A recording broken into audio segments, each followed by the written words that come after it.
sir. Top of the morning. Top of the morning. What's going on, Realm? How we doing out here? Sunday service. Y'all know what it is. Lord Metroid, I see you. Gerald Mack in the building, making sure everybody's respectful. Salute to you, brother. I always see you. Pop Nop. I want to say Pop Nop and Drop, but it's Pop Nop 2. Pop Nop 2, soon to be the Lord's time. You know what I'm saying? Hustle and motivate. What's going on, brother? I'm a level. I think I might find a good setting right now that I like. Bunty, wagwan. Bang, bang. Heated heavy gang early. Niners gang early. You know what it is. Yeah, best possible scenario, I think, for the NFC Championship game, but that's just me. Back from dead, my Destiny brethren. Good to play some games with you earlier this week. Def Mobile, what's up? Lydian Master, what's going on? Game Plateau, K. Asante, my guy. Yo, K. Asante, my VR brother. Zenith, we got to talk about it. I'm going to have some things to say. Pick that up, man. It's on Quest. Thank you, Hustle. I appreciate it. It's on Quest. It's on PSVR. It's on Steam VR. Bruh, it's something, man. Game Fire, what's going on? Alex PSX, what's going on? You know what I mean? Oh, yeah, we going to rock it. The Cog is here. You already know. But, yeah, we got a fun show lined up. The Boxenberger, long overdue. Thank you, Commander Rodimus. Yeah, I'm on the edge of my seat, man. We got a chance to do something special. We'll see. I didn't predict this. I'm not going to say I did with my Niners, but, hey, we in position. Let's see what happens. Alan Victor, what's going on? Yeah, check that out. KX Coin, what's going on, little man? Oh, you got the little man from Walmart? Yeah. It's a beast. You know what I'm saying? Game and Fires. Okay, you getting that VR. That's what's up. But yeah, it's going to be a good show. We got Boxenberger pulling up. King pulling up. Attic, I gotta see what's going at it. You know what I mean? I spoke to him last night. He should be fine, but he usually coming in hot. You know how that go. And then Saab will definitely be coming in hot. So we'll start the show most likely without him. But we're gonna have some fun. Jay Vargas was going. Oh, BX stand up. Oh, that's a boogie down representative in the Iron Lord chat. You know I gotta show extra favoritism. What's going on, Jay Vargas? Where you from? Where you at? South BX, North BX? What part of BX, man?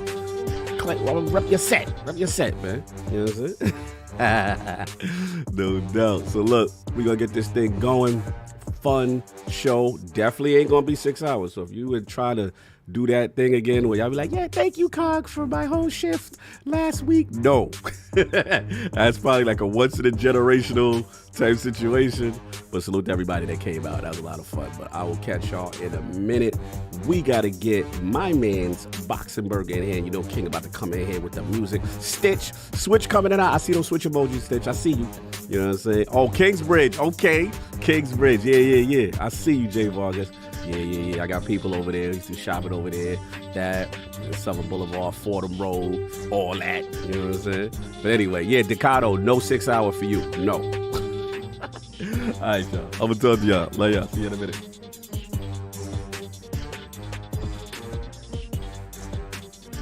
Shout out to Parkchester. I see you, Terminal Reality. That's a BX. I got to rep it. I had to break protocol. I see you. My Bronx representatives in here. Oh, Brownsville, MOP, Bash Out Posse. Let's go. We'll go. Okay, we got a lot of New Yorkers up in here today. I like that. I'm biased. All right, y'all. I got to go.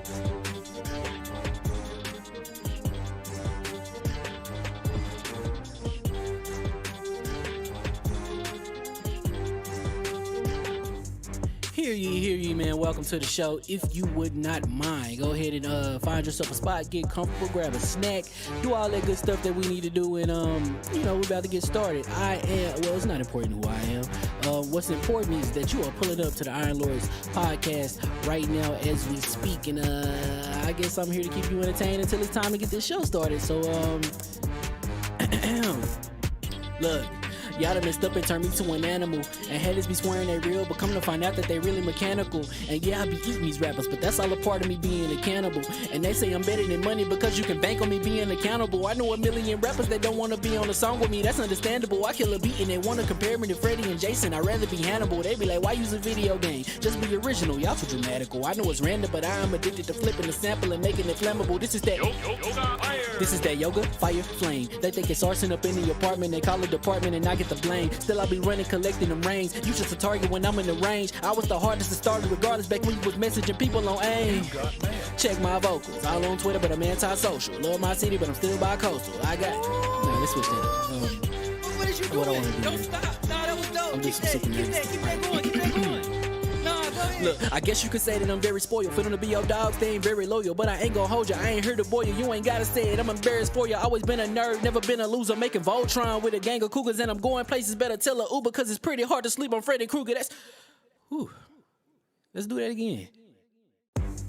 Hear ye, man. Welcome to the show. If you would not mind, go ahead and find yourself a spot, get comfortable, grab a snack, do all that good stuff that we need to do, and we're about to get started. It's not important who I am. What's important is that you are pulling up to the Iron Lords podcast right now as we speak, and I guess I'm here to keep you entertained until it's time to get this show started. So look. Y'all done messed up and turned me to an animal. And haters be swearing they real, but come to find out that they really mechanical. And yeah, I be eating these rappers, but that's all a part of me being a cannibal.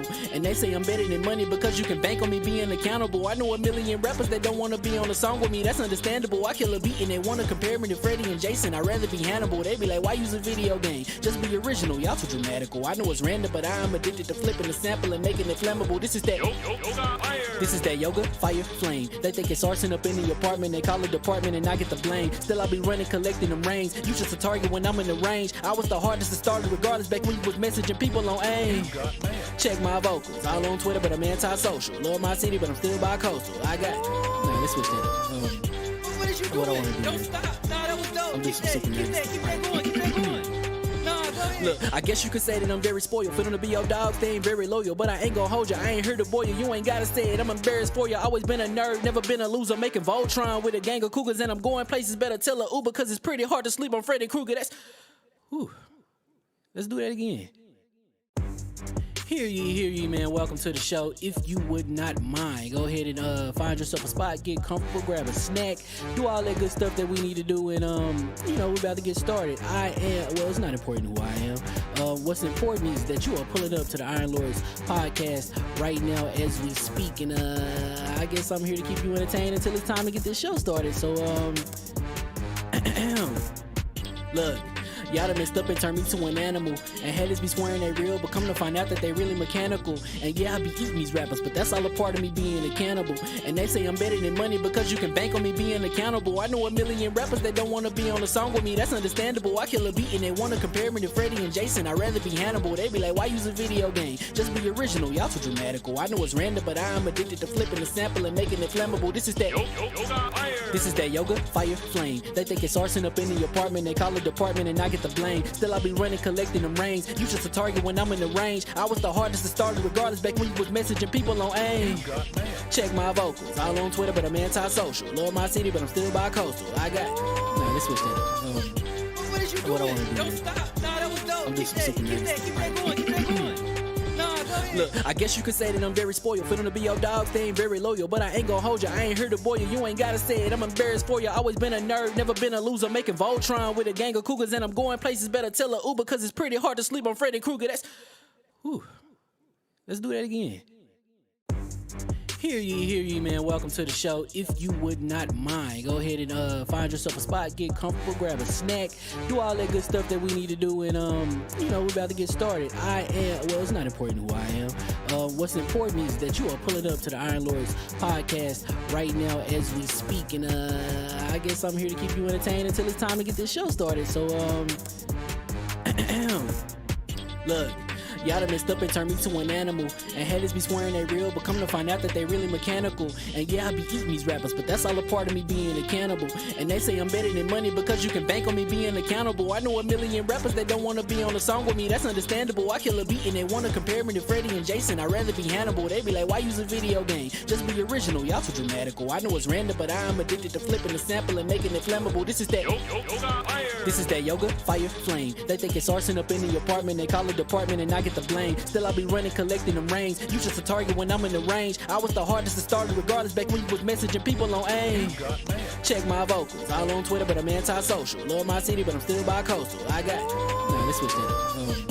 What is you What I doing? wanna do? Don't stop. Nah, that was dope. I'm just Keep super nervous. that going. Keep that going. Nah, go ahead. Look, I guess you could say that I'm very spoiled. For them to be your dog, they ain't very loyal. But I ain't gonna hold you, I ain't here to boil you. You ain't gotta say it, I'm embarrassed for you. Always been a nerd, never been a loser. Making Voltron with a gang of cougars, and I'm going places. Better tell a Uber, cause it's pretty hard to sleep on Freddy Krueger. That's. Whew. Let's do that again.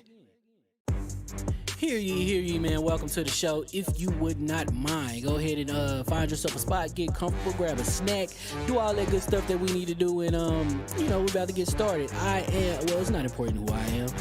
What's important is that you are pulling up to the Iron Lords podcast right now as we speak, and I guess I'm here to keep you entertained until it's time to get this show started. So look.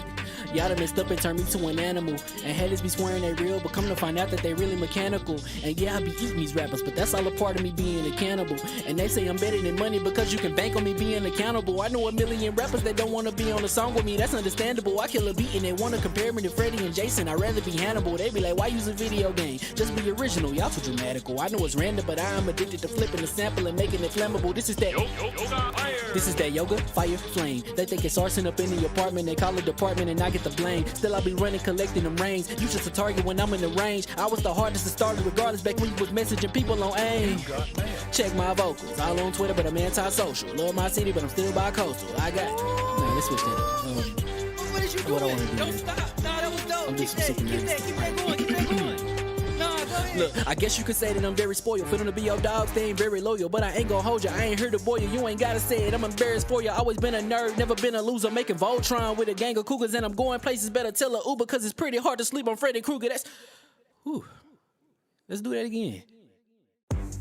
Hear ye, man. Welcome to the show. If you would not mind, go ahead and find yourself a spot, get comfortable, grab a snack, do all that good stuff that we need to do, and we're about to get started. It's not important who I am.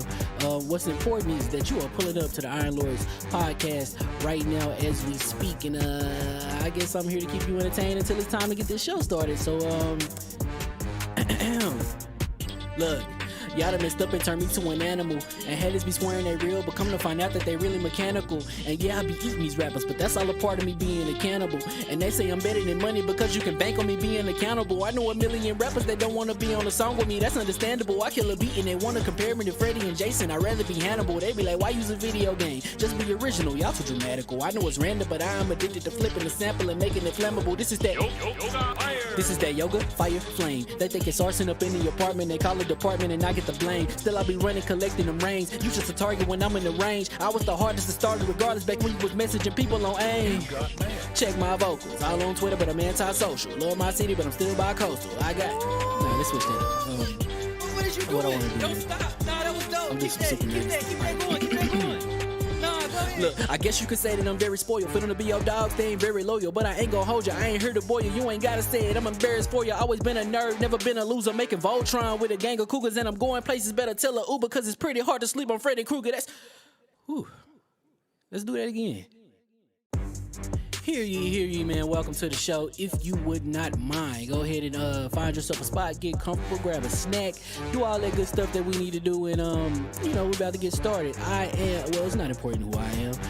What's important is that you are pulling up to the Iron Lords podcast right now as we speak, and I guess I'm here to keep you entertained until it's time to get this show started. So look. Y'all done messed up and turned me to an animal. And haters be swearing they real, but come to find out that they really mechanical. And yeah, I be eating these rappers, but that's all a part of me being a cannibal. And they say I'm better than money because you can bank on me being accountable. I know a million rappers that don't wanna be on a song with me, that's understandable. I kill a beat and they wanna compare me to Freddie and Jason. I'd rather be Hannibal. They be like, why use a video game? Just be original, y'all too dramatical. I know it's random, but I'm addicted to flipping the sample and making it flammable. This is that yoga, fire, flame. They think it's arson up in the apartment, they call it department and I get the blame. Still I be running, collecting them rings. You just a target when I'm in the range. I was the hardest to start regardless back when you was messaging people on AIM. Check my vocals, all on Twitter, but I'm anti-social. Love my city, but I'm still bi-coastal. I got. Nah, let's switch that up. What is you What I doing? wanna do? Don't stop. Nah, that was dope. I'm just Keep that going. Keep that going. Nah, go ahead. Look, I guess you could say that I'm very spoiled. For them to be your dogs, they ain't very loyal. But I ain't gonna hold you, I ain't here to boil you. You ain't gotta say it, I'm embarrassed for you. Always been a nerd, never been a loser. Making Voltron with a gang of cougars, and I'm going places. Better tell a Uber, cause it's pretty hard to sleep on Freddy Krueger. That's. Whew. Let's do that again. Hear ye, man. Welcome to the show. If you would not mind, go ahead and find yourself a spot, get comfortable, grab a snack, do all that good stuff that we need to do, and we're about to get started. It's not important who I am. What's important is that you are pulling up to the Iron Lords podcast right now as we speak, and I guess I'm here to keep you entertained until it's time to get this show started. So look.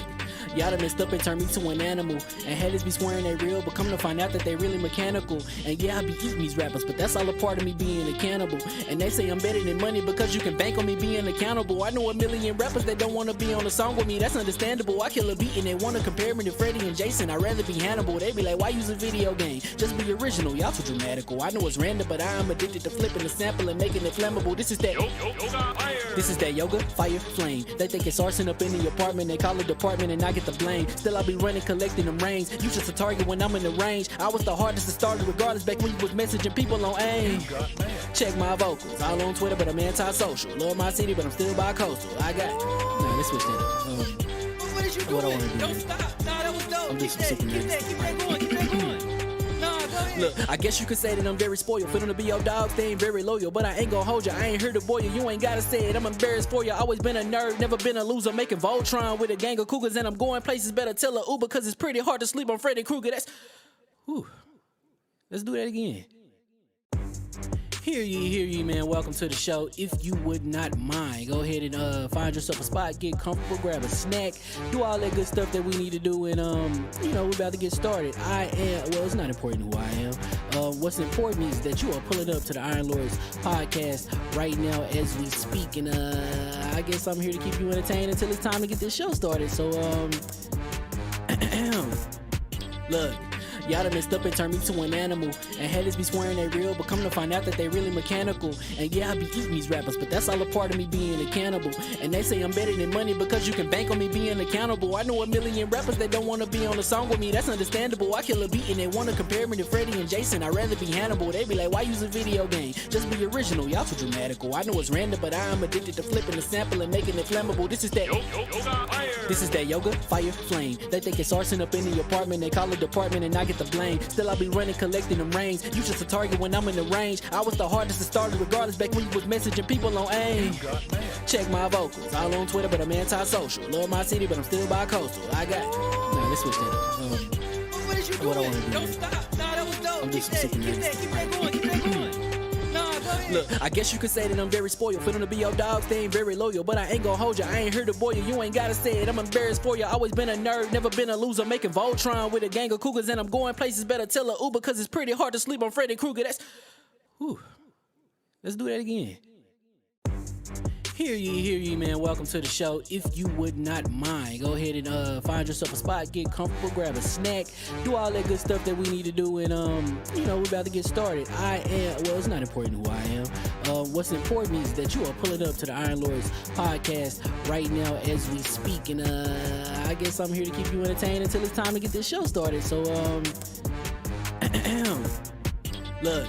Y'all done messed up and turned me to an animal. And haters be swearing they real, but come to find out that they really mechanical. And yeah, I be eating these rappers, but that's all a part of me being a cannibal. And they say I'm better than money because you can bank on me being accountable. I know a million rappers that don't wanna be on a song with me, that's understandable. I kill a beat and they wanna compare me to Freddie and Jason. I'd rather be Hannibal. They be like, why use a video game? Just be original, y'all too dramatical. I know it's random, but I am addicted to flipping the sample and making it flammable. This is that yoga, fire, flame. They think it's arson up in the apartment, they call it department and I get the blame. Still I be running, collecting them rings. You just a target when I'm in the range. I was the hardest to start regardless back when you was messaging people on AIM. Check my vocals, all on Twitter, but I'm anti-social. Love my city, but I'm still bi-coastal. Let's switch that up. What is you doing? What I wanna do? Don't stop. Nah, that was dope. I'm just Keep that going. Keep that going. Nah, go ahead. Look, I guess you could say that I'm very spoiled. For them to be your dogs, they ain't very loyal. But I ain't gonna hold you, I ain't here to boil you. You ain't gotta say it, I'm embarrassed for you. Always been a nerd, never been a loser. Making Voltron with a gang of cougars. And I'm going places, better tell a Uber. Cause it's pretty hard to sleep on Freddy Krueger. Let's do that again. Hear ye, man. Welcome to the show. If you would not mind, go ahead and find yourself a spot, get comfortable, grab a snack, do all that good stuff that we need to do, and we're about to get started. It's not important who I am. What's important is that you are pulling up to the Iron Lords podcast right now as we speak, and I guess I'm here to keep you entertained until it's time to get this show started. So look. Y'all done messed up and turned me to an animal. And haters be swearing they real, but come to find out that they really mechanical. And yeah, I be eating these rappers, but that's all a part of me being a cannibal. And they say I'm better than money because you can bank on me being accountable. I know a million rappers that don't want to be on a song with me, that's understandable. I kill a beat and they want to compare me to Freddie and Jason. I'd rather be Hannibal. They be like, why use a video game? Just be original, y'all too dramatical. I know it's random, but I am addicted to flipping the sample and making it flammable. This is that yoga, fire, flame. They think it's arson up in the apartment, they call it department and I get the blame. Still I be running, collecting them rings. You just a target when I'm in the range. I was the hardest to start regardless back when you was messaging people on AIM. Check my vocals, all on Twitter but I'm anti-social. Love my city but I'm still bi-coastal. I got let's switch that up. What is you doing? What I wanna do Don't is- stop. Nah, that was dope. I'm Keep just that super going. nasty. Keep that going. Nah, go ahead. Look, I guess you could say that I'm very spoiled. For them to be your dogs, they ain't very loyal. But I ain't gonna hold you, I ain't here to boil you. You ain't gotta say it, I'm embarrassed for you. Always been a nerd, never been a loser. Making Voltron with a gang of cougars. And I'm going places, better tell a Uber. Cause it's pretty hard to sleep on Freddy Krueger. Let's do that again. Hear ye, man. Welcome to the show. If you would not mind, go ahead and find yourself a spot, get comfortable, grab a snack, do all that good stuff that we need to do, and we're about to get started. It's not important who I am. What's important is that you are pulling up to the Iron Lords podcast right now as we speak, and I guess I'm here to keep you entertained until it's time to get this show started. So look. Y'all done messed up and turned me to an animal. And haters be swearing they real, but come to find out that they really mechanical. And yeah, I be eating these rappers, but that's all a part of me being a cannibal. And they say I'm better than money because you can bank on me being accountable. I know a million rappers that don't want to be on a song with me, that's understandable. I kill a beat and they want to compare me to Freddie and Jason. I'd rather be Hannibal. They be like, why use a video game? Just be original, y'all too dramatical. I know it's random, but I am addicted to flipping the sample and making it flammable. This is that yoga, fire, flame. They think it's arson up in the apartment, they call it department and I get the blame. Still I be running, collecting them rings. You just a target when I'm in the range. I was the hardest to start regardless back when you was messaging people on AIM. Check my vocals, all on Twitter but I'm anti-social. Love my city but I'm still bi-coastal. I got let's switch that up. What is you What I doing? wanna do Don't is- stop. Nah, that was dope. I'm Keep just that super going. nasty. Keep that going. Nah, go ahead. Look, I guess you could say that I'm very spoiled. For them to be your dogs, they ain't very loyal. But I ain't gonna hold you, I ain't here to boil you. You ain't gotta say it, I'm embarrassed for you. Always been a nerd, never been a loser. Making Voltron with a gang of cougars. And I'm going places, better tell a Uber. Cause it's pretty hard to sleep on Freddy Krueger. Let's do that again. Hear ye, man. Welcome to the show. If you would not mind, go ahead and find yourself a spot, get comfortable, grab a snack, do all that good stuff that we need to do, and we're about to get started. It's not important who I am. What's important is that you are pulling up to the Iron Lords podcast right now as we speak, and I guess I'm here to keep you entertained until it's time to get this show started. So look. Y'all done messed up and turned me to an animal. And haters be swearing they real, but come to find out that they really mechanical. And yeah, I be eating these rappers, but that's all a part of me being a cannibal. And they say I'm better than money because you can bank on me being accountable. I know a million rappers that don't want to be on a song with me, that's understandable. I kill a beat and they want to compare me to Freddie and Jason. I'd rather be Hannibal. They be like, why use a video game? Just be original, y'all too dramatical. I know it's random, but I am addicted to flipping the sample and making it flammable. This is that yoga, fire, flame. They think it's arson up in the apartment, they call it department and I get the blame. Still I be running, collecting them rings. You just a target when I'm in the range. I was the hardest to start regardless back when you was messaging people on AIM.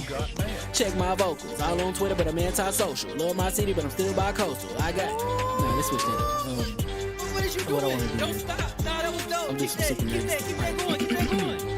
Nah, go ahead. Look, I guess you could say that I'm very spoiled. For them to be your dogs, they ain't very loyal. But I ain't gonna hold you, I ain't here to boil you. You ain't gotta say it, I'm embarrassed for you. Always been a nerd, never been a loser. Making Voltron with a gang of cougars. And I'm going places, better tell a Uber. Cause it's pretty hard to sleep on Freddy Krueger.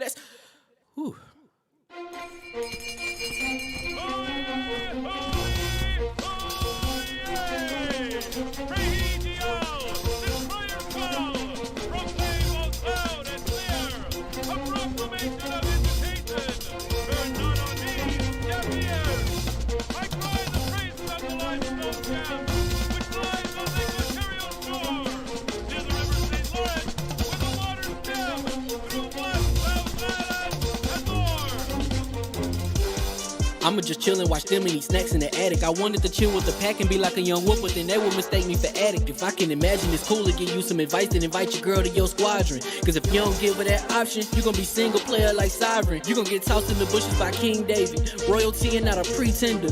Detrimental to an elemental, what's an avatar to a knee bender? I gotta be me though. I know it's my destiny, word to Cognito. Who cares if you fly, if you still a mosquito? You swear you ain't stuntin', but really be Steve-O. You like to collect stuff and that's cool, but I got bad news. Even if you really was that dude, King David still be the king of the statues.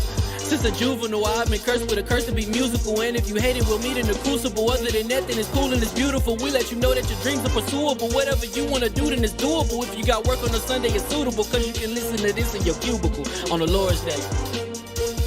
Woo. If you got work on a Sunday, it's suitable. Cause you can listen to this in your cubicle on the Lord's Day.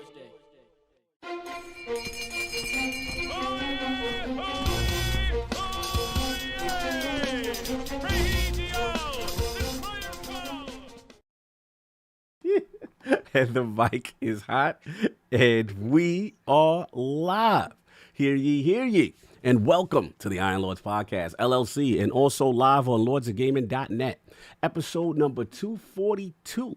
And it's another glorious Sunday. We're back at the round table on the Lord's Day. I'm extremely excited about our special guest, and we've got Xbox's strong Q2 performance, Respawn Star Wars games, Gears collection rumors, and certain Affinity leaks to discuss, so we're going to get right into it. I want to introduce a Lord whose steady rise and evolution as a content creator has truly been enjoyable to watch. Whether it be his fantastic tech analysis or outstanding video production, all done with a pure passion for the games industry. Introducing the creator of the Boxenberger YouTube channel, host of the World of Gaming podcast, and a panelist of the Xbox Factor and Midweek Mix-Up podcast. The Lord of Gaming Enthusiasm, artist formerly known as Archimedes, who always reminds everyone to game on. Live from Germany and finally making his debut into the realm of the Lords, my man, Lord Boxenberger. How we doing, sir? How can I do bad after such an epic intro? Thank you so much. I'm super excited to be here. Kind of feels like I made it to the Champions League. I'm really looking forward to hang with you guys. Thanks so much for the invite. Absolutely, man. You are a lord in your realm at what you do, man. What you been playing? What's been going on with you, man? Yeah, I've been jumping in between a lot of games lately. My go-to game is actually Age of Empires 4 right now. Okay. I play that almost every day. Just love it. Nice. So good. I don't know whether any of you have played it, but yeah, it's amazing. That RTS action. What else you been playing? Yeah, with all the Activision talk, I went back to a couple of Activision games. I played a little bit Diablo 2, the remaster from last year, and I went back to Tony Hawk. God bless a lot you. Of fun. God bless him for the Tony Hawk or God bless him for the Diablo? Well, we God bless both. For both? For both. Listen, I would have had that Activision fever as well. I was just waiting for that eventual Game Pass drop. I think that's coming soon. Activision's games never really hit like that for me. So I feel you. I just like when they're owned. And they're in a service that I prefer. Just say it. Yeah, it is. We got to get you that fraud light addict. We really need that fraud light. Yes, I'm officially black and white, so I have a green fraud alert. Oh my God. You're a strike. Yo, I'm done. And so that's been pretty much it, man. No, I started the other day Scarlet Nexus, actually. I saw that. You had some and interesting I'm really colors. enjoying the gameplay, and I'm enjoying the graphics and everything, but there are these dialogues in between the gameplay elements that kind of are too long for me. I don't know. I'm skipping them right now. You have like, you need to listen to 10 minutes of dialogue to get to play 5 minutes of an actual level, and then you have to listen again to 10 minutes of dialogue. Boxenberger. So I'm just skipping. Are you implying you're not a fan of that anime/JRPG exposition? No, on the contrary, actually, I enjoy a lot of JRPGs. Just I don't know the way how this is presented, the dialogues. It's not a cutscene per se. It's just I don't know whether anyone played it, but Yeah, I played it. there are Yeah. just 2 characters They there. slide and them out in the side, and it's like a dialogue between 2 people right after Yeah. a fight just happened, and it's really something mundane, like, "Oh, I see you checking out that girl." yeah, exactly. Bad random. And I come on, I want to kill those monsters. Yeah, it's like, Shut yo, up. let's go fight, and he's worrying about a date, and I'm just like, I really don't like this part right here. So same thing with you. I skipped those 2. I skipped those. That's Oh, what's up. it's really nothing against JRPGs. I love okay, them. okay. One of my my second most played game of last year was Octopath Traveler. Yeah, Oh, I put salute. like 85 hours into that last year. So definitely not against that. It's just with Scarlet, I'm torn. And probably it's because the combat itself is so much fun. So, I love it. Yeah. We'll get into it. We'll definitely get into it. No doubt. Good to have you here. And Thanks. we got the 4 horsemen of gaming, those original lords of the round table, pulling up extra hot right now. I couldn't even come in with my music. coming I'm in, mad as hell. coming in extra hot right now.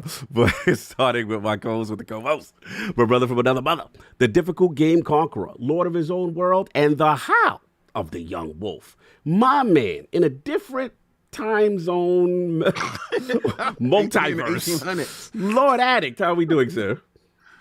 So, as you guys could see, I'm talking from the 80s. You know, it's 1800s, sir. 1800s. I didn't know he said black the 80s. TVs We had- existed in the 1800s. We had color back then, sir. Are you age shaming us? Are you trying to assimilate with the podcast by saying that I'm the when we were 60s. I'm the 60s. Oh, hold on. Hold up. What are you guys doing? I can't with you. I can't with you. You're doing too much. You're about to get muted. What's going on, crazy? Doing pretty good, man. I've been playing them games, man. Playing them games. You've been playing something really nice. I don't know if I'm like technically. I see you people probably not. tweeting. Yeah, you probably not. I see people tweeting about it. I'm playing Dying Light 2. I mean, I see people tweeting all the time they playing Dying Light 2. So, it's definitely next week. Come in. I'll give my examples of Dying Light 2. We'll have a review up on the channel probably Wednesday or Tuesday or whenever that embargo lifts. I'll have to look into that. Yeah, I think you did. It's I see. Look, I'm muted. No, you good. No, you good. Oh, no, it's someone keeps saying the 60s. Listen, people, I say what time frame I want this to be. You don't dictate that. If I want it to be the 50s, it'll be the damn 50s. I'm done. Looked like he's recording an Al Qaeda video. Yo, like somebody's hostage and there's a demand, there's a ransom, and if you don't, this is the ransom video. he got the Scully. Let's go. Listen.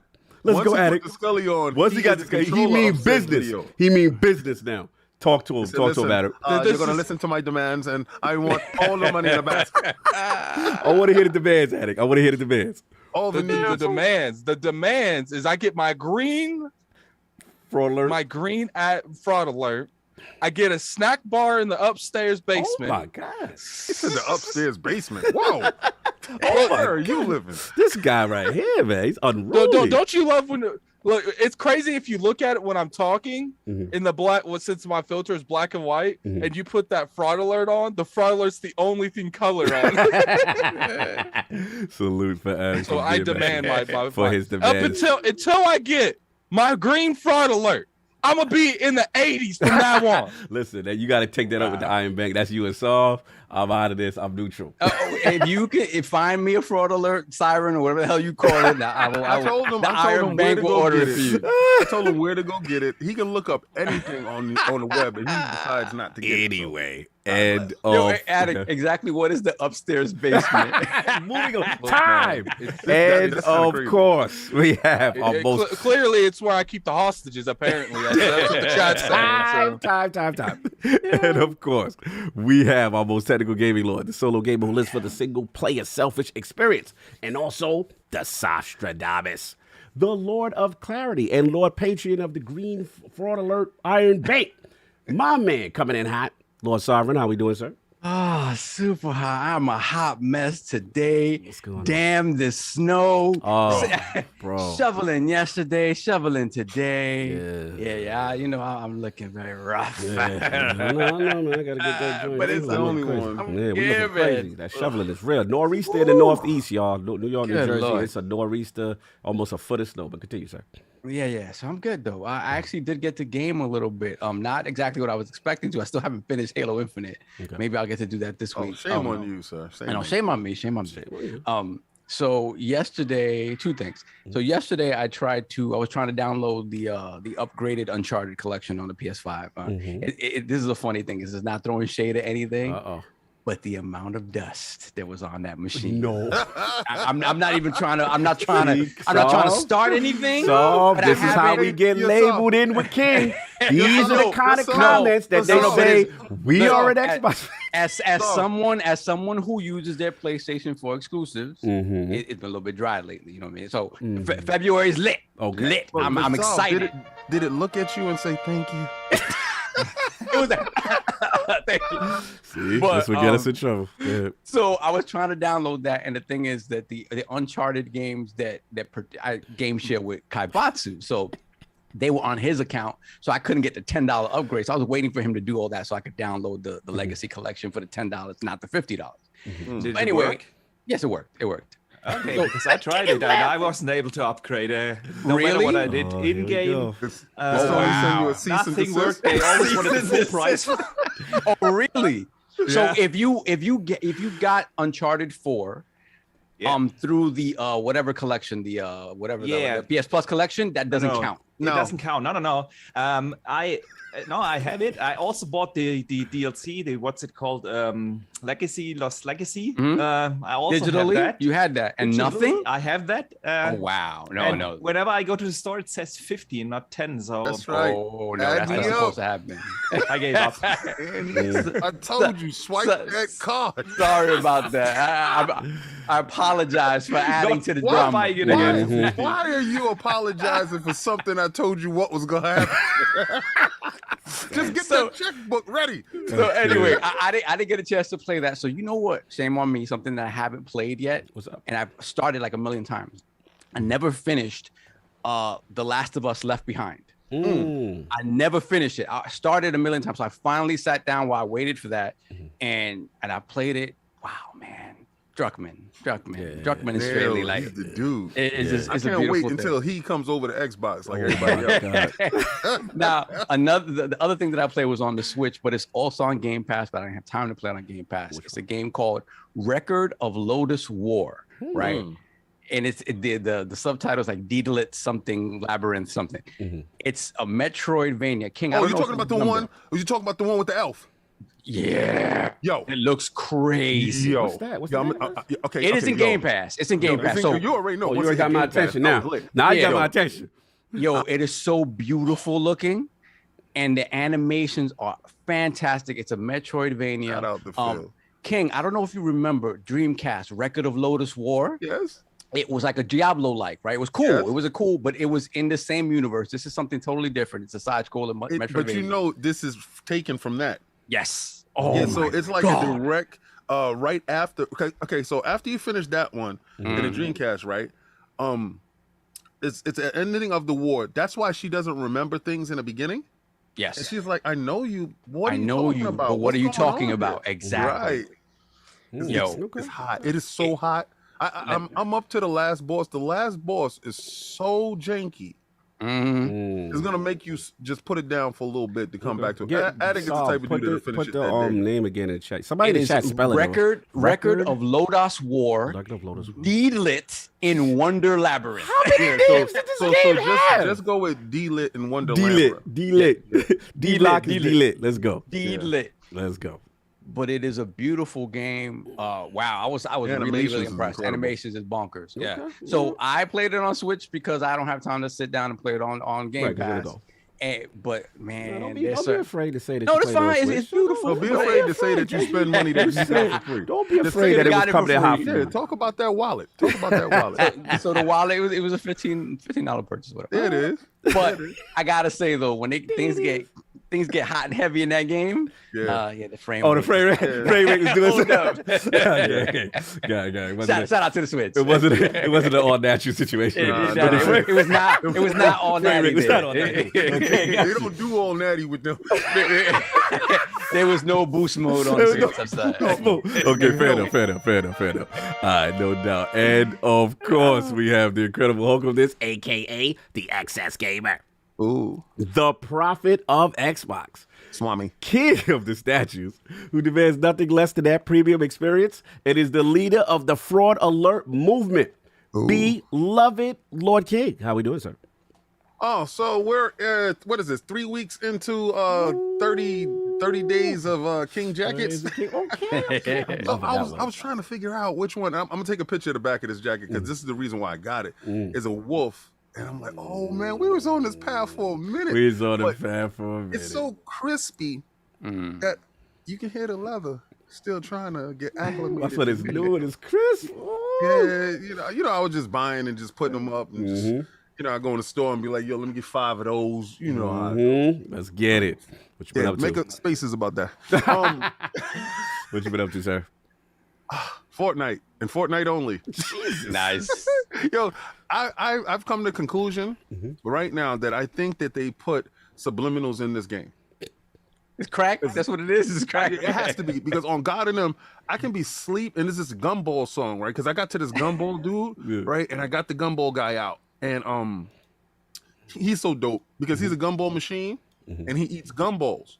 So you know the cute animation of him looks very nice, but when you see the artwork of the dude, he's a savage. He has teeth and he kills gumballs. Like, so it's so dope. But there's a song that goes with it, right? Because each page in the season pass is like a theme, and you have to get out that whole theme to get to the next page. It's a Gumball song. Wow. And it's so catchy and it's so lit that I'm dreaming in my sleep. About the song. That's when you know the game got you. When you think about the music of that joint, It's a subliminal. They got something going on in there that makes me forego all the stuff that I'm playing. Something's up there, and I really want to get to the bottom of it. So if anybody's a private investigator, please hit me up so we can go, scout out what Epic is doing. But other than that, I've been playing little stuff here and there. But I gotta get on my Oculus. I saw you put 7 p.m. tonight. I might have to slide through, bro. Slide through, and then we got to talk. There's some stuff. When it's up to me, I'm gonna tell y'all what's going on right now. It's some stuff to play. Some stuff to play for sure. Okay. No doubt. But if that's it for you, King, I will jump in. Oh yeah, and I do apologize for all the people out there trying to figure out what happened with my bed. I was in the shower, right, and I said, I grabbed the die, and I said, if I do this, I'm gonna be later than I am. Listen, man. So I have to look a big subpar today for y'all guys. But he just said he picked up the die. I think that's the. He just said he picked up the die. I think that means it's not all natural. Oh no! I never said my baby was on natty. He ain't gonna be on natty till next year. God bless. Next, let's keep it on. Let's go. Come on, let's keep moving. Anyway, and of course we have the gaming ninja himself, the Shinobi, LordCognito, spreading that runs in the realm of ILP, not telling you what you want to hear, what you need to hear. Shout out to my mans, Mr. Matty Plays. Shout out to Defiling Duke. Shout out to Randall Thor. Shout out to Chess Quarter. We did the little collaboration episode, you know what I'm saying, little Avengers joint. It was really good. It's up right now, free on YouTube if you didn't catch it earlier the week. So check that out. We also had a crossover episode, crazy, if you all want to support the Patreon with Sacred Symbols and Defining Duke. So all the Avengers, we was on both sides of that argument, but it was good. We came together, got some commonality there. That was that. Shout out to Last Word, my boy Ebontis, Ty Guy, Travis. Hilarious episode. Just talk about what's going on, and then talk about obviously Witch Cream prep and Bungie's new IP.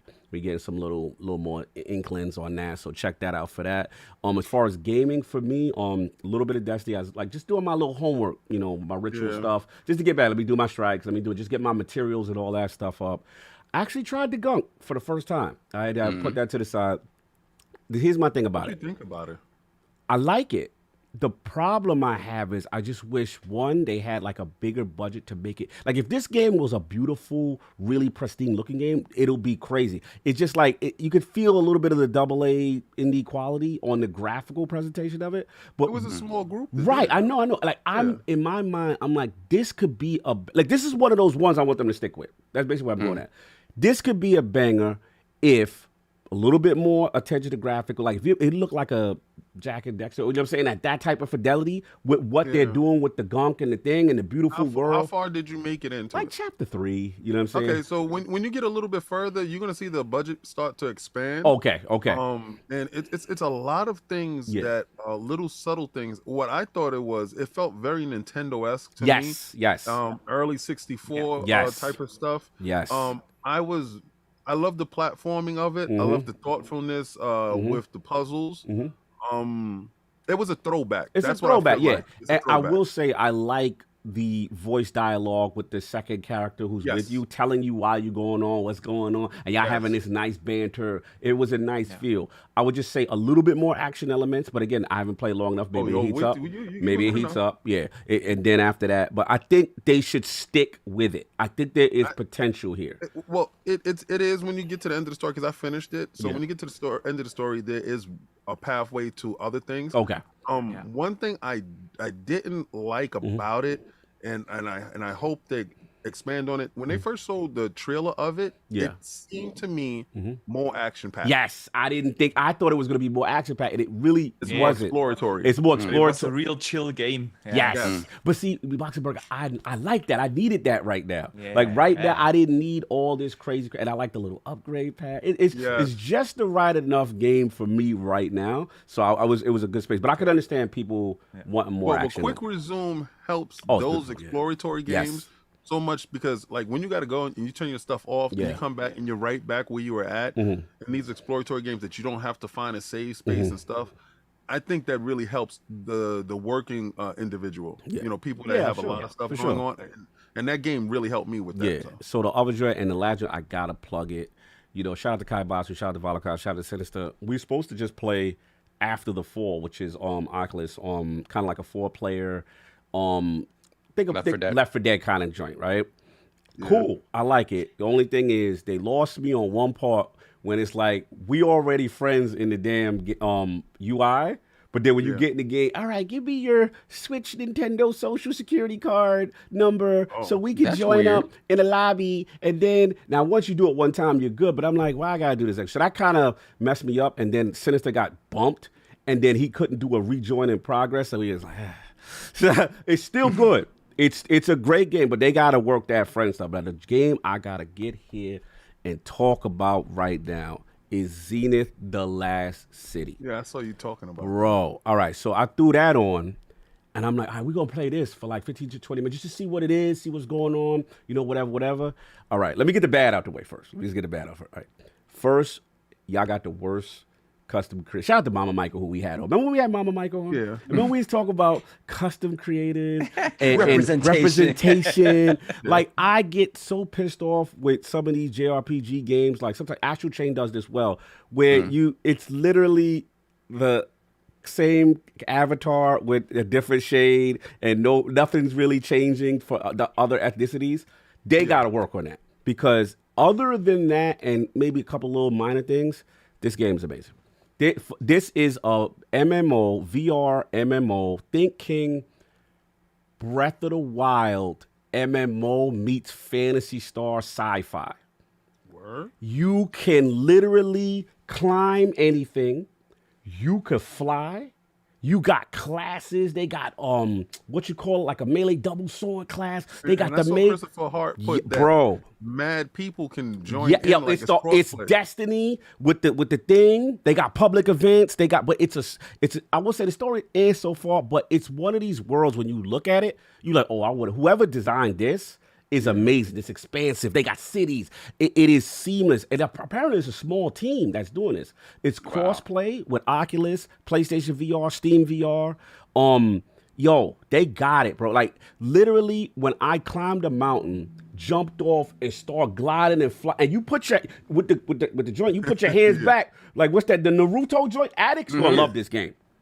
Because it's I'm good on all that. Okay, so you're good on all that. But at the end of the day, I'm telling you right now, I can't play something like that in VR. I'd get a headache, bro. The combat. See, I usually have issues in VR with combat and shooting. Yeah, me too. Combat is tight. You know what I'm saying? You could block, do the thing. Like, they got one. The foundation is there. If they stick with, they got cooking in the game. They got like it is. So it's like Monster Hunter.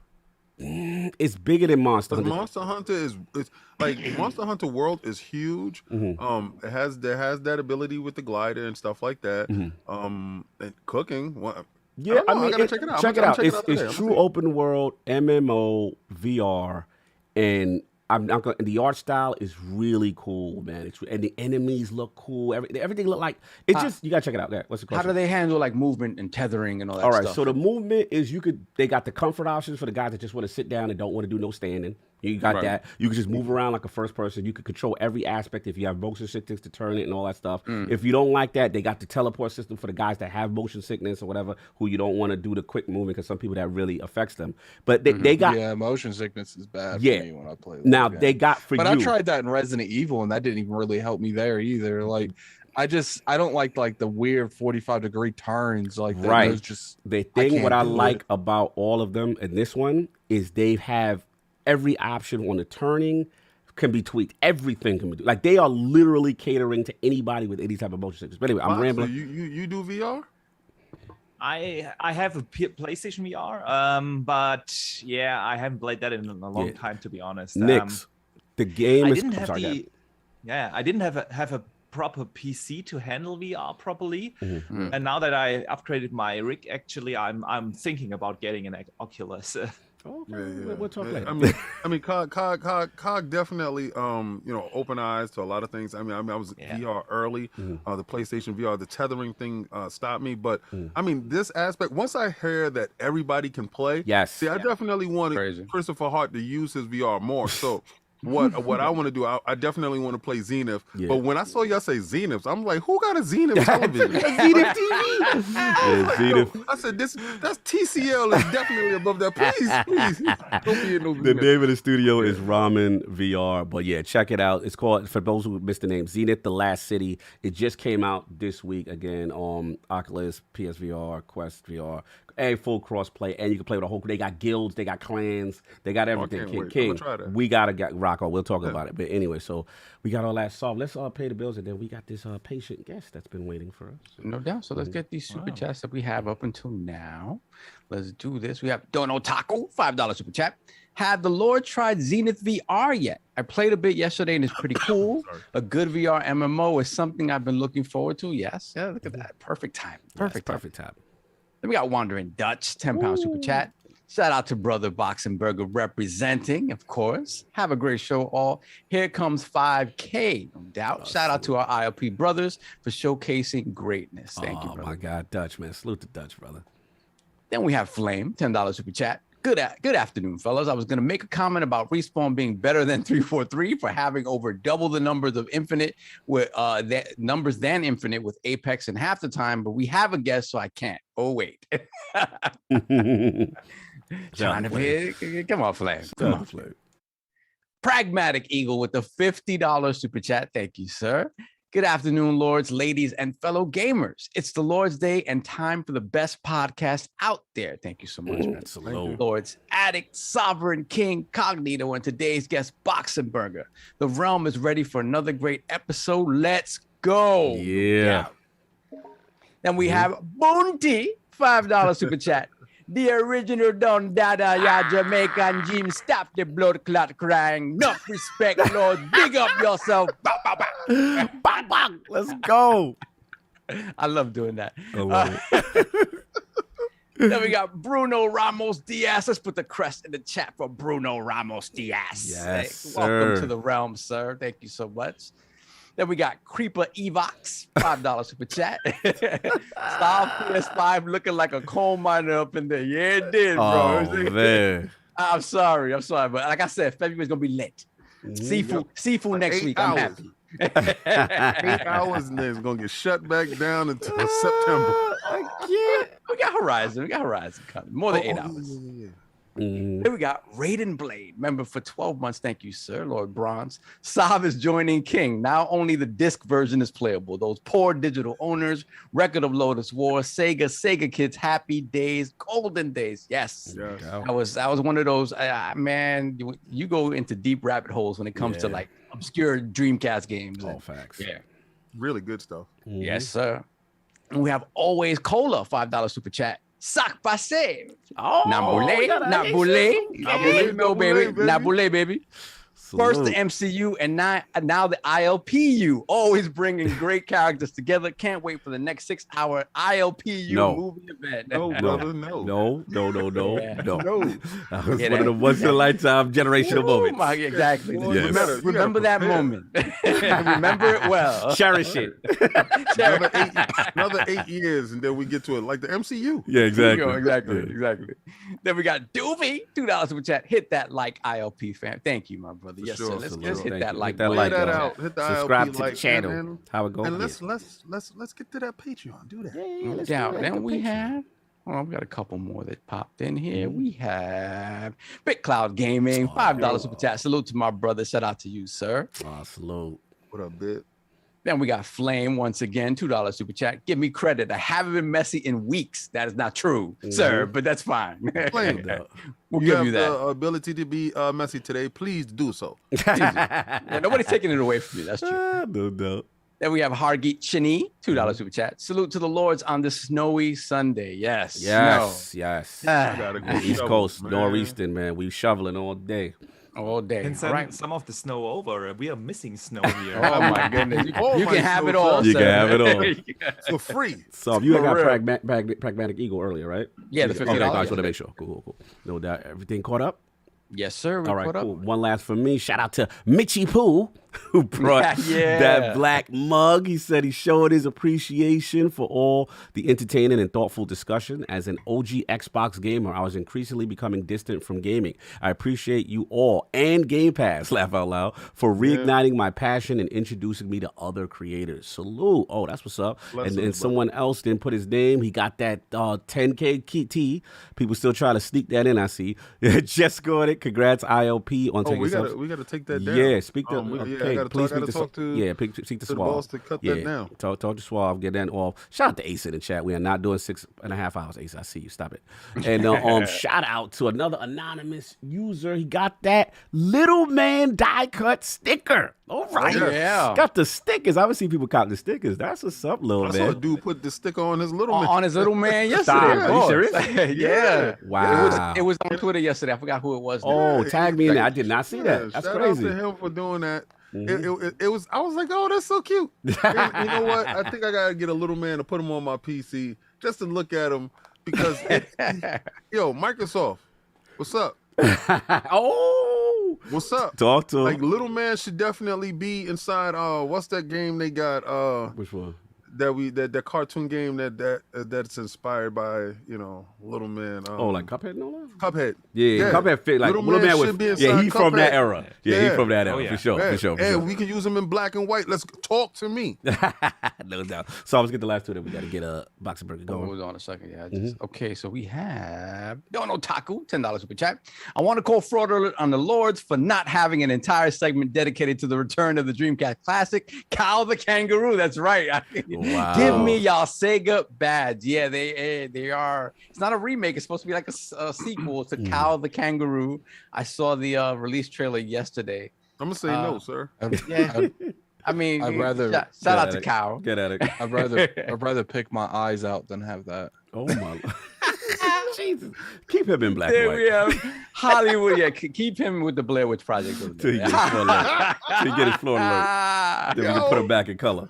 Yeah, we got Hollywood Rules, $5 super chat. Solves PS5 needs lotion on them dry elbows. Addict in black and white over there in the mirror dimension. I can't.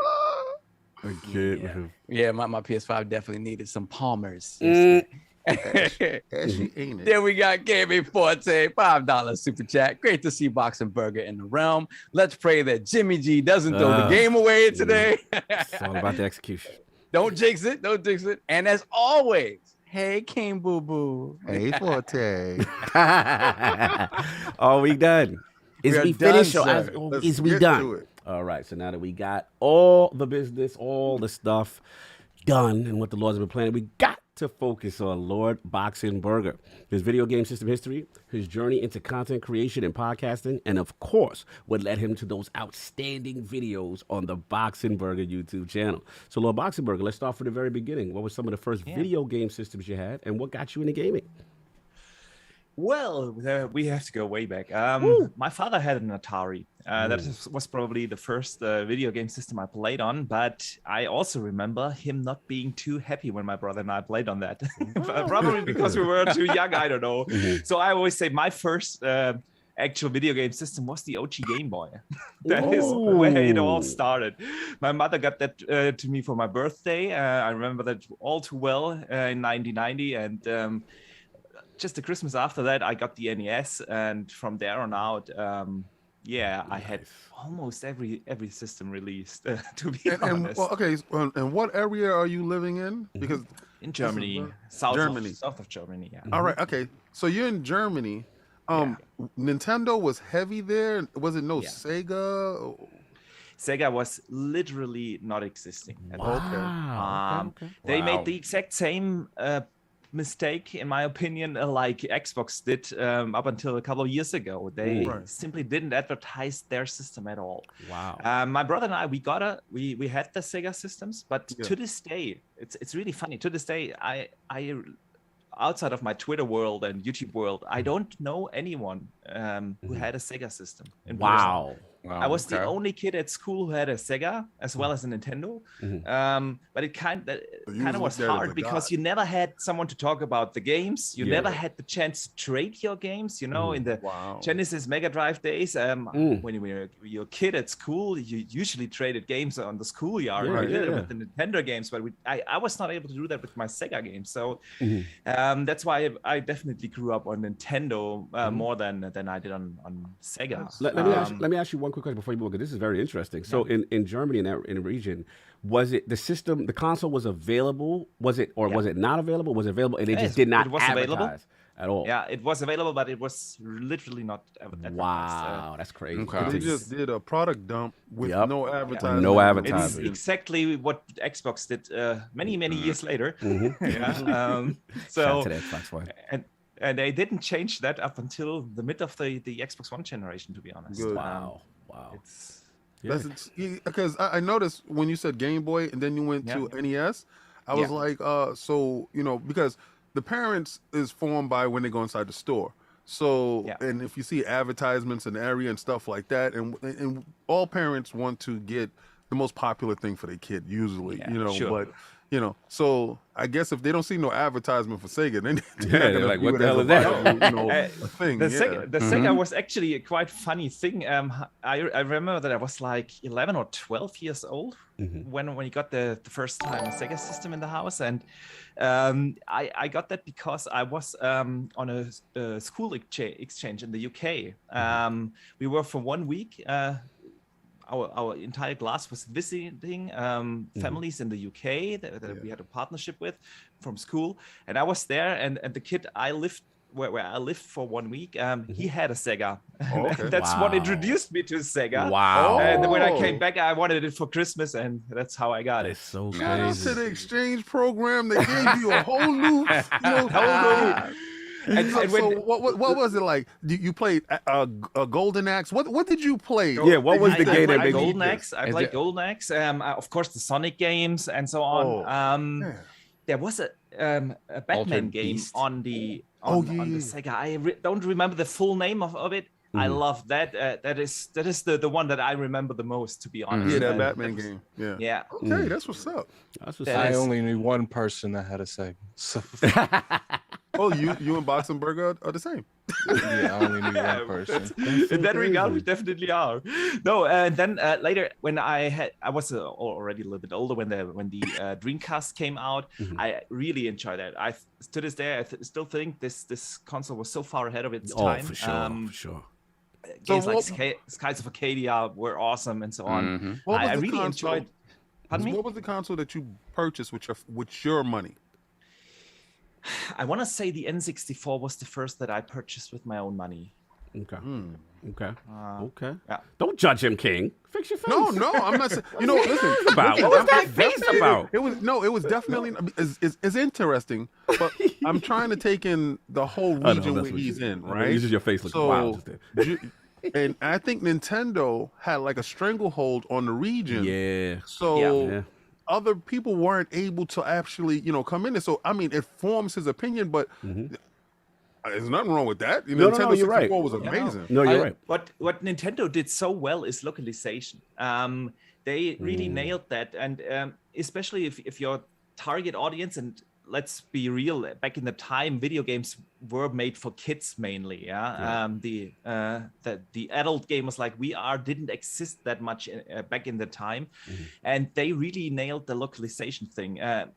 And that is what brings you in as a gamer. If there's no localization, and that is why the first Xbox was really not successful here, because the localization. Xbox still has issues with that. Still has issues with it. Yep. Yeah. Still has, absolutely, especially in smaller countries across Europe. I know in India the localization is very poor. In the Asian region, it's also not that good. So. Nintendo nailed that, and I remember all too well when the PlayStation came out.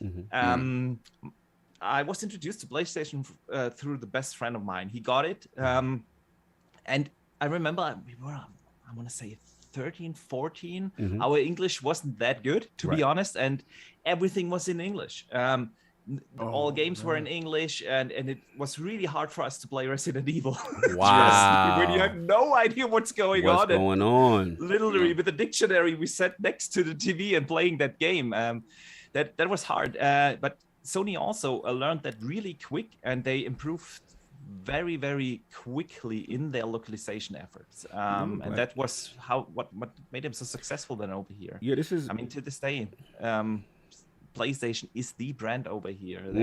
Last generation, they outsold Xbox 5-1. Wow.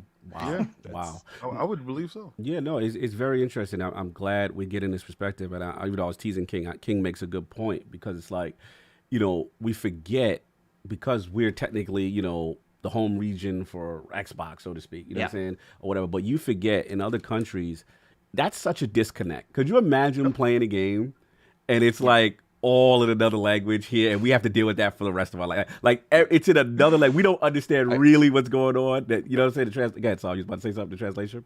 No. Okay. That happened a lot. Oh, sorry. For Go ahead, us when we would import games. Yes. Oh yeah. So I would get Japanese games, and my mother thought I was some savant. That's a lie. I was playing Final Fantasy, and it was all in Japanese.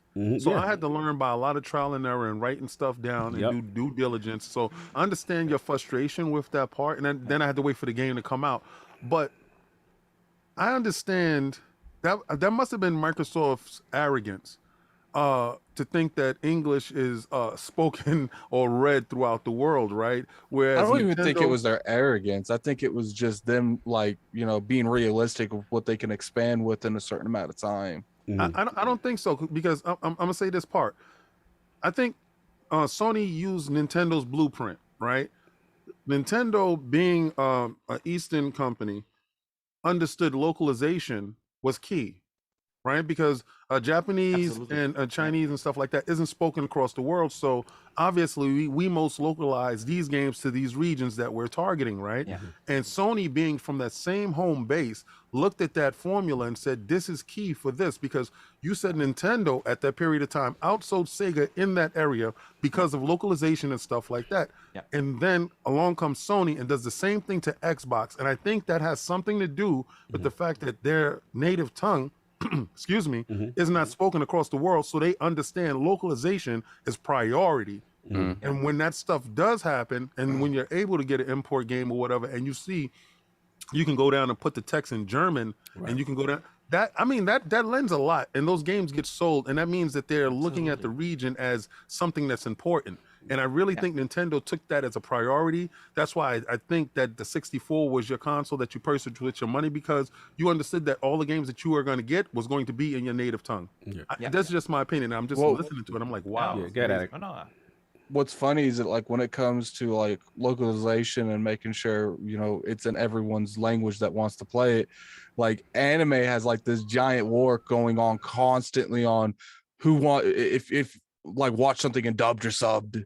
It is just literally there's anime people that says if you watch something subbed, you're not watching anime. And it's just they're hardcore about it. They really are.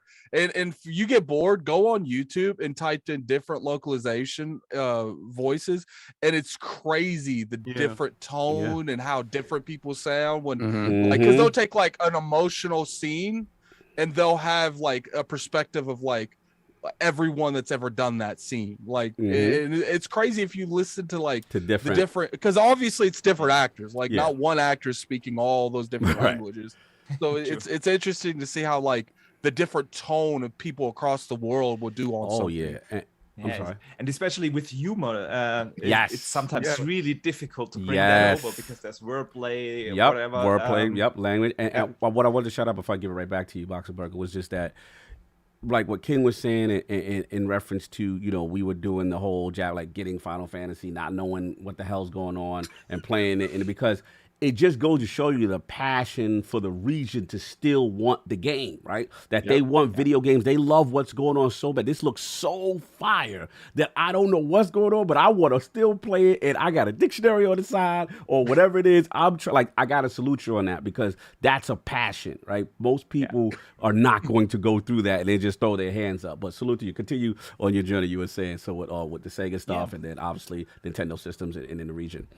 And then, and after that period, probably during the OG Xbox days, PS2 days, I also was big on PC because, that's where the bigger PC games were simply. And I for a couple of years, Don't worry, you're still allowed to come back. He's master race, Attic. He's master race. No. As long as you ain't doing the cheating stuff, we accept your claim. You throwing him in the hacking community already. Damn. Yeah. Those were the days. And then like it's a statute of with all the limitation. LAN parties and Continue. everything. Yeah. And then I was already a young adult going to the university, and I lived in a shared apartment. I had at the time a PlayStation 2. I had the GameCube, and the Wii wasn't out yet. And suddenly my roommate came home, and he had that little box with a big X on it. If you remember that one. And we have heard actually, there was this new game console, but it was nowhere to be found in stores. There was zero reporting in magazines. And that was like, I want to say 2003 or so. So 1 or 2 years after the OG Xbox came out. And I don't know where he got it from, but he came home and we started to play Halo on that machine. And it was actually, that was a funny night. I remember that he just had a new girlfriend and we were playing for an hour or so, Halo. We were like, oh, that's awesome. He got a phone call and he had to leave, and we had we know about that call. King used to get those calls during Halo. We know about that call. Go ahead. I broke up with a lot of girlfriends. Yeah, continue. So what happened? So the call came in with your man. Your man had to leave the Halo session. So then what happened? Yeah. And then I played the entire night solo till the next morning, and he came back from his new girlfriend. I was still playing. I was almost done with Halo by then, and it was awesome. Yeah, and from there on out, I wanted actually to buy an Xbox myself. I went into a GameStop here in Germany, and the guy working there asked me, "What's an Xbox?" Wow. It was really, this just tells you how poor it was advertised over here. I got one eventually, and then I started to play Morrowind on the OG Xbox, and I remember that was the game that brought me over from PC as my main platform again. Really? Because that was the first time I had really the experience. Okay, I can get everything I can get on PC. The same experience with shooters like Halo and RPGs like Morrowind. So I have a question. Right? Yeah. Because all right, so you said that you was playing Nintendo and stuff like that, and you went over to PC, and in your PC experience is probably first-person shooters, very deep RPGs like Kingsfield and stuff like that inside Gothic, those stuff RPGs. like that, And then you got a chance to taste the Xbox pause. And you got a chance of a first-person shooter that was probably one of the most successful first-person shooters on a console, right? So you're able to get that first-person feel without a giant keyboard and mouse. You have the control in your hand. But Morrowind, that experience with a real deep RPG and a very big open world, that kind of changed and opened your eyes. Because you know, coming from, and you know, Microsoft was known as like this PC company. Yeah. Did that just start forming your whole thought pattern behind Microsoft's identity? Because it wasn't advertised over there. What was your identity with Microsoft at that point? What did you think about them at that point? It's a good question. I didn't have special feelings. I know there were the some guys, oh, Windows is so awful, and I don't know. I never was. That wasn't me. I just, it is Microsoft. Okay, Microsoft is getting into gaming, interesting. I didn't really think a lot about it. For me, it was just another console, and then I really enjoyed it because it offered something different. And then just a couple of months later, Xbox Live was launched, and you could also get that online experience now on a console. That was simply new. We didn't have that before. Like you said, the typical PC experiences were stuff like first-person shooters, of course, but also stuff like Diablo 2. I played that, StarCraft, Warcraft, stuff like that. These kind of games, and suddenly you were able to play online, and that opened up a lot of things for me, especially because the community in Germany, the Xbox community, was so small. I suddenly got to know a lot of people I've never met before. That was new to me, to be honest, because on PC I was playing with my friends from school, from the university, whatever. Right. But with that I learned that there is this online community. And that was brand new to me, and it was a super special experience. I want to ask you a question about that, because you actually sparked my mind on something in reference to that, because we forget at the time, so like there was the Xbox came out. It was a very powerful. The OG Xbox was a very powerful machine for its time, with the hard drive, with the Ethernet and all that stuff, and comparable to PC at the time, right? So my thing was like, now Xbox Live comes out, and you hear Boxenberger talk about how it opened them up as far as to other people. So I guess my question to you, Boxenberger, is that in the PC realm, when you were doing your gaming online, was it more so just locally with people in Germany and people that you knew? Yeah. And was it that Xbox Live kind of expanded you internationally with a group of gamers that you probably would have never come across? Was that why the affinity for the brand and online gaming even kind of was more, you were more enthusiastic about it at that point? Absolutely. That was a game changer for me. Just simply to meet people that you didn't know. Then you got, I remember then exchanging the ICQ numbers, ICQ. you know? Yeah, let's go. And then you met someone online in Halo, and the next day you were chatting with him in ICQ, and it was simply new at the time. I was just gonna say, I get there's a lot of like toxicity, especially in the 360 era, but I do feel like the positivity that console gave in terms of like online connectivity was worth that nonsense people had to do. Guys off.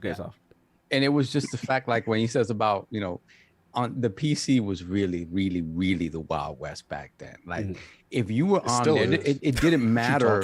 But it is. But back then, I mean, like it was really like you could not get into any sort of online game. Sans like World of Warcraft. With the cheating, you really can't either. Oh my God, he's on a crusade. He's on a crusade with PC today. I'm just saying, back then, like it was really, there was nothing in place to protect anybody from any of this. Right. Anybody. From No, you're right. So at the very least, the Xbox, it gave you the walled garden to be like, okay, at least you hang out with these racists. So isolated racists. He's right, but some of my best games that I played with some of the most racist people. Right? No, because and I've met people all across the world. It's an opportunity to teach people. Yes, they learned a whole lot from my little black. I got a little black friend. Right, and his name is David, and I want you to meet him, right? Until they see you, like, wait a minute, hold on. And when we play Call of Duty, they invite me over, right? So, this is my friend David, but then they add me, and they're like, wow, news depicts a certain character. Not what you say.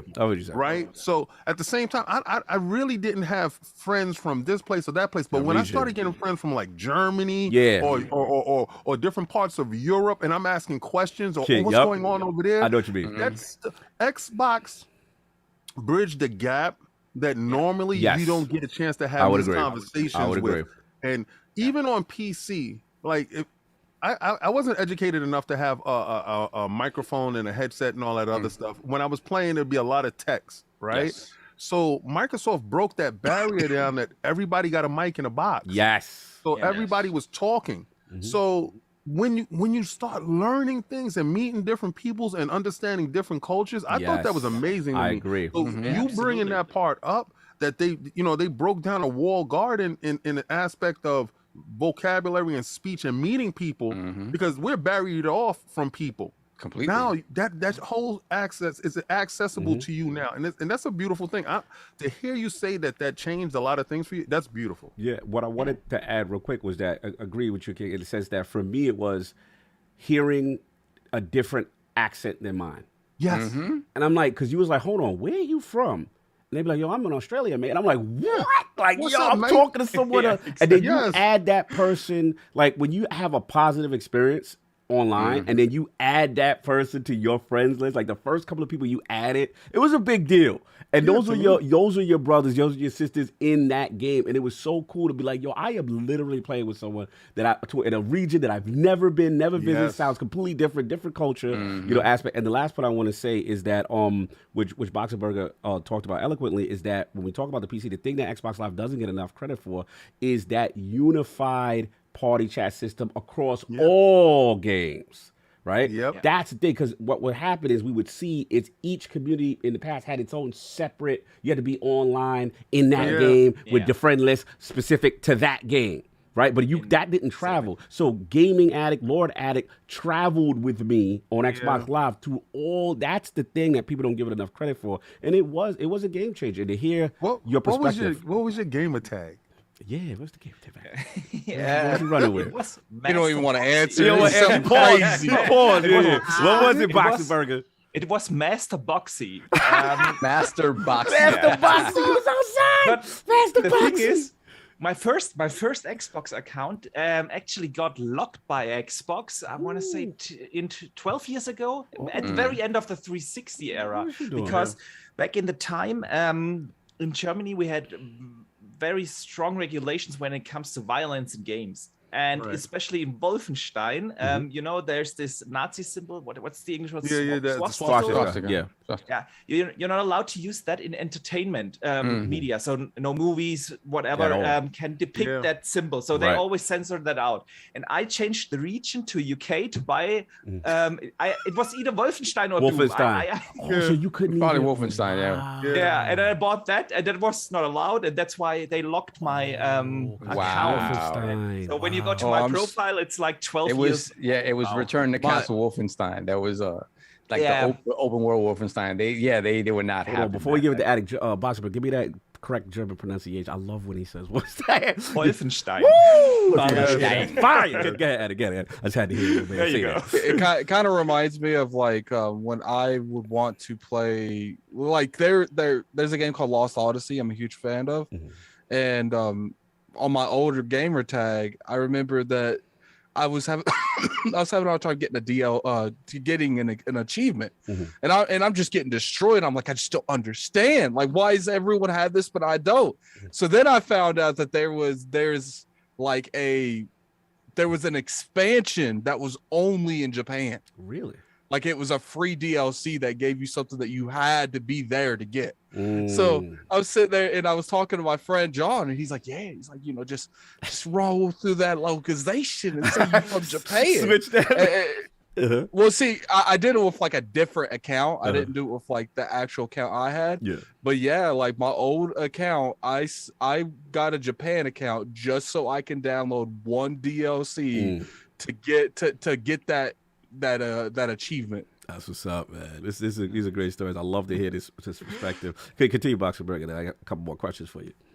Yeah, sure. I mean, I think we already covered the Xbox journey, but I want to mention I also had at time always a PlayStation, because it was simply the system everyone had here in Germany. That is when you wanted to play with your friends or trade games with your friends or whatever, PlayStation was the thing to have. But I was always a little different. Yeah, I was the Sega guy, the one who had a Sega when I was You went out your younger. way. Later, it was the Xbox. But yeah, and so from there on out, and I also had all the portable systems. Of course, the Nintendo systems. I still have every system. I always say I think I bought more than 40 different consoles. Let me ask you a question. Did you have a PC Engine or TurboGrafx? No, I didn't have a TurboGrafx, so Was it in the region? That's the real question. No. That's a good question. I don't know, to be honest. I really don't know. No, it's a good question. What I realized only later when I was way older is one significant difference towards the US and the UK were that we didn't have arcades. There were literally no arcades in Germany, and Sega was big in arcades, and that was what generated brand awareness, obviously. And Boxenberger, real quick to go back to the PC real quick. Maybe I missed this. What PCs did you have over there? In like, because obviously in Europe you had the Tandies and stuff like that, and you had the ZX Spectrums and stuff like that. So what was like the main? My first PC was a 486. Okay. I had that, and the first one I built on my own was a Pentium 100. Pentium 100. Pentium. Shout out to Pentium. What was the graphics card you had inside that baby? Yeah. And the funny thing is, FX Microwave 278. actually that. You know, when you wanted to build a PC back in the days, you really had no Google or so where you just could learn how to do that. I literally had to go with my best friend to the library. We rented books and had to read up on how to build a PC. Books and a library. Yeah. Why you had to come from like that? I mean, that's why I am in the 80s, man. You act like we don't have internet here, Saul. What are you talking about? That's why you went straight in the other time zone. That's when you went straight. You're the multiverse. Continue. Yeah, that were the days, and actually that's where my love for tech came from. And later, that's why I studied electric engineering. Good transition, brother. Yeah. Good transition. Let's get to it. That's still my passion for technology came from those days when we started to build our own PCs, and yeah, salute, man. This is great gaming history. Loving all these stories, especially localization, all the stuff you're talking about, and then just your desire to kind of be different, right? Not just stay in the box that everyone else is doing, but have that curiosity and satiate that curiosity to go check out other things, which is kind of cool. I don't know why King's laughing. Just stay in the box, and in my head, I just said Paul. Stay in the box. Moving along. So we got that. But hang on, Cog. I want to say one more thing, and because. One thing that, like you said, I always wanted to check out what else is available, not just the one mainstream product that everyone has. The thing really is, and King spoke about this, also, what Xbox did is with this Xbox Live, and we talked about it, I got to know people from around the world that share this passion, and that is what really hooked me on gaming till this day, is that gaming really unifies gamers across all countries. I mean, look at us here. Yeah, I'm here in Germany. You guys over there in the US. I was just the other day on a podcast with someone from Australia, from India. Gaming, brother. That is something that no other entertainment art form can do. Bring people together like that, and that is what's so awesome about gaming, and that's where the passion comes from. It's incredible. We even got a time traveler from the 1800s. No, man. No, the 80s. I told you don't dictate where I live. I don't know how poor you are to have a black and white TV in the 80s. I'm just helping you here. No, but it's real, man. That's funny. No, it's real, Boxenberger, and that's why, like, I mean, to me, it's just silly when I see the beefing on gaming, because I'm like, no, I love it though. It's just so stupid to me. Like, it's just like, bro, like, we are literally unified because of this thing we share. And now you try to have but we beef. Divided though. Yeah, you try to have real, but they try to have. I understand jokes, right? But we were having real beef. Yo, I don't talk to that dude no more because of this situation. I find it ignorant and funny at the same time, because, you know, I'm listening to your story, right? And localization made you get out a dictionary, made you learn to understand what your passion was. Because regardless of what, you was gonna figure it out, right? Yeah, I did that with comic books. Yes. I would sit there, and when my teachers found out I was reading on a college level, and I was like in the 5th grade, it was because I wanted to know what these words meant. So I would get a dictionary, I will sit there, and I will try to figure out things. And you also did that with your PC. Yeah, that's real. You wanted to play, stuff.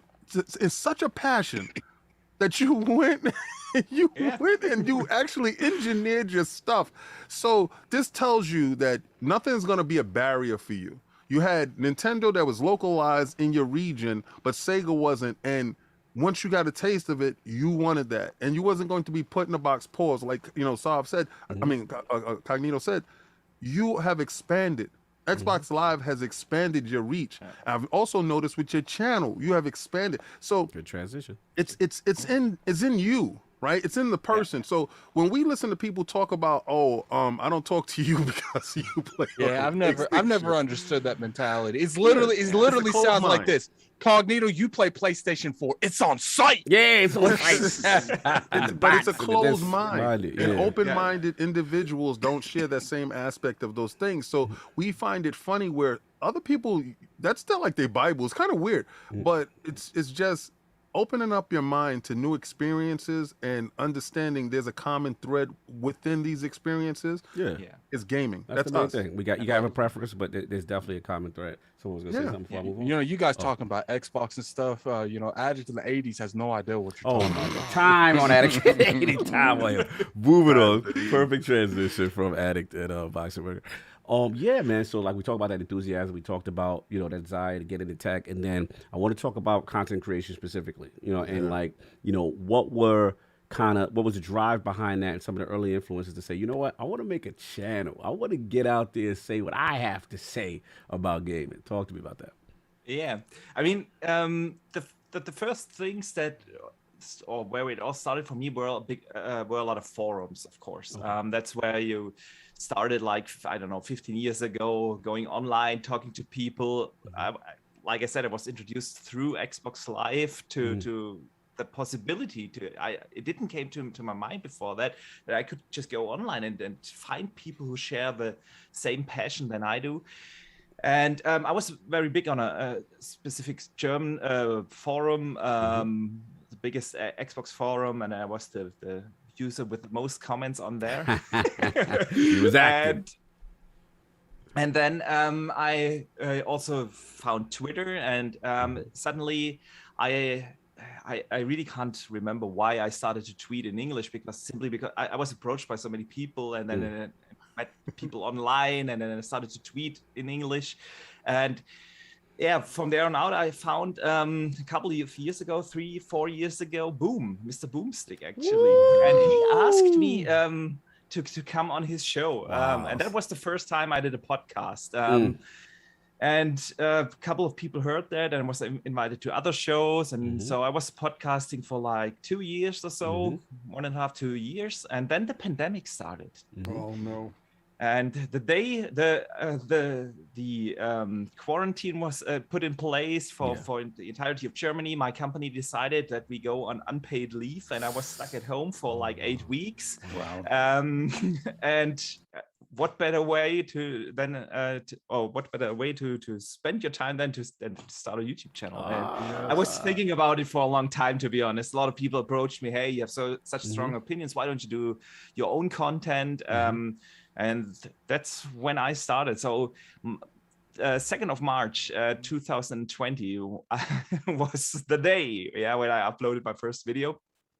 And so almost 2 years ago. And yeah, at the beginning, the first couple of videos, they were horrible. To be honest. But then and that is what really surprised me is that a lot of other content creators actually approached me and tried to help me out. And all kinds of people. The bigger ones that you know are definitely someone like Dealer. Yeah, we had a Salute, party Dealer. chatting. He was Salute. running me through a couple of things. Mhm. Of course, there was Boom, Mhm. Cognito. We also spoke. Yeah, of course, of and, course. Yeah. that was really new to me. I didn't think of this. I always thought, oh, they see me as a new competitor in the field, but that's really not it. That the content creator scene is such a welcoming scene, and from there on out, I tried to learn as quickly as I could. I tried to improve everything from editing. Oh, and did you? Yeah. Oh boy. Oh boy. Audio recordings and so on, how to do that properly, and then I upgraded step by step. Now, last year I bought a proper rig with a 3080 and everything, so I can render at flex that 4K. muscle, Flex that baby. muscle. Flex it. So you heard that 3080, right? So when you go to figure out how much that costs, put your wallet back. Hey, King. You know what I have to say about that, don't you? Just do a spaces on it. Before you get So somebody out there just said, no, before you get into the content, the other part where you improve Boxenberger, I do want to give two people their flowers that you mentioned. One is Boom and the other one is Dealer. And the reason why is that Boom, I always feel his platform, and we're definitely thankful as well, always giving new voices a shot. Yeah. Right, because it's hard. You know what I'm saying? You're trying to get yourself known. You have a passion, but no one's hearing you or no one's allowing you to guest and stuff like that. So and then I want to give Dealer his flowers in reference to video production and just how to take a channel to the next level. And people don't realize how much behind the scene he's really helped a lot of people. Right. And then what's funny is when dealing with both, it's funny to see how your journey has kind of improved, because I remember, not to cut you, I wanted to give you a flowers. I remember I was like, your video quality was so good. I was like, oh, this is like the German Code East. like it was so, because there's bars to it. Let's be honest, there's levels to it, right? And I always feel like Dealer, those guys, Code Rand, all of, there's levels. You know what I'm saying? And I remember when Addict got there, I was like, oh, Addict just stepped up his video again. You know what I'm saying? And again, we got to give the flowers to also people who are not hoarding information and actually helping, and then you see your channel go. But continue. Yeah, no, you're absolutely right, and they all do it behind the scenes without getting the compliments for it. Yeah, it's not like they go out on Twitter and brag about, I helped this or this one. They just do it behind the scenes and stay quiet about it, and that's why I definitely want to use this platform and say a big thank you for everyone who helped me along the way. People don't understand how influential Dealer is without looking for praise. Yeah. Beautiful people. That's a fact. Absolutely. And so I did that those YouTube videos then for a good year, and suddenly I don't know what happened. The channel grew and grew. What was the video? What was the first video you know? She was like, yo, look at these views. What happened here? Give me that first one. The first one was I don't remember the exact title, but it was about the RDNA 2 features. There was a big interview with Jason Ronald back in 2020. No one knew Jason Ronald. And there was an interview, and no content creator made a video about this, but there was a big interview, and he explained a little bit what is VRS, is the velocity architecture, and I made a video about that. It got 10,000 views or something like that. And that was the first one that really gained me 400-500 subs with one video. This is for a small channel like me at the time. That was really awesome. That was the big one, and actually that inspired me to think about what can I do with the channel to differentiate myself a little bit, at least from what's out there. And I noticed that a lot of people talk about tech, but they either explain tech in a way that's either hard to understand, or they just say, I don't know, let's take, for instance, mesh shaders or something. Mesh shaders are going to be awesome, and they will make the games look amazing. And you know what I need you to do? Yeah, I need you to make a Tech for Dummies channel and then give me that sub channel.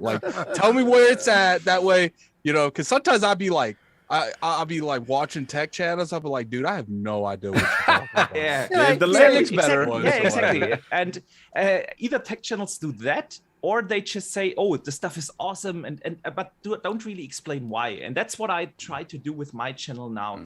I try to explain tech in ways that people hopefully can understand it. Just one example. 2 weeks ago, I uploaded a video on the Hellblade 2 graphics from the gameplay demo that they showed at the Game Awards. Yeah. And I was not just explaining, "Oh, look, looks awesome." I tried to explain in hopefully understandable words how Ninja Theory made this, what is so special about the graphics, how you can see, for instance, that parts of the velocity architecture are used. And I tried to explain that in ways that people hopefully understand. And that's the way how I try to differentiate myself from a couple of other of the tech-focused channels. Nice. Yeah. And I think you're doing a great job. Thank you. Because a couple of times, we spoke on certain things, and early on, any show I was on, I'm like, Boxen, man, show your face. But then he was like, We gonna get to it. We gonna get to it. yeah, we We gonna get to it. Why. I do want to shout him out on that and seeing the journey there and the growth.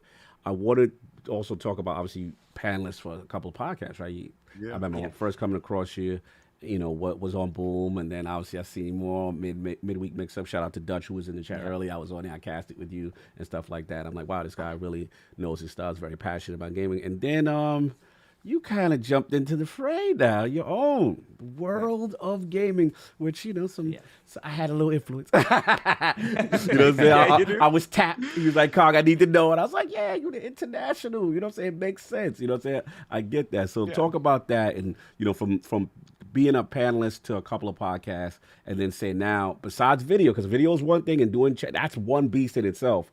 Then to say, okay, now I want to host a podcast in the world of gaming. Yeah, I was approached by a couple of people actually on Twitter, on YouTube. Then they've seen me on other shows, and they said, "Why don't you do your own podcast?" And it's simply a matter of time. Doing the videos is actually quite time consuming. Believe it or not, it's not my main job. Actually, my main job, it was the reason why I wasn't able to go on camera for a long time. Yeah, I know we had the discussions. Yes, in many. private, many discussions. There's simply a clause in my work contract that says that I have to get approved to be on camera. Finally got He's an that. international spy. And so I did that, and then I thought about, okay, what do I really enjoy about content creation? And it's, of course, I'm having fun doing the videos and explaining stuff and getting into the comments but it's the community. It's the people I interact with on a daily basis on Twitter and everywhere. On Xbox, we play games and so on. And the community aspect cannot be really covered in the 10-minute videos that you do. Yeah, and so I thought, okay. Again, how can I differentiate myself with a podcast a little bit from what's already out there? And I decided to do a small panel thing. I only have one or maximum 2 guests at the show. And I want to make it a little bit shorter. So we only run like 60 to 90 minutes. It's depending on Definitely not like that the Lords. Continue. Kind of different. And it all has its pros and cons.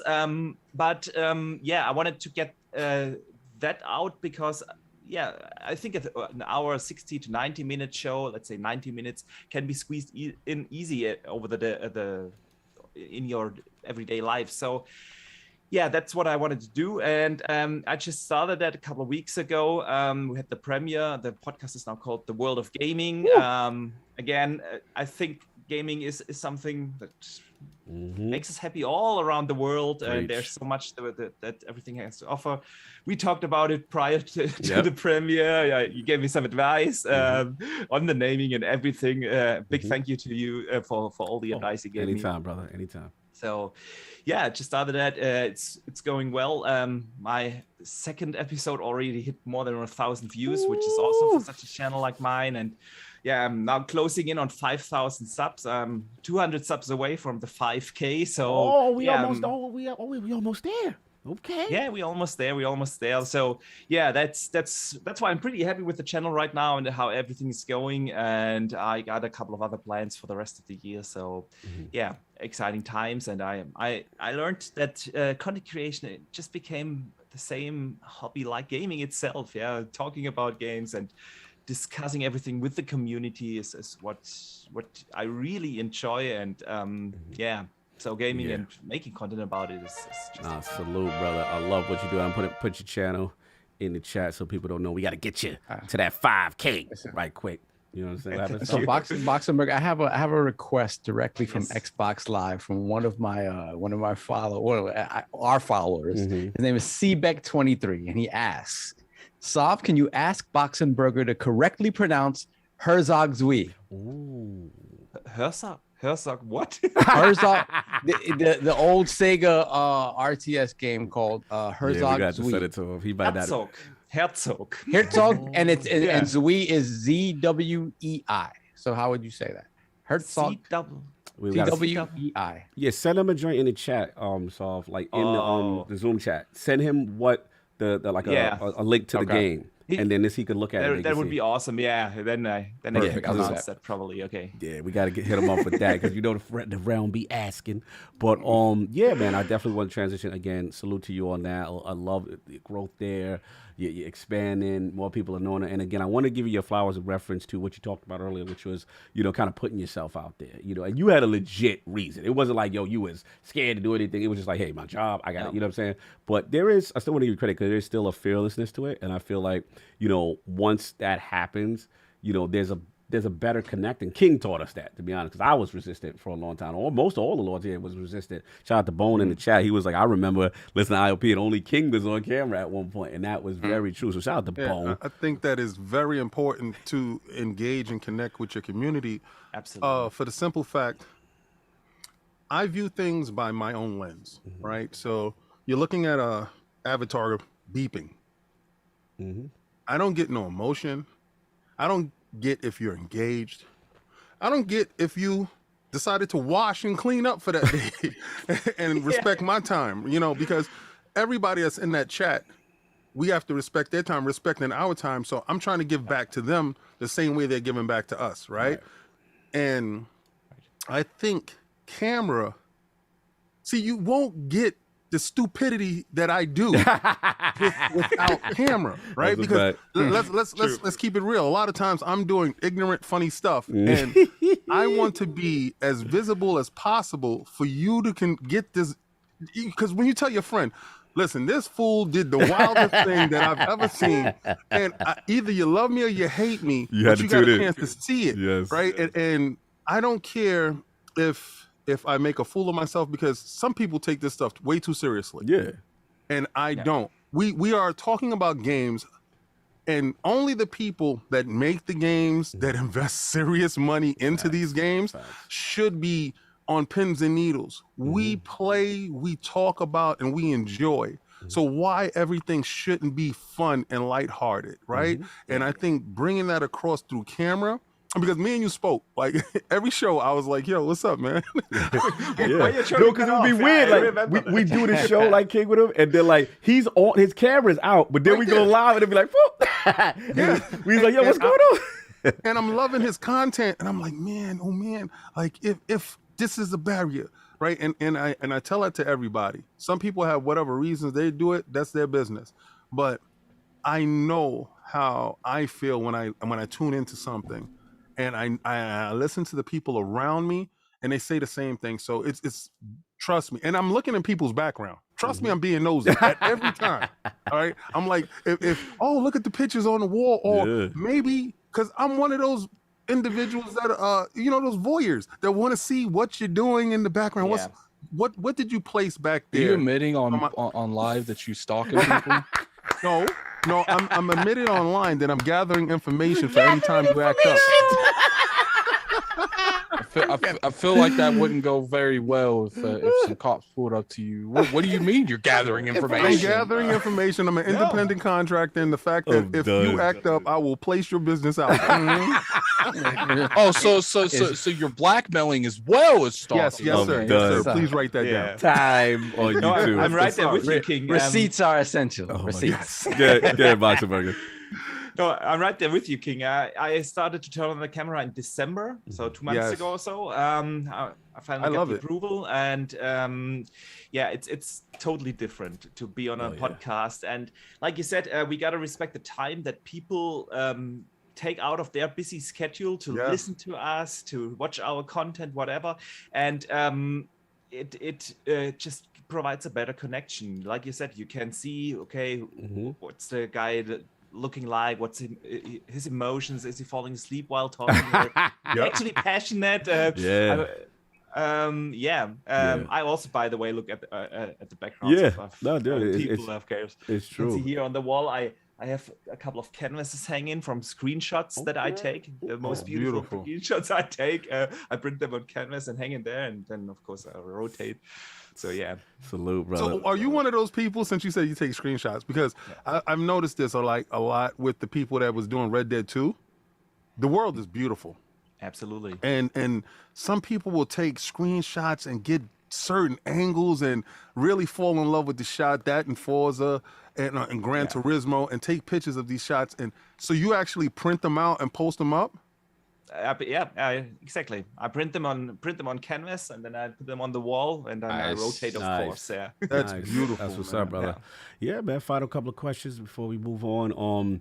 The realm wants me to ask Lord Boxenberger, what's this thing about plasma grenades that keeps coming up? I keep hearing plasma. Ask him about plasma. So let's talk about that.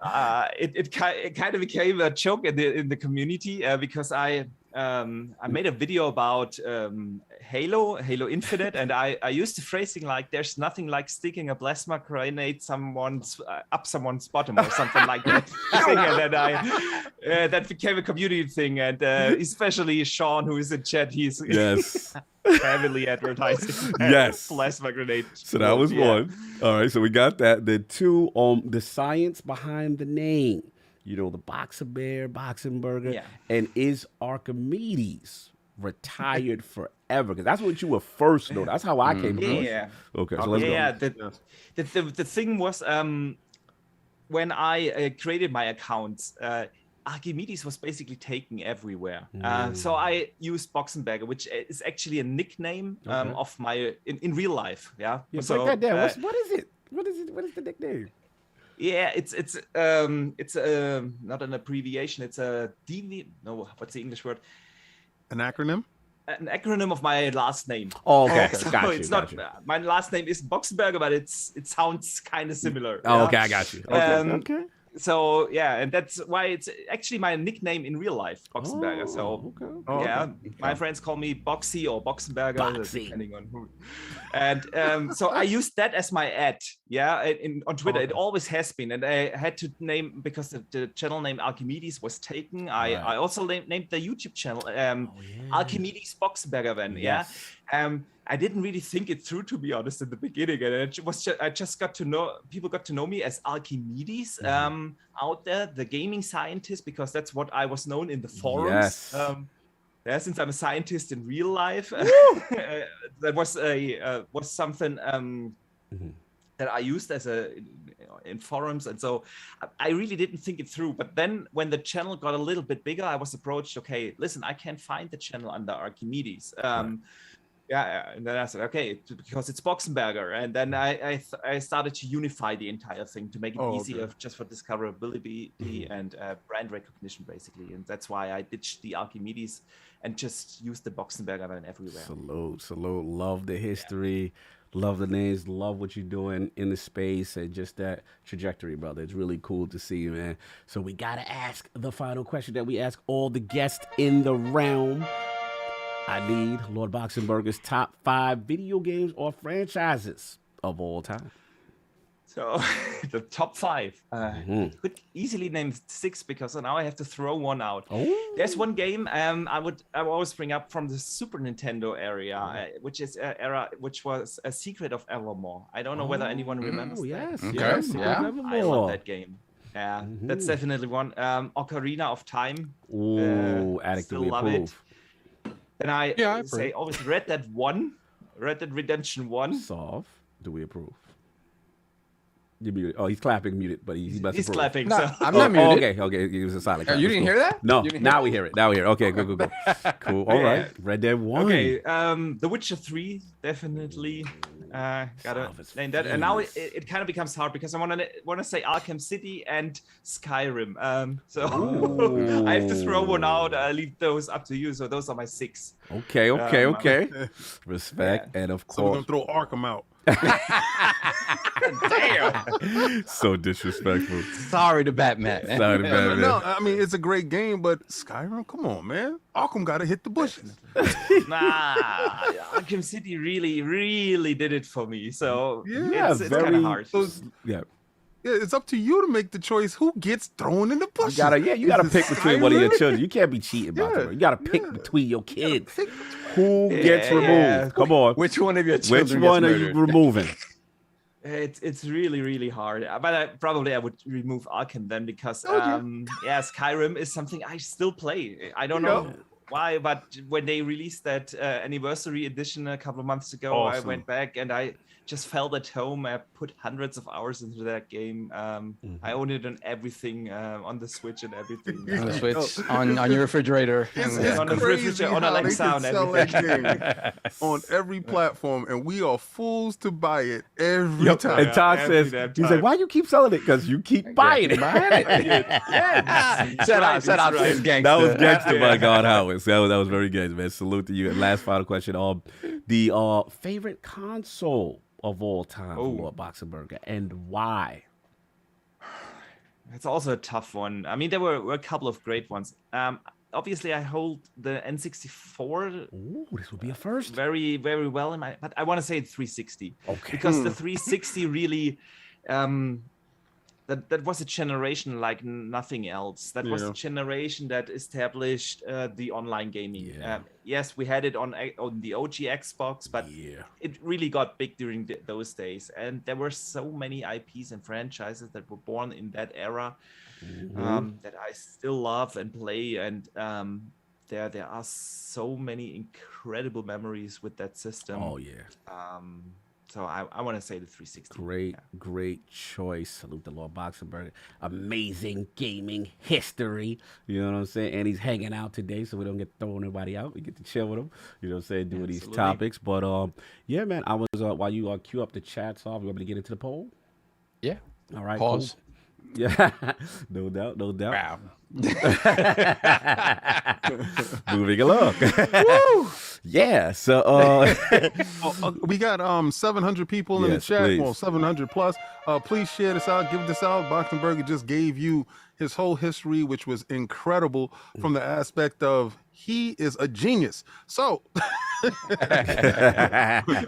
from early on until now, and the fact that his first console that he purchased with his own cash was a 64. So Nintendo dudes, stand up because you don't get that much love over here with the 1085.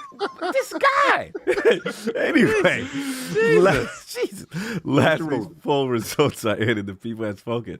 With the massive acquisition of Activision Blizzard by Microsoft, which outcome do you think is most likely to occur in the future? The winner of the three-way ILP poll with an absolutely dominating 81% of the vote was Microsoft's acquisition is a positive step towards Activision Blizzard work culture, dormant IPs, and more value to Game Pass Group.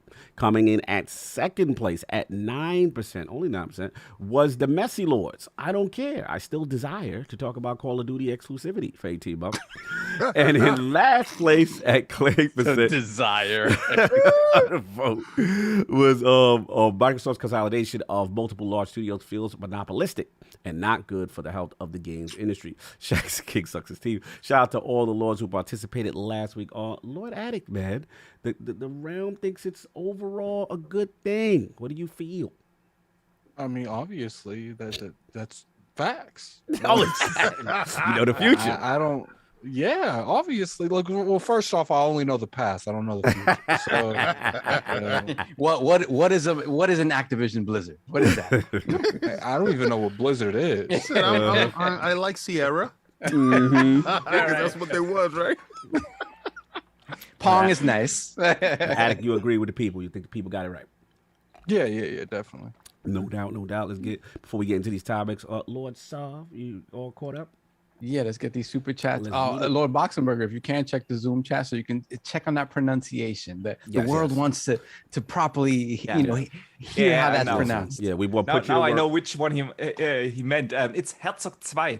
Oh, That's a beautiful thing. Oh, give me that at Wolfenstein one more time. That was fire. Herzog 2 and Woo! Wolfenstein.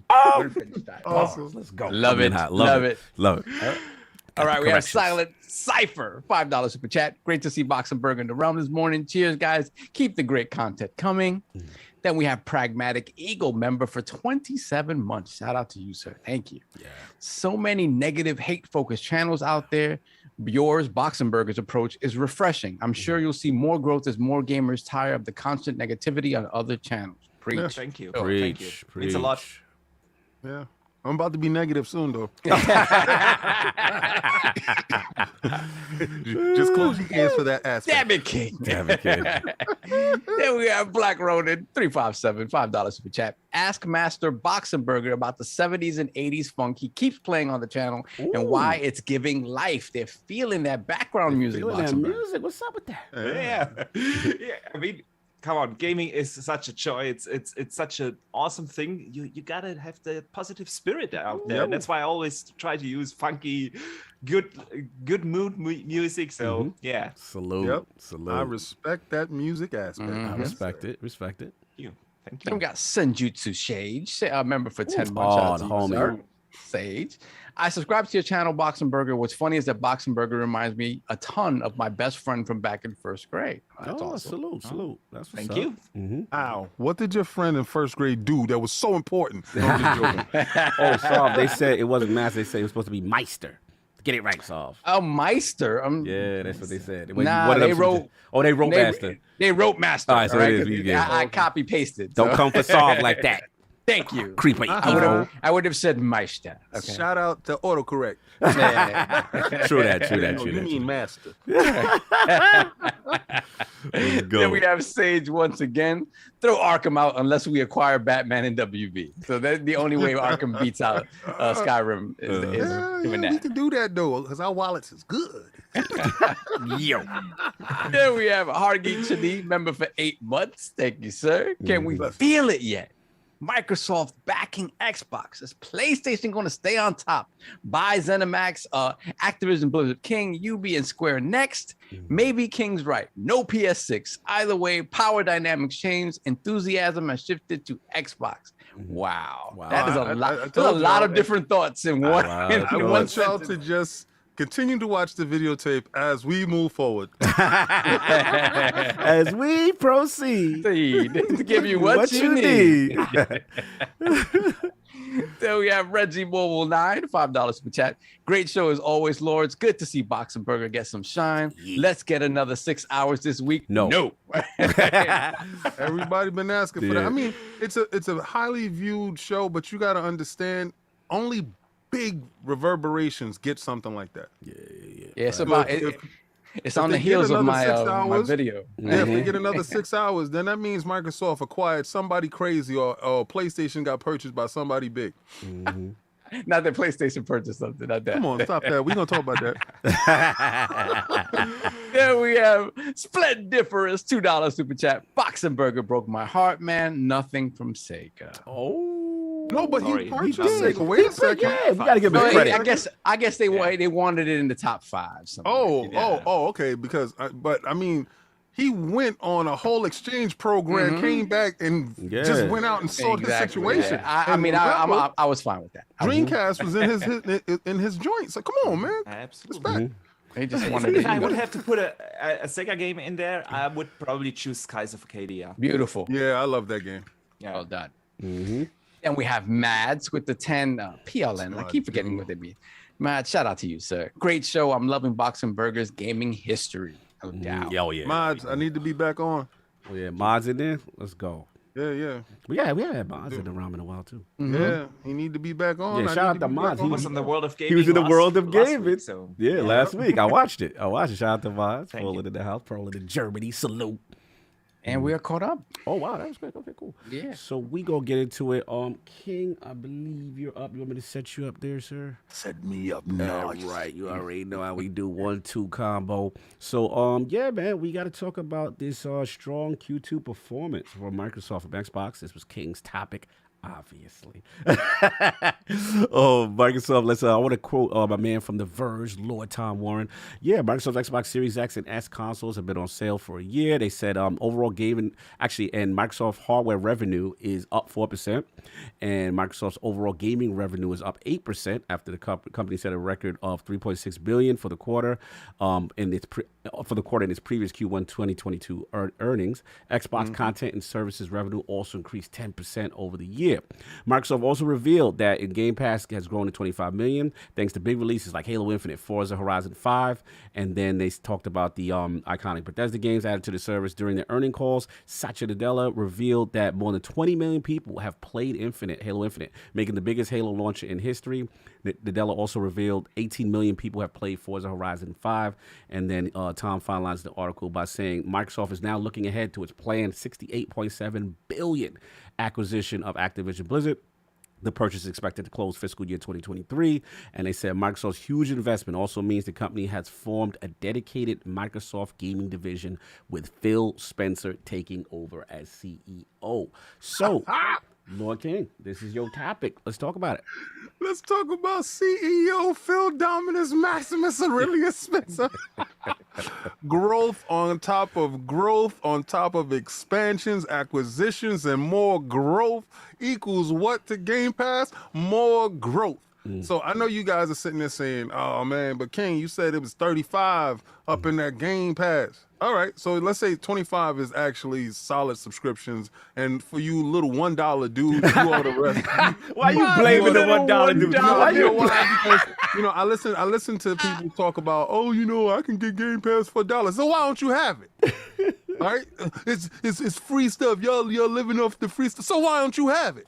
You're here to play games, right? So why don't you have it? But for you 8 million dudes that's down there for the trial, hope you stick around, baby, because acquisitions is crazy. But I'm talking about the level of growth Microsoft has seen, since Phil has been in this position. It's kind of crazy because Boxenberger expressed the 360 was a seismic shift in his gaming landscape. And I think that changed for a lot of people, right? So to up the ante and for Phil to become the all-time great, which I've seen in my lifetime, I mean, it takes a lot to change that aspect of it. And I think these level of acquisitions, we saw the shift with Xbox Live, which changed things. Game Pass is a game changer, right? The same way as Xbox Live is a game changer. Financially, Boxenberger expressed that for 8 weeks, he was off of his job, put them on unpaid leave, right? So let's get that in your head. That's 2 months of unpaid leave. You're not purchasing any games at that period of time because you're just focusing on your essentials of life, right? Your shelter, your food, and your family, right? So you're worrying about these things. But along comes this Game Pass thing where you can shuckle out at least $30 for those 2 months and actually have those entertainment things put to the side, right? And you can still partake in what's currently happening, especially with date and date is crazy. I'm looking at the level of growth and these acquisitions, meaning more games is coming aside Game Pass, more growth and people are seeing the value in the company. And it seems like the sky's the limit, to be honest with you. What did y'all take from, and I must give a shout out to Brad Sams, because for a lot of times I look at Brad Sams' stuff, and please, if you're not subscribed to Brad Sams, go subscribe to him, because he gives you information on a fiscal basis on a lot of things that's going on in the industry, in a sense that's clean and honest to understand. So when I brought this to it, I brought it through Brad Sams, to be honest with you guys, because I watched it and I was like, wow. He delivered a fiscally responsible report. And it showed to me, then when you do further digging, Microsoft is in a healthy position to change again how we consume gaming, because if you notice, they didn't talk about actual purchase numbers of Halo and Forza. They talked about interactions, right? And how do we interact nowadays? Because Netflix doesn't talk about purchase numbers when it comes to your movies, you know, which Best Buy and other people were doing. This is changing how we do metrics. 20 million eyes on your product changes that. 20 million, 18 million eyes on your product changes that. So going forward, could we just get past, oh, we sold 18 million? Wouldn't it be better if 100 million got a chance to see your product? Wouldn't it be better if 40 million got a chance to see your product? And doing services, this level of commitment Microsoft has shown, Satya and everybody is doubling down on making these acquisitions a better prospect for gaming in general as a whole, as the poll revealed. What do y'all see about this? It's a lot of information to digest, break down, analyze. Let's start with our esteemed guest, Lord Boxenberger. What's your thoughts on this, you know, second quarter news that kind of came across online that I think Microsoft is supposed to report, right? It's all like this has to happen now. They kind of have to. Yeah, this is like you can't hold on to this, fam. You gotta because that was the question, right? What's really going on? So what's your thoughts on all these different numbers and things that's going on with Microsoft? I mean, it's great to see that they are doing so well. It's really impressive. I've seen a lot of people talking about how only 25 million subscribers or only 8% more hardware sales and so on. It's really impressive if you think about it, because when you compare these numbers to the last year, to 2020, 2020 was really the year where the pandemic started and gaming suddenly blew up out of the sky. Everyone was at home, everyone was playing video games, all consoles were sold out everywhere, player numbers went up, and that was really unprecedented. In 2021, the pandemic, we still had it, but things got slowly back to normal, at least to some degree. And Microsoft still was able to grow their ecosystem, and it's and that is really impressive. That especially that Q2 of the fiscal year is the last quarter of the calendar year. When you compare that, in 2020 we had the console launch. And they were still able to top that in hardware sales. Good point. This quarter, which is really impressive. So I'm happy that they see that growth, because Xbox has been investing a lot. They have been providing a tremendous amount of value when you enter that ecosystem. And it's not just the console ecosystem, it's also PC, it's the cloud, it's everything you get with that ecosystem. And the value is there. People see that. They see that they have the games now. They see that they have quality products out there with the consoles, that they have choice and options. And that's why the ecosystem is growing. And that will allow Microsoft to invest even more, and that's where we gamers benefit from. So I'm happy to see that this was a success. Good points, Lord Boxenberger. Lord Attic, man, what's your thoughts? I don't know, usually you don't really get into the numbers too much, but I just wanted to get your overall vibe with, you know, Q2 for them, and then obviously they talking about the Halo and Forza engagement. What was your thoughts on all of this? You muted. You're definitely the other direction. You're the other dimension. I said that's cute. They selling more. I want to see games. Like I don't particularly care about what they sell and what they not sell. I like that the brand's doing well, because that will lead to maybe more investments into other stuff, more games. But at the end of the day, it's cool that Halo's successful. That's cute. I don't really.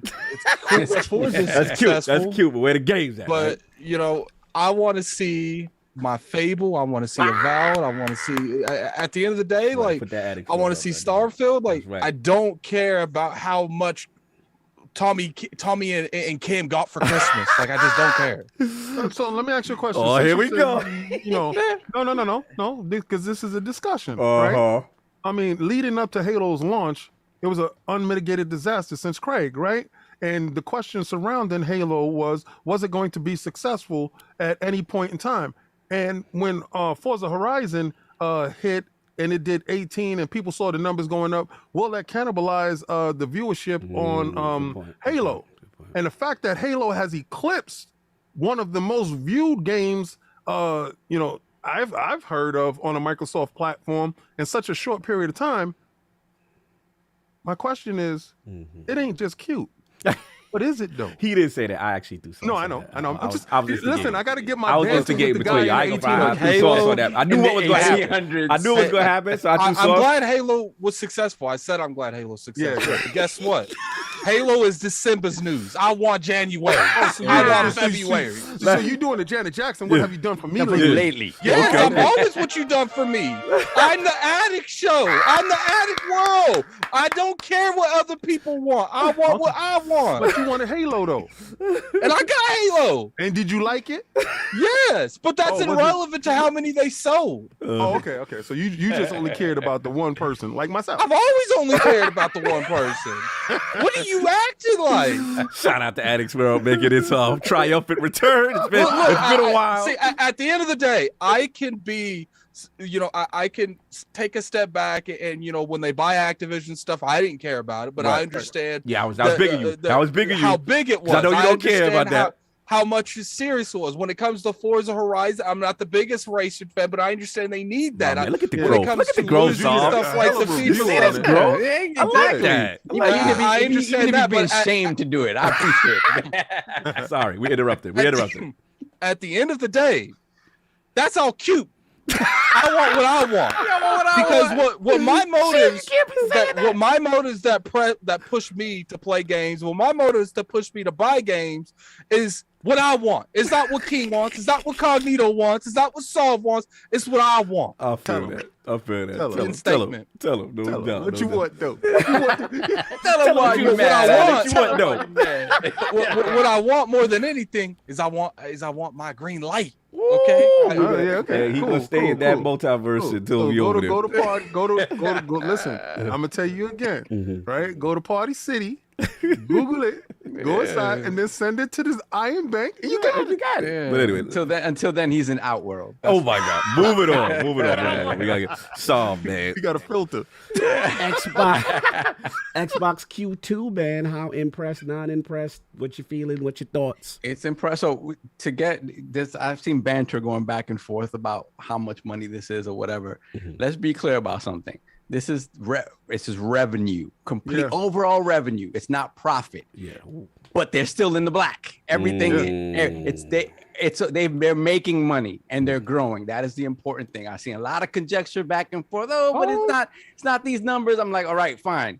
But in no way, shape, or form. Oh yeah, I saw. I didn't even know. Dude, just wild crazy. Yeah, it's just because there's needle threading and there's there's a lot of Yeah.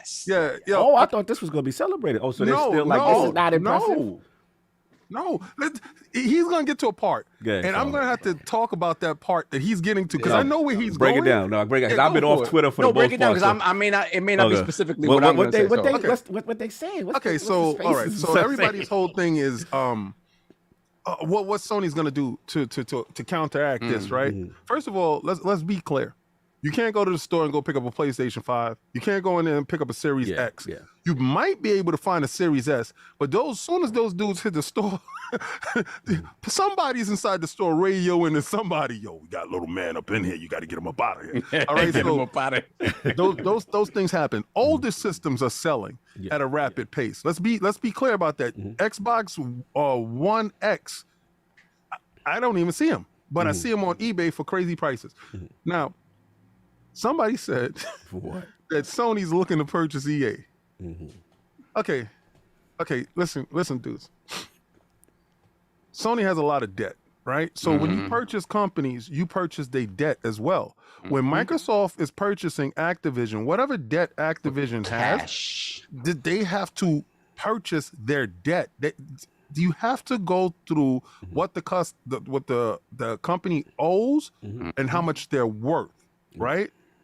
So when you saw them pay for Bethesda and you saw, they paid over market value. No, they were purchasing debt as well, to clear them to bring them in. You don't want to bring in dead weight when it comes in. You have to clear that debt because you don't want that debt hitting your books because what happens to you? You go into the red, right? So you want to stay in the black. So when Sovereign said the black, that means you're being profitable, okay? Sony has some odd $1 trillion in debt. Not trillion, but they're up there. Listen. It's when you do the math, it is. But again, at the same time, you know, somebody put up their 16 billion over. That's yen. They're 7 billion over. That was the budget of Bethesda. This is where the conversation goes into. Okay. Now they can make smaller purchases of companies like they did with Sucker Punch and stuff like that. And if you look at the price line on it, they purchased them at a discount prices. And y'all like, wow, why ain't Microsoft buying these companies at these prices? They look at their debt. I got you. They look at it and see if it works for them, and they acquire them in that manner. EA doesn't make any sense for them to even think about purchasing if they take a loan or going into that stuff because they have to look at their debt. That doesn't make any sense. So y'all can kill that rumor there. Okay. Right? Now, Capcom, that makes sense. Look at their debt. Remember, Capcom cleaned up a lot of stuff. So a lot of stuff isn't there. Same thing with Sega. Those companies make sense for Sony to do so. But does Sony actually need to do that in this area? No, because they're fixing up different areas. So financially, we're talking about a whole big company doing different things. Two different companies going in two different directions, trying to achieve two different things. Don't try to poo-poo what Microsoft is doing by saying, oh, well, you know, Sony needs to do this. So, like, just the same way I will honestly tell you, I don't ever believe Microsoft should go into VR. If Sony is in that space, certain companies don't need to do what the other company is doing. This is why we purchase different consoles for the different feelings that we get from each console. I have my Sony stuff for their stuff, and I have my Microsoft for their stuff. It would not be in there. It wouldn't. Let Attic answer what he was going to say. Yeah, you got your hand up. Here's my thing when it comes to like buying the 2K or the EA or whatever. Like, I do think that, shout out to Colin. He said a lot of the only real possible way Sony could buy something that big is if they merged with them. Yeah. So, you know, I guess here's the thing. I don't see Sony doing that, like, by any means. And look, Sony can buy a lot of stuff, but the thing is they got a huge brand. They could easily leverage that. But the thing is it's easy to go to your, you know, to your panel, to the people that are going the money, be like, yo, I want to spend cash money to buy Activision.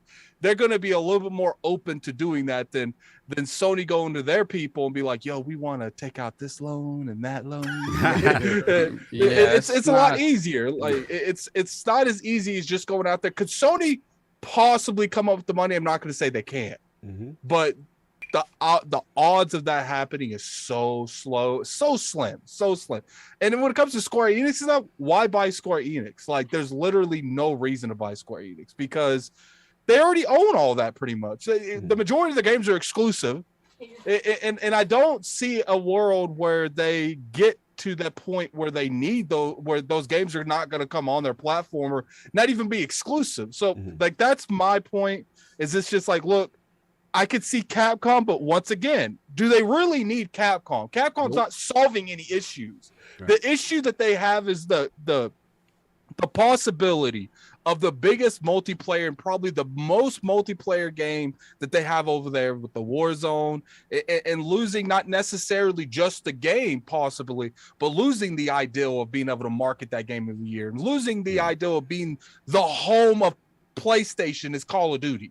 Yeah. And that's what they're losing. And I don't think Capcom fixes that. No. Capcom doesn't even remotely fix that. They need to start developing more multiplayer focused games, and that is going to fix their issue long before picking up a publisher that makes a bunch of single player games. No, see, I mean, they make like Monster Hunter and stuff like that, but Monster Hunter is not the same as losing Call of Duty marketing rights and the ability to market Call of Duty every year. No, we feel you. Yeah, go ahead, Soft. You no, go ahead. No, I was just going to add on to what he said and give it back to you, which was that the thing that I think that when I was surprised that Sony made the statement after Microsoft acquire. Like I hope you go and hit them contracts, right? You're gonna honor the contracts, right? And to me, I'm not going to get into the hyperbolic stuff, but it does show a concern that they bet on Call of Duty addressing their multiplayer deficiency. Because let's be honest, first party has been the hashtag just one, and they've been comfortable in that pocket.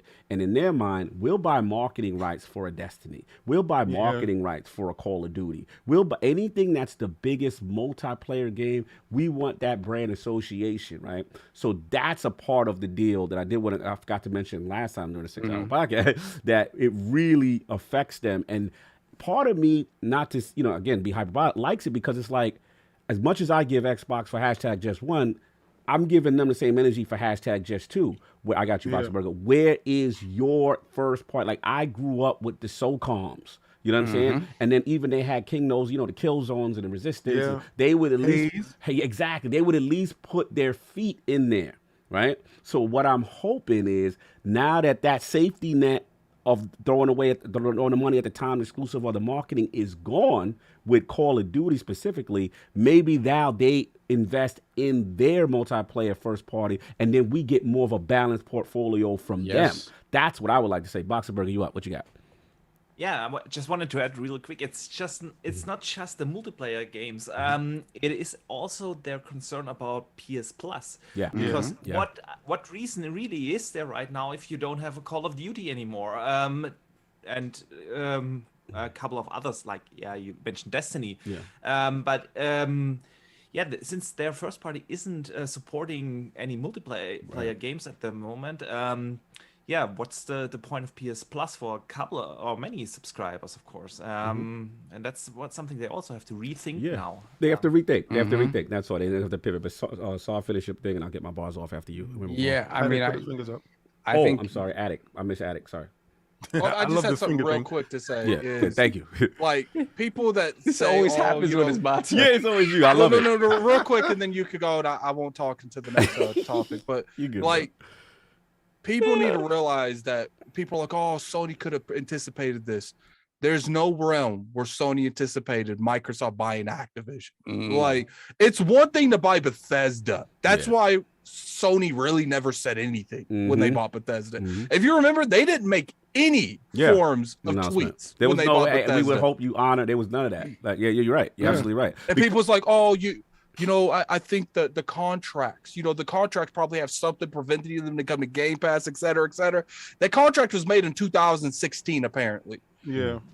When they made that thing in 2016, do you think Sony's really thinking, what happens if Microsoft buys Activision? No, they won't. like people need to realize that, in my personal opinion, Call of Duty's huge, but that marketing's bigger than Call of Duty. Because Call of Duty goes up and down. Yeah. That marketing and the ability to come out there on the Super Bowl Sunday or whatever the hell that is, and the ability to put out the end of that Call of Duty commercial, PlayStation is more important than the actual game because itself. The casual fan, we know it through the Destiny days.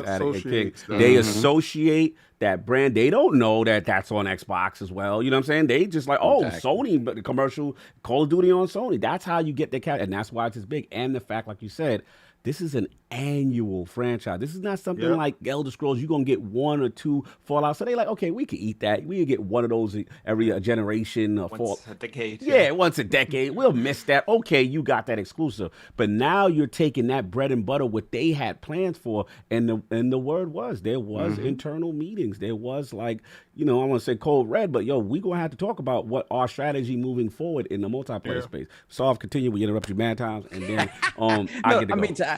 To Addict's point, like, they couldn't have known because, like, I was the only one that knew. So thank you. You were the prophet. Yes. Correct. Yes. Okay. Now to your point, Cog, you said something really important that I want to expand upon is the fact that more than anything, what this purchase should do to Sony is push them to improve their deficiency. Yes. Whether organically or through smaller purchases, which it is their right to do, and I would not begrudge them if they did that. One thing I didn't touch on last week, because there was so much to talk about, is that when you think about, for somebody like me who's kind of been in gaming from the very beginning, I've seen it kind of from the Pong days, right? At every sort of transformative moment, in gaming, every sort of a point of inflection in gaming, there is something that happens that is absolutely, that sort of shifts the paradigm, right? Yeah.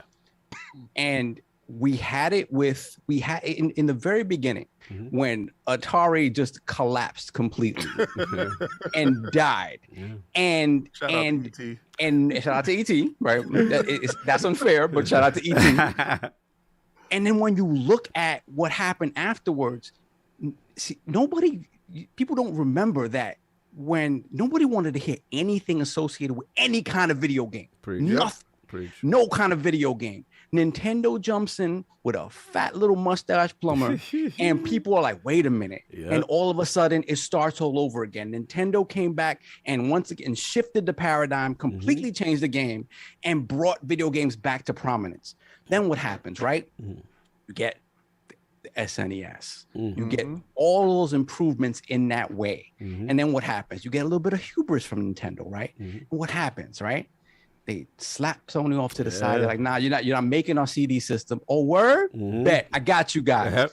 Here we go. PlayStation, $199, right? They kick Sega in the teeth, kick Nintendo in the teeth. Nintendo wants to keep making cartridges. Cool. Now, if anybody here remembers when the 3DO came out, when the Philips CDI came out, when the PlayStation came out, there were plenty of people, naysayers, like, oh, disc-based games? Yes, no way. Yep, that's not the future. No, that's not the future. Yes. Cartridges all the way. Good I cannot point. believe this. This is gonna be dead in the water. Industry. Yeah. Exactly. Shake up the industry. Another inflection point that was initiated by Sony this time, right? DVD versus what was it? No, it was Blu-ray versus HD DVD. Yeah, they brought DVD. Yep. Exactly. So you had porn one. Yeah. Exactly. Porn one. Right.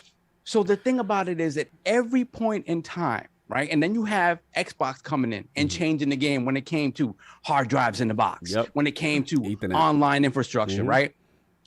Every time a company comes in to switch up and change the paradigm that has become either stagnated or just the people that have been winning have failed to sort of move the industry forward in a significant way, something happens to shake it up. And the reality of it is that if we look at Game Pass as that moment, right? Game Pass and what Xbox is doing with their ecosystem right now is that it wouldn't be working if the market didn't want it. If the market didn't want it, it would be dead in the water. We would not be talking about this, right? So all the people that we're talking about, you know, and this goes back to the Collins argument. Like, it's just you being afraid of changing the status quo that you've been used to since PlayStation jumped in and changed the status quo.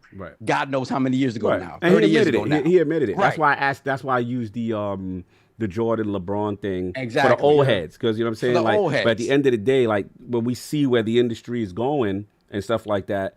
And it's just like, yo, this is happening. You know what I'm saying? Kind of thing. This is happening. This is happening. So the thing about it is when you look at these numbers and people see this growth and it's like, oh no, here it goes. It's the market saying, hey, this is where we want. Yeah, the market's saying it. The market is dictating it, right? Yeah. So when it comes to what these other companies have to do, and we had this discussion last week as well, the fact of the matter is, there is a very real impending threat from the Amazons, from the Googles, from the NetEases, from the whatchamacallit, from the Embracer is what's they've been a monster. Exactly, from Tencent. And the fact of the matter is that if there is anybody with the cash to sort of make sure that the paradigm shift in gaming stays, for the most part, stays to subscription services and not all this other negative stuff that we can have coming in, and we can talk about NFTs and all that stuff. Right. It's Microsoft. It's Microsoft. So we all have to remember history as it happened. And history as it happened is that PlayStation came in at a time and shook things up. Yes. And made people change the way they think about what gaming is. Service CD's not going to work. Load times are bad for gaming. It's disruptive. It's disruptive. Yeah, I remember.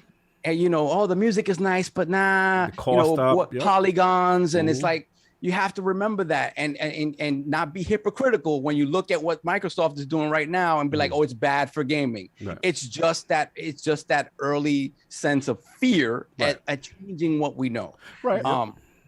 So to see this growth, I think it's amazing. I'm excited to see where this goes, whether it's a little bit scary or not, that's fine. But we've been here multiple times before and we've been fine. So I think we'll be fine. Yeah, it's an inflection point. You know, I will say, though, in the defense of people on other sides of the argument, that one example of it going wrong is the Xbox One era when you're too aggressive and your market is not ready yet. You know what I'm saying? So the market wasn't ready yet for the digital only future, even though that's where it was going.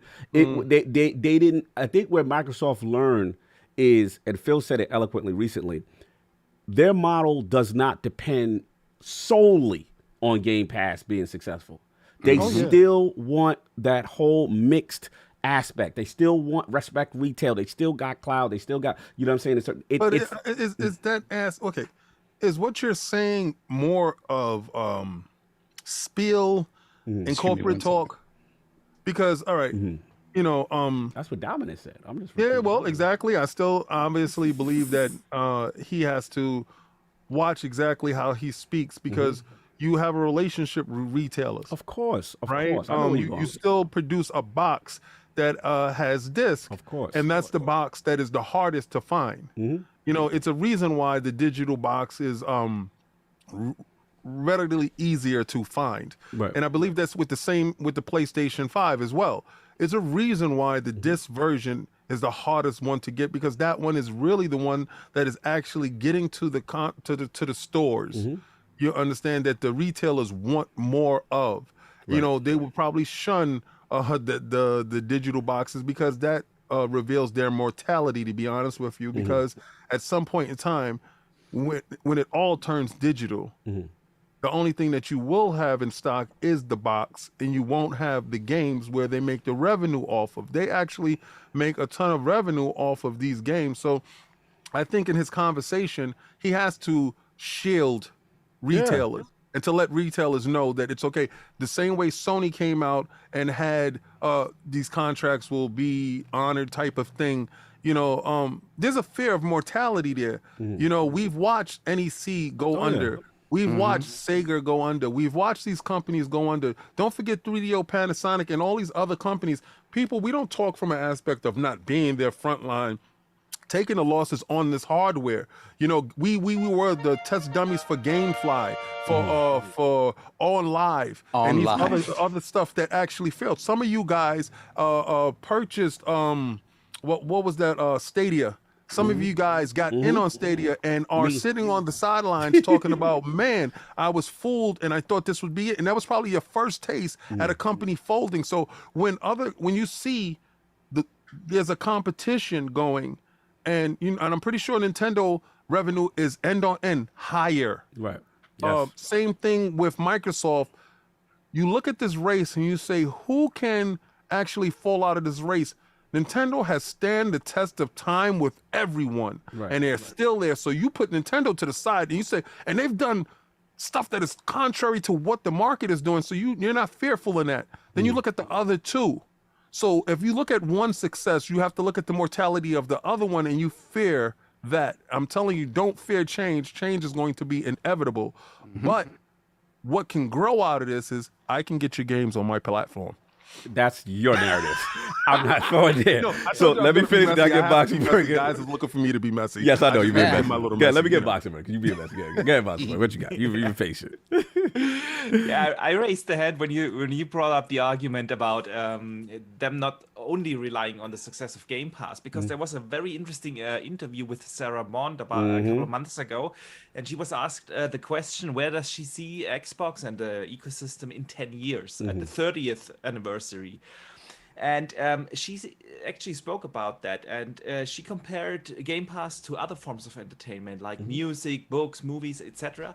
And she said something interesting that I didn't know, that in the music, even though we all use Spotify or whatnot, these streaming services, the music industry still makes a 30 to 40% of regular retail sales. And the same applies apparently to books and movies and TV series, etc. And so she expects, of course, the market shifting towards subscription services and digital purchases, but she's not seeing classic retail sales going anywhere. And I find that quite interesting, and a quite interesting aspect, because that's what Xbox has been actually advertising all along.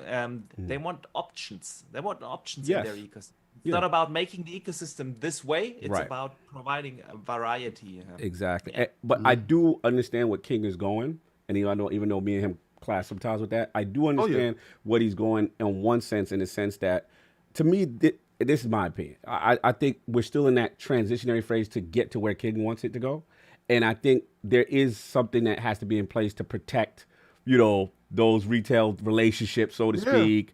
And, you still have a base that, for the most part, your competitors they're not as aggressively pushing into that space like you are, right? Because they're kind of pioneering and pushing. They're like, we're the Netflix of game, and you can download it, and you can go retail. We give you all these options, and the cloud, stuff like that. So it's going to be interesting to see. I'm going to get my balls up quick, because we're going way long on this topic than I thought.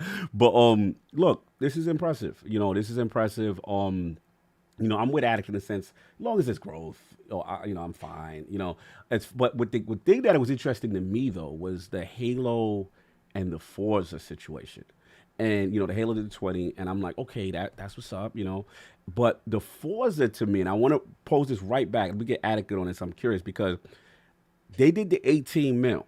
Now, the conversation at the time we had, and King remembers, we was like, yo, I don't know if that's a good move to have them in such close proximity. Remember, we was like, yo, maybe Forza should be allowed to rock. Yo, let Halo give us some time, right? I was guilty of this. So I am clearly wrong here, because it shows that the proximity really didn't matter. It didn't really affect the concurrent nature of people there.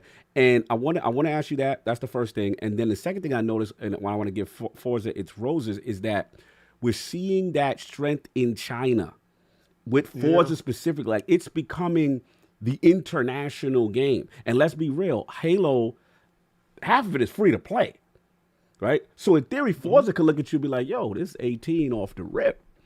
You know what I'm saying? Like, y'all had 20, but your 20 is really a lot of free to play. You know what I'm saying? Like, it's an interesting argument. And the fact that I'm glad we got Boxenberger on, because we talked about localization, and you see Forza like, yo, this week, China for localization. Then we realize how much of a dominant place and market we have in all these regions. We're adding region-specific cars, like classic Chinese vehicles and all these other things that like really cater to the market. You see them doing it in different markets, and you see those markets internationally appreciating that. So the question I got back to, I'll start with Attic, is Forza the real king out here in these Xbox streets? What say Addict? Addicts in the third dimension. Well, you talking about Forza? Yeah, who the king? Who the king now? Is Halo got the number? But is it really? Is it Forza though? Oh, cut it I think they're both. I think they're both kings. Like at the end of the day, like Forza is a racing game competing with a shooter. Like I don't know. The thing is like we do got to take into consideration that just because these games have a high amount of people that's drove in there, how many people is actually playing it like right now? Right. Like because we got to keep that in consideration. I know that it does decent on Steam, and it's usually Halo's usually in like the top 10. I mean, numbers go down all the time. They go up and down, up and down. Put respect on his name. So we'll just have to see. I don't like that. Okay. I don't like that because then it changes the talk. It changes the talk from peak view to what's consistent. Like it changes the conversation. Put your joint on sale. Your joint was on 99-cent bit. Forza was off the rip, all cat. It's the thought that, and it gives credence to the troll. Because it gives the troll a little escape hatch. No, I'm not even talking troll. I'm talking about internal, in-house, just in-house. Yeah, but okay. Halo's the king. Okay. Numbers reflect that. 2 million ahead, and you had a head start, and we still punched you in the mouth. I don't care if we in the same house. I'm still big brother. You Okay, the little okay, brother. okay. I see where you going. And, you Okay, know, okay. 'Cause they had the ball. Okay, same- okay. They had the ball. At Okay, the that's what same you're doing. time, I don't care if I gave you a head start. I still won the race. God bless. Sit down. I'm big brother. So we're not gonna go with who's concurrently doing this, and we're not doing that. We doing the pink numbers. Shut up. Sit down. That's it. I'm the boss. And you know how until little brother and Solve can appreciate this. Until little brother can give me that lay down, stay down. You little brother. Choke me I out. get that, and I do understand that to a point, but I do think it does matter how many people is actually playing the stuff consistently. Like especially Halo. It doesn't matter if 8 million, 25 million, 40 million people played it. If only 50,000 people playing it, that's the number that matters for a game like that. I'm not saying Halo's in a bad spot. No, we're it not. might be going down Both of in them are numbers. great. That's because it's been out for a while. That's what these. Well, it these came in games number are- 2. I mean, to your own metric, it came in number 2 only Being behind Call of Duty. Yeah. So and the fact that that's Microsoft, cool. No one's owns no Call one's of Duty saying now, that it's a failure. All I'm saying is we always go off on when it comes to certain games off if you can only get one playthrough, if it, it has a lot of replay value. God of War, Uncharted 4, so 30, 40, whatever million, 20 million. But at the end of the day, that's cool. And it shows how much those games sold. But those are single player games. They can get away with that a little bit more. But when you play as a games as a service, it's a different metrics because it matters how many people's constantly playing. Because look, prime example, Sea of Thieves. The arena was not doing that right. So they had to shut down that mode in Sea of Thieves. Right. And if the millions and millions that was playing millions, if they were playing that particular game mode and populating that game mode, it would still be there. But when it's not being populated and it's just wasting server room, they gotta cut it. They gotta cut it. And you know what? You're 100% right. And I'm in on it. I'm just being a troll and talking from a troll aspect of it. But and I know what you're saying. To even compete with something, that's all I was saying. Halo's nature. Little brother did give a good go at it. He did put up numbers that made people a little reflective. Like, can Halo even compete with what's in house? And all I'm saying is, Big Brother's always Big Brother. No doubt. Solve and Boxenberger quickly.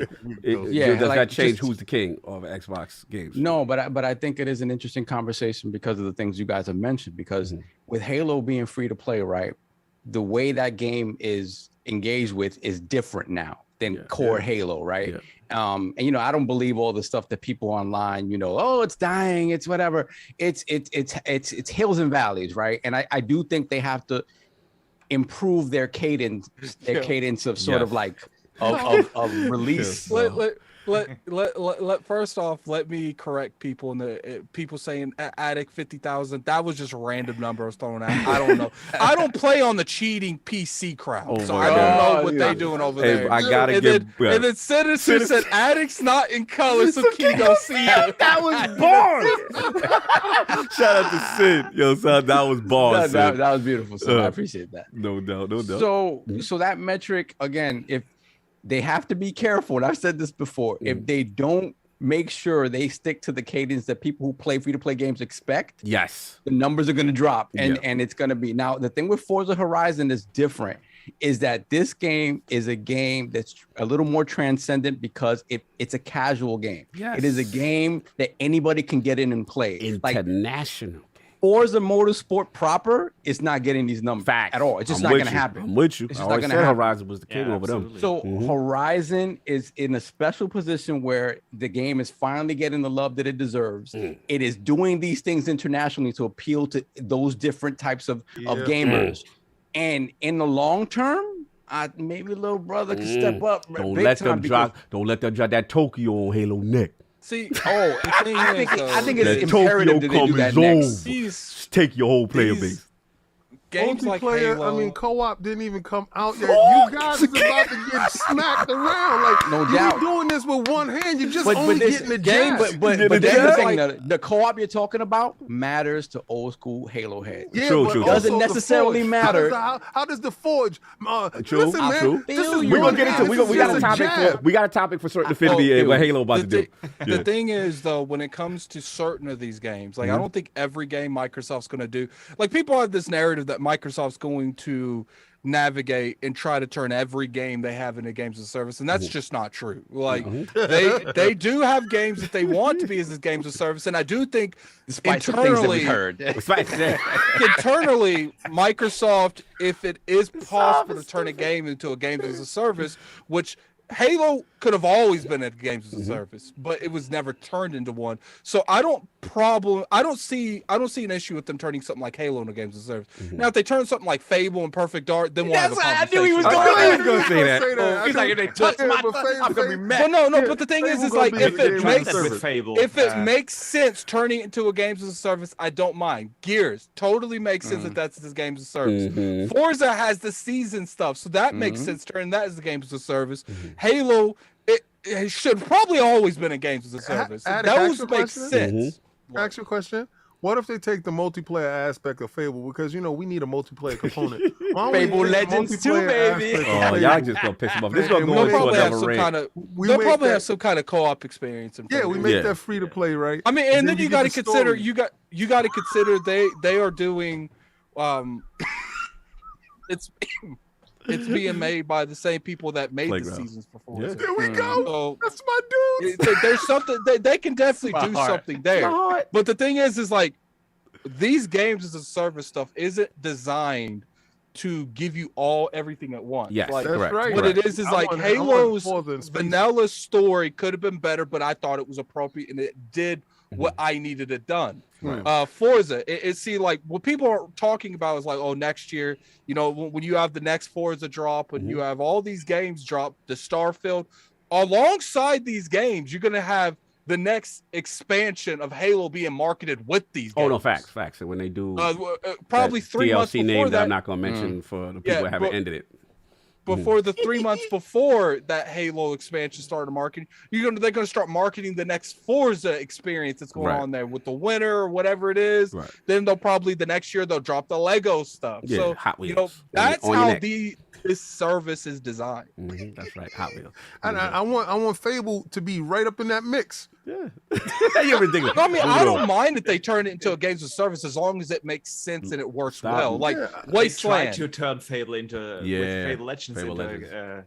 like service Wasteland game. 3. That game isn't a games as a service, but they were like, yo, instead of doing a games as a service model, let's just drop DLC and have people buy it on Game Pass. Yeah. No doubt. Boxenberger, just real quickly, yes or no, hey, Forza versus Halo in your eye, who's king, who's not, who's coming, who's not? What's up? It's a tough question to answer. The thing is with Forza Horizon and the success of Forza Horizon with 18 million players, they have achieved something that is really special because now a racing game is on that level where we talk about that king. I mean that our conversation alone just tells you that this is a massive success and that they have put a racing game into a position. Let them know. International organization. They have put a racing game onto that level where the casual gaming market picks it up, and that is something unique because, like you mentioned, Forza Motorsport probably won't do that trick. Yeah, we see. But it Forza, I mean, even though I'm kind of going down on Forza Motorsport, I did forget that this one. Solve, correct me if I'm wrong, and Boxenberger, correct me if I'm wrong. It's just going to be like named Forza and. It's a reboot. It's not a number, right? So they go in the infinite route. Yeah, and it's going to be a service. Yeah, it's going to be a service. Okay. Oh, that deserves Is that to be confirmed. service. It pretty much kind of indicated that's what it's going to be. Like it's going to be this ongoing Because I know it's thing. a rumor. There's a rumor. It's a rumor. I've never heard it. It's a rumor. It's a rumor. It deserves to be because how we consume racing. Yeah. We consume racing in seasons, right? So why not do that? why not have that approach? It would make sense. Yeah, definitely. we'll see. Yeah. Anyway, I would love it. Good topic. I know we went extra long, but little Yeah, I didn't tendrils to expect it. it to Yeah, I be didn't expect this this one to go long. I was like, this Yeah. one I thought was not. But we got the next one. But Solve, you got the super chats queued and all. Yeah, let me just Yeah, roll so back a little while he bit. gets the super chats, it's 700 and some Yeah, change people here. Let's hit get that those like, likes hit that up and let's like, get this y'all. shared out to Yeah, our friends. it's Because listen, when we get to 15,000 subscribers, we will give away that console of choice. So if you want that OLED, old LED Nintendo Switch, we got you. If you want that PlayStation underpowered 5, we got you. And if you want the game with power, we got that Xbox Series. And if you want little man to make your little man or little girl happy, hey, we got that. So just share it out, get everybody like it. Actually, to be honest with you, whatever you game on, just add me, and we will have mad fun. No doubt. And I got to do the YouTube thing. Hey, so it's only did we give 400 away likes in here. Oculus? Click the like button. Click the like, Click please. the like button. It saves puppies and children. Please hit the like button. Thank you. I can ask a question. Yes. What if we win? Can we give away an Oculus VR? We might be able to discuss something about that. In the future. Yeah, man. I think- console of choice. Yeah, console of choice. I mean, yeah, it's a console, of choice. I mean, Absolutely. Who the hell else is doing that? That's how does this work? Yo, you might get a chance to game with us or actually go see a concert with us or watch a basketball game with Horizon us. venues, you know what I'm saying? And you know what else, Get the- man? I'm feeling very generous. I'll even give you my time machine. So you know. Thank you for your service and contribution. Oh, what you got? What you got? You ready, Saw? Yeah, ready to get rock. it. We have Joe Dunmore, $5 super chat. There will be no Sony PlayStation 6, but there will be a Microsoft PlayStation 6. Oh, wow. Wow. Yeah, I like you. Messy. Then we have the Everborn Saga, $2 super chat. Don't worry if Phil writes rhymes, he writes checks. That's a bar. That's a bar right there. We know what that's from. That's that whole. There you go. Then we got Donald Taku, $5 super chat. But Pokemon Legends Arceus just came out, and that's way more important than Microsoft buying Activision Blizzard King.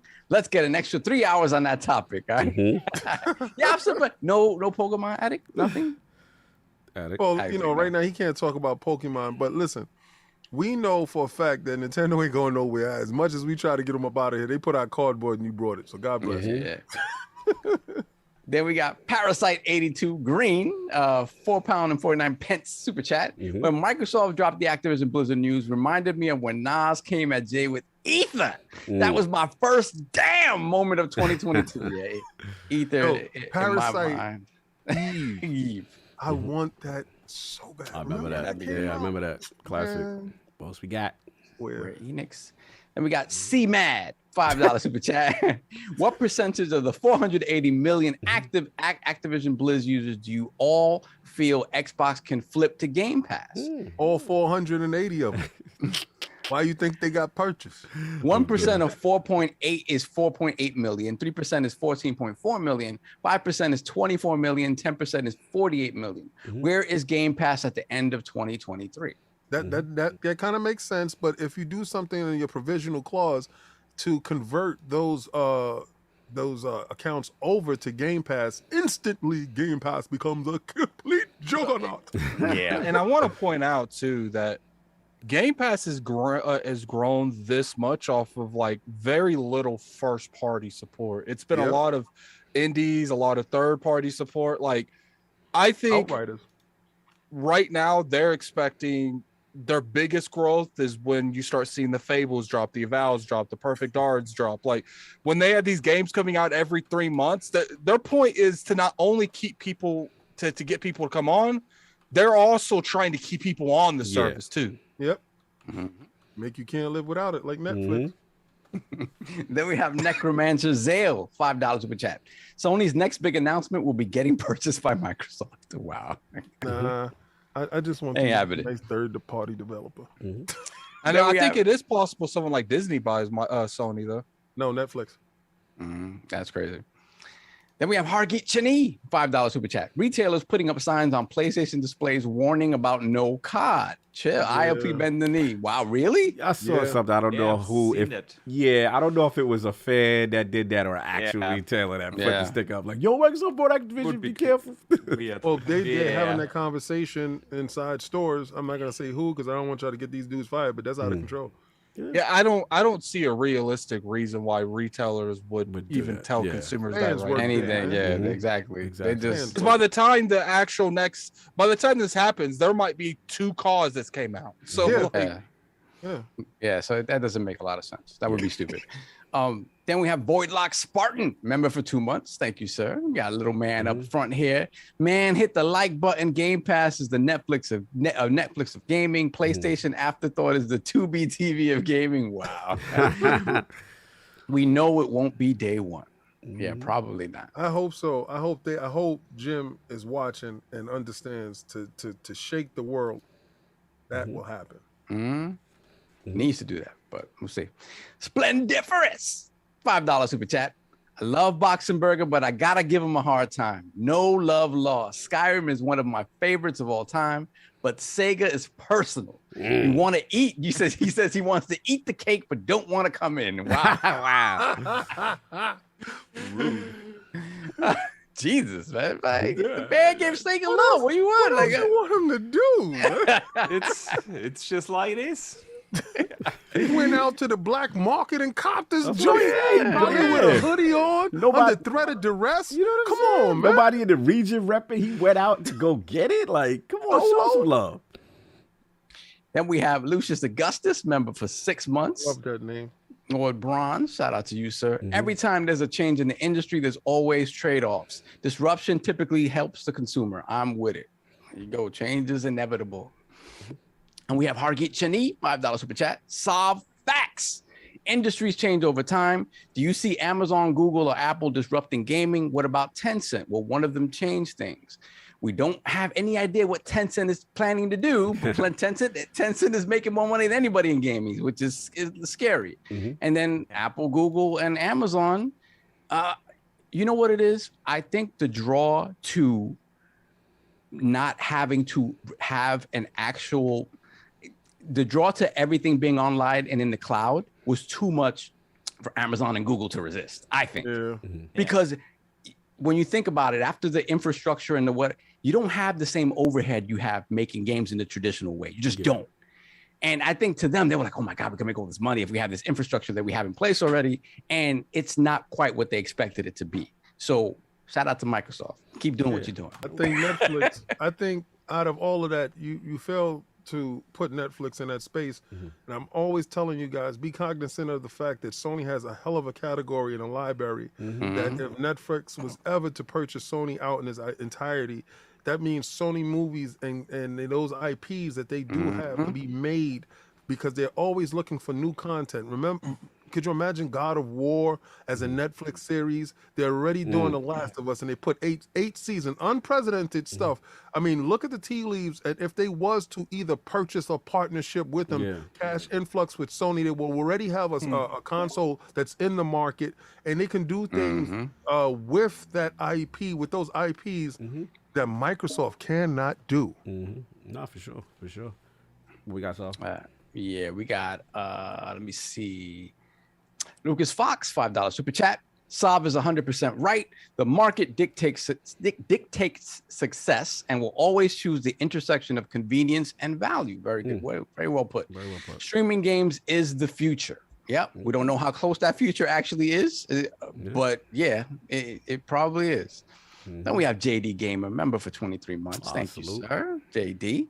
If Sony had to make a purchase in order to get a good multiplayer game under their umbrella, I would predict Ubisoft or better yet, Crytek. Crytek looks good. Okay. Salute.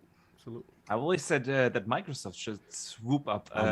Give me Rise, German please. Developer in there. German developer, brother. I'm with you, brother. Give me my Rise, and that engine is fire. Continue. It's something going on with them. I don't understand it. Yeah. It's really weird because Crytek was really under financial problems a couple of years ago. The German government jumped in and they had to support them for a while. Otherwise, they would have shut down. And it's, Yeah. They no. haven't released a proper game outside of Hunt Yeah. On Showdown. Yeah. for what now, 10 years or so. Yeah. Good point. Good point. Yeah. Guess so. I think Hunt actually helped save them too, because that was a successful game on PC. Mm. That's what's up. Then we have Hargeet Chani, $5 super chat. Wait, games are required to continue to be played? Damn, Sony is a massive failure. Who plays those games more than once? They're one and done. Rest in peace, PlayStation. Wow. This guy. Hargeet, come on now. Come on, Hargeet. Be nice. Then we have JD Gamer once again, $10 super chat. Sony has a compounded problem when losing Call of Duty. They lose their portion of the game purchase price, microtransactions, and potentially millions of PS Plus subscriptions. That's going to hurt Sony's bottom line. Yeah, it will if that happens wholesale, that's for sure. Then we have Don Otaku, $10 super chat. Yeah, that Forza Horizon 5 with 18 million players is cute, but Mario Kart 8 pushing 50 million and the game rarely goes on sale. Respect the real racing go. Okay, that is true. right. That is 100% true. Now, what I wonder is, do they count bundle sales with that Mario Kart? Because they've been selling that Mario Kart bundle I think for they like do. I think 5 they do. Christmases. Like, That's why when people bring up like a certain big franchise, this goes for every Xbox, PlayStation, like, oh, Uncharted, so 25, Halo 5, so this is like, and they've also bundled these games 100 times. Like, You gotta respect it. It's a hustle, and no one's taking away that Mario Kart is not It's the a GOAT. beast. Mario Kart It's a is beast. something that everybody can get into. Your 3-year-old kid cannot pick up Forza at 5 and be like, yo, let's go beat Cog. Like, it's just not gonna happen. damn Cognito running me over. What else we got? Then we got Lord Metroid, $2 super chat. King shoveling Skyward Sword off the trash earlier. Jesus. Yo. What? You know, you keep coming for Skyward Sword, but those numbers look really good over there on Nintendo. So put on your eye patches and look them up. What else we got? There we have JD Gamer, once again, $10 super chat. We have to stop that fake narrative that racing games are or have ever been niche, started by envious PlayStation fans. Gran Turismo was PlayStation's highest selling franchise and stayed that way for decades. Racing is casual. Yeah. Mostly, yes. I Yeah. don't know. Thing about Gran Turismo is the market was different then. I'm excited to see what Gran Turismo 7 does. In a world where it's still kind of close, obviously it's going to be on PS4, PS5. I would have loved to have had them day and date, or at least close to day and date on the PC, because again, like you say, that game needs as big of an audience as possible, especially considering the fact that it is a sim racer. It isn't what Forza Horizon is. So I want to see what it means, what it does. I think I'm buying it. Definitely. But I always thought racing wasn't niche. I always thought it was casual because of Need for Speed, Road Rash, those games like that. Pole position, outrun, games of that. Don't. The way that Gran Turismo changed the game is they made it more cinematic. They made the games look beautiful, photorealistic. like, That was the first time I seen photorealism in car games. Yeah. So, but the reason why the PlayStation fan will call it niche is because Gran Turismo comes out in such a long distance cadence, where you had Forza coming out at a higher cadence, and they changed and diversified with Horizon. So I can understand why one aspect would say that, because they don't get a chance to have that same cadence on platforms. No doubt. Yeah, for sure. We got to get moving. One more. Then we have a Stitch with the member for 27 months. Thank you, sir. Microsoft keeping the boot on Sony's neck, but don't finish them off yet. I want to enjoy the misery a little while longer. Hashtag remember Sega. I know. That's the last week. It's so well known for its objectivity. Yeah, it's so obvious. That's like in Fortnite. Let them crawl around while I hunt their friend. Anyway, so we all caught up, and then Yeah. I just want to read the merch. Shout out to Smitty Smith. Got that 10K. Salute to all the classic tees. Salute to the Lords Boxenberger in chat. Hashtag the Book of X. Salute. That's the official. Anybody listening right now, the word is going out tonight. That 10K merch is coming down. All right, I'm telling you now, like for all the people that was riding with us to get to 10K subscribers, thank you for so y'all. much. and that was for y'all. And we went out personally, and I was agonizing over it, trying to get it just right. It's fire. That I want that shirt to go down in history. Yeah. I really do, because you guys made history, and I thank you so much. But it's going down tonight. He gonna make the call. I'll tell you, I Yeah, better so get it. If y'all ain't got it, taking it it's off the gonna be site off tonight. the store. So just letting y'all know. You already know. Saab, you are up. What the hell is going on with Star Wars and Respawn? Yeah, man. So it was announced early this week. Respawn and EA announced what is basically turned out to be their final 3 Star Wars games that I don't know if they fall under their exclusivity agreement, but it's the last 3 they're going to make. And EA has made the correct choice in allowing Respawn to helm all of them in some way, shape, or form. So may I correct you here? Let's It's go. really not that it's the last 3 games. It's the last 3 games that they publish under the exclusivity deal. well, that's the thing. I wasn't sure if that's They it. said that. They said that they are not done with making Star Wars games. They will continue to make them. So where did they say that? Because they said someplace else. I want to know, because they said someplace else that they during were. the investor call that they had, where they actually announced the entire thing. Okay, because somewhere else I read that they said they rather focus on their own IP after these 3 games and not continue making Star Wars games. I've read that too, and I think that they were referring to Respawn. Specifically, okay, not EA. Not EA. Oh, okay, yeah. okay. So if that is the case, then we may see Battlefront continue with DICE and stuff like that. So okay, We'll probably see Titanfall 3 then. hopefully We'll talk about it. Fully. we'll talk about that. But yeah. So so the 3 games that are they basically haven't fully announced exactly what they are, but they've given us indications of what type of games they are. So the first one coming out of Respawn is a sequel to Jedi Fallen Order. That's what everybody is expecting that to be. They said it's the next game in the Jedi series, but we expect it to be the direct sequel to Jedi Fallen Order, which did fantastically for them. I really enjoyed that game. Did everyone here play that? I don't know if King played it. That was good. I got my words for the game. I mean, I got to go back now that it's 60 frames per second, because I had issues with a lot of the stuff. There was some stuff early on. The second game, which is very interesting, is an FPS game that obviously is going to be different, especially now hearing what Boxenberger said that Battlefront will more than likely continue with DICE. Would be, yeah. It could be very interesting to see, I'm an old school Star Wars fan, to see like a Dark Forces type game come back, or a Republic Commandos type game come back would be exciting for me in the Star Wars universe. And then for Addict and Cog, we have all right, Boxenberger as well. Strategy games. A turn-based strategy game coming from a team that is made up of a lot of X-Firaxis guys that make your beloved XCOM series. So, guys, tell me what you think about this. It's exciting for me because I think, like we've said in the past, Respawn doesn't miss. They haven't missed. They haven't missed. They've never missed. So it's very exciting to see that they are going to be at the helm of these games that are coming at the tail end of this exclusivity agreement. I think it's a smart thing to do. I think it's good to give people a break from Battlefront, even though Battlefront at the end of its life cycle is a considerably better game than what it was when it first came out. I think, Respawn had the perfect antidote for that, which is coming in with a hot Jedi game. You give people lightsabers and it's good. I think really just uplifted the whole spirit around that exclusivity agreement and whatever. I think it just made the bad taste in people's mouths be better. So what do you guys think about these games, and what do you think they are going to be? Lord Boxenberger, our esteemed guest, what you think, sir? I start with Jedi Fallen Order.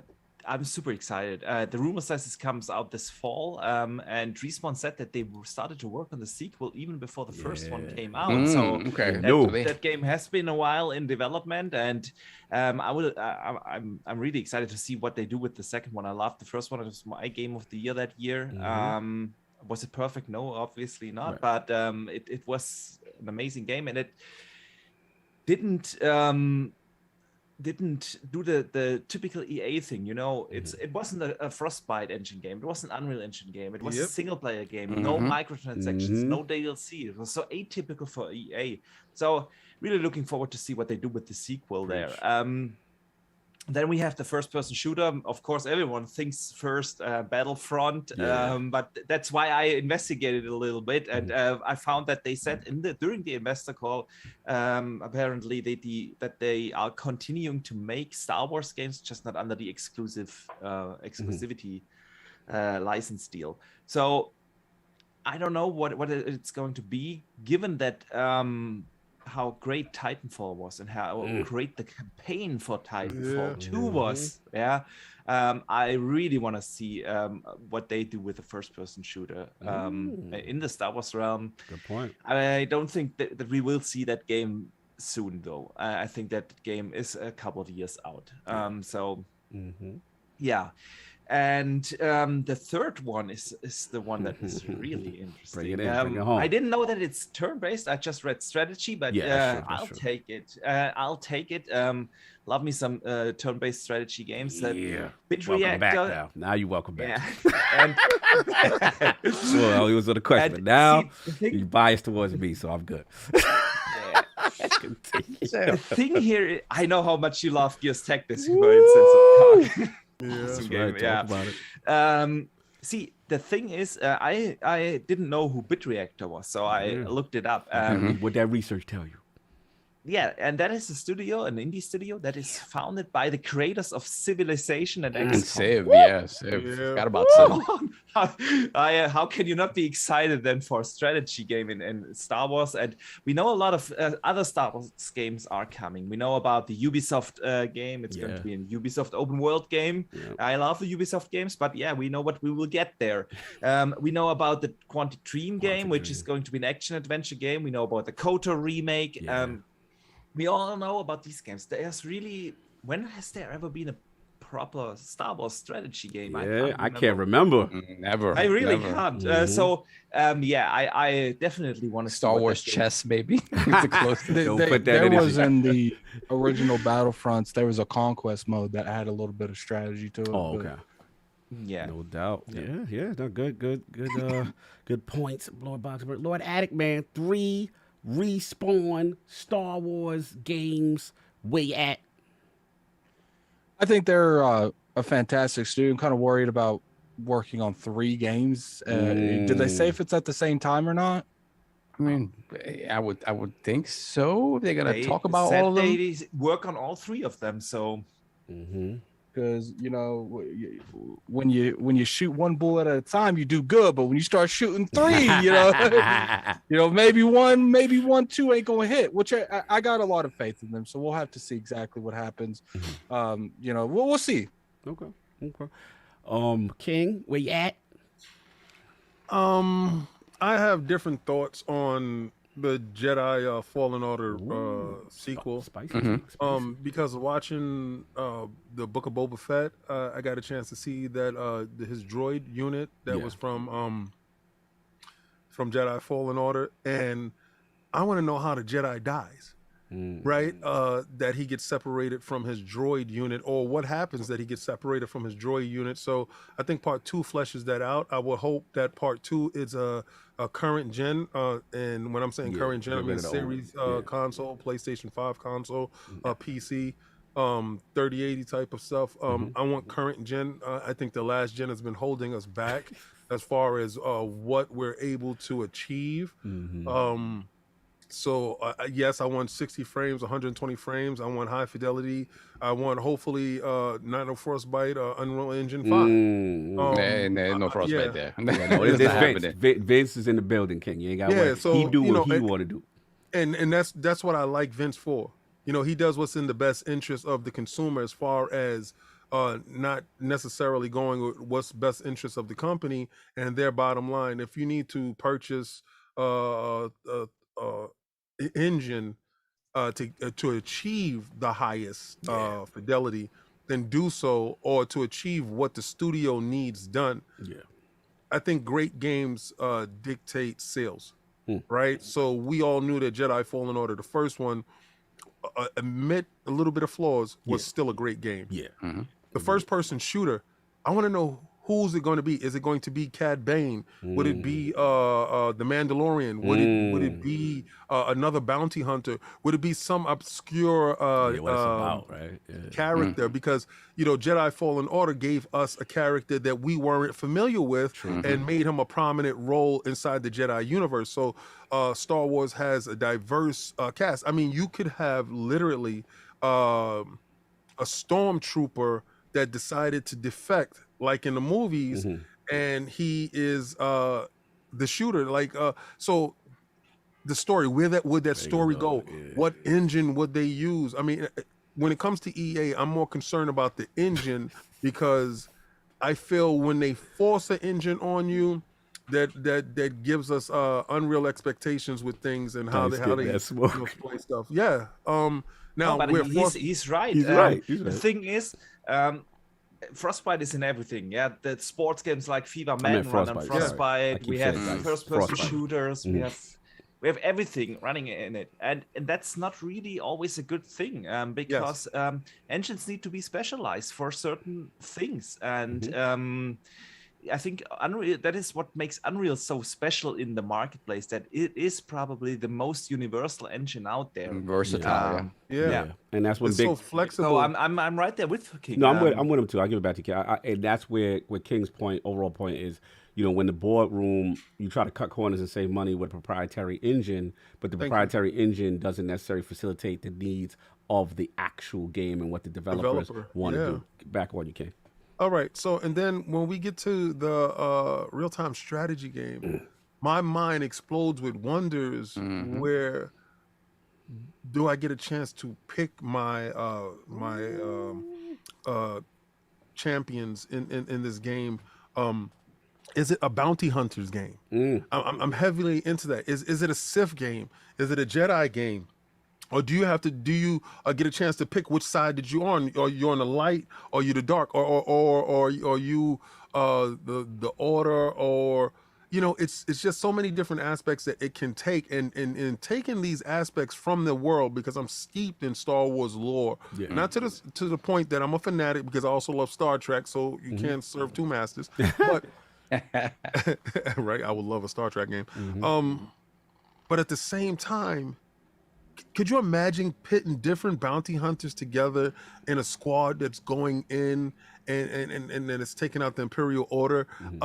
Or let's say that it starts on the world of Mandalore, where you're actually in the Mandalore Wars and you're fighting over the Black Saber to control that. It's different things that you can do, and in these strategy aspects you can have, or the Bad Batch. You can actually have a game about the Bad Batch. And if you don't understand who the Bad Batch is, all right, so in the Clone Wars, clones are made from one specific character, and they're all over the place. And sometimes they will have a clone that comes up, and they call them the Bad Batch. And these guys have a ragtag group. They did things unorthodox, and they didn't think like regular clones, but they all specialized in different areas. So you could take that whole Bad Batch that is specialized. One is a grunt, one is a sniper, one is a technician, the other one is an all-around type of character. And you can take these characters and head out on different missions with specialized characters. And I think that aspect of it, not knowing, is the best part to me. Because then you get to wonder and you get to believe. So I think the Frostbite engine works well here, and it's not really necessarily that as important what engine is being used here.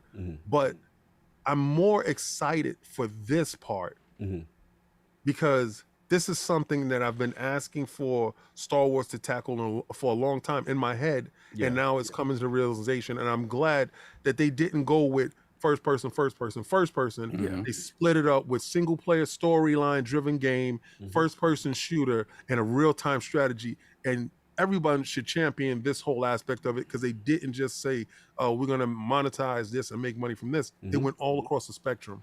I'm sorry. Do you think they try to fill the void left by sort of by Battlefront and do it more like a multiplayer thing on the first person shooter side, or do you think it's going to be like a story driven first-person I shooter. think they looked at and I think everyone is going to look at how Microsoft took their most important IP in Halo and split it.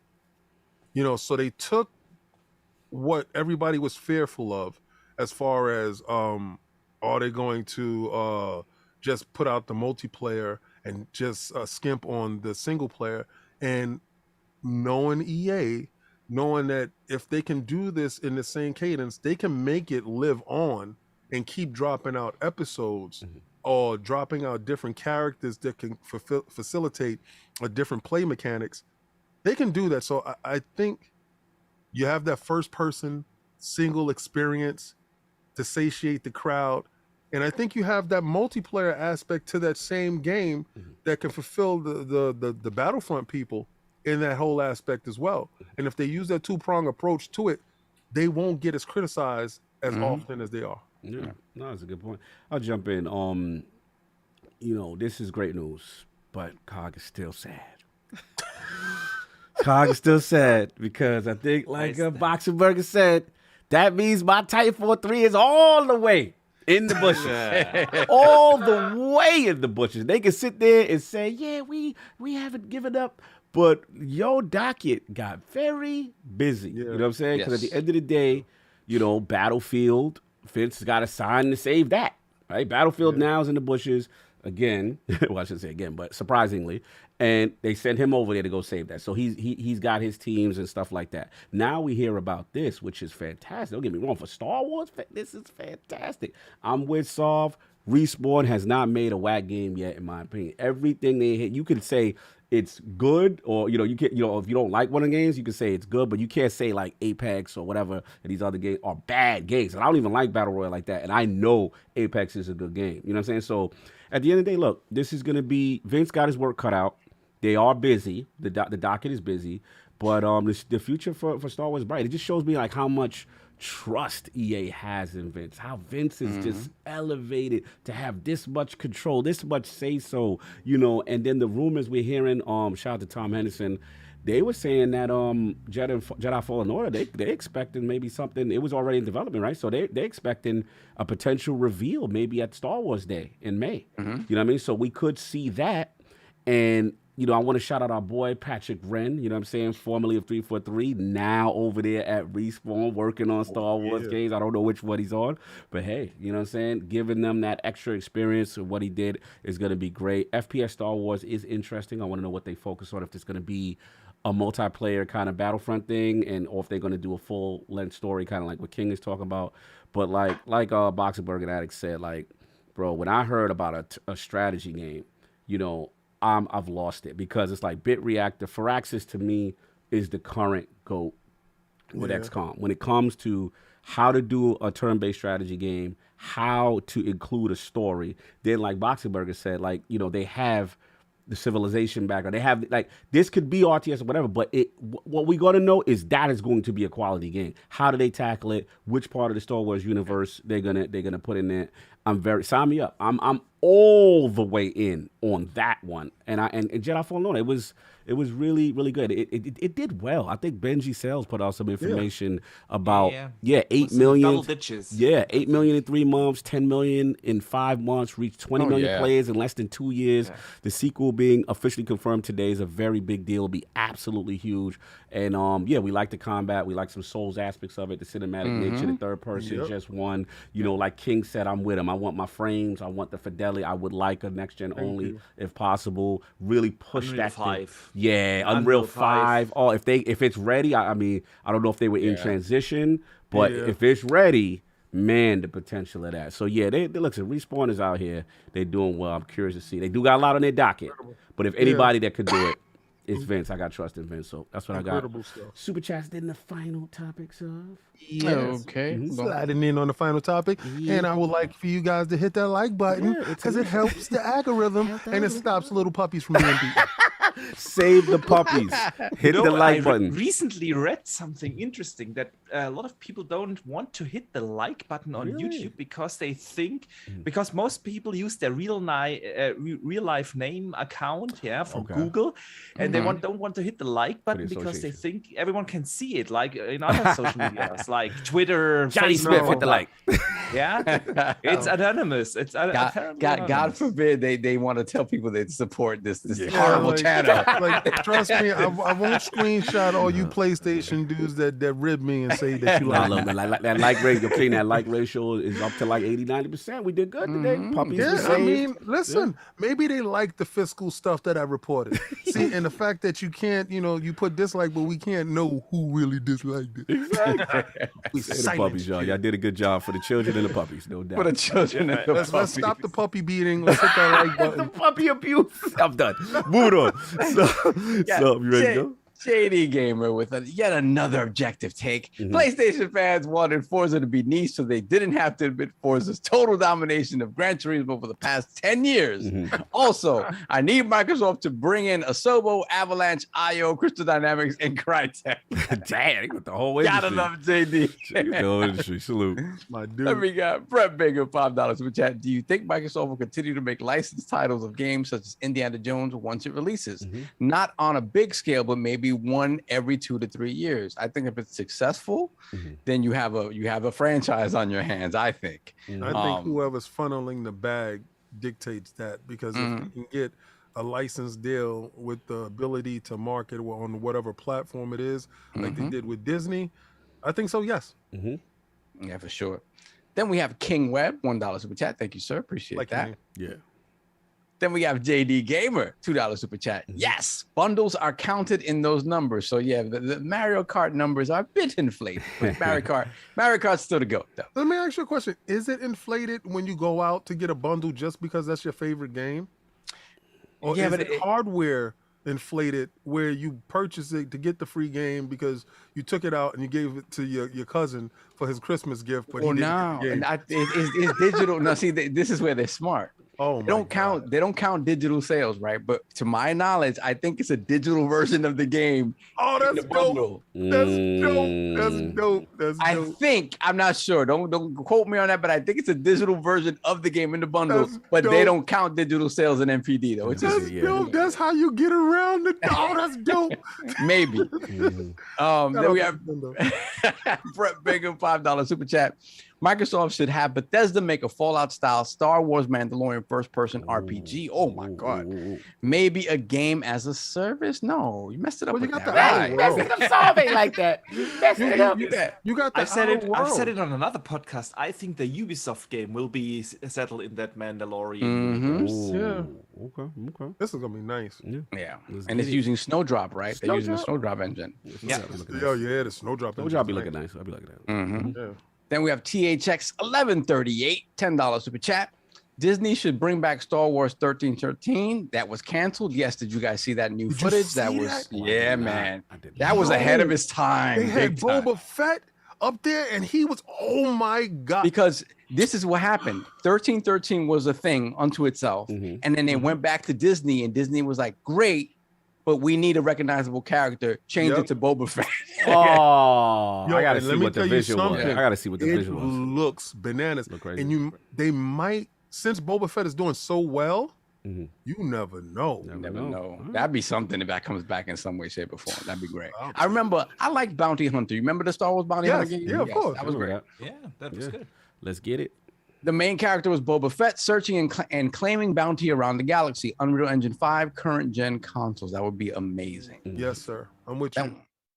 Yeah, I'm definitely with you. Necromancer Zale, $2 super chat. I'm worried about the Dead Space remake. I don't know, man. What I saw Maddie's so worried about far it, too. early on, really? Yeah, he's very worried.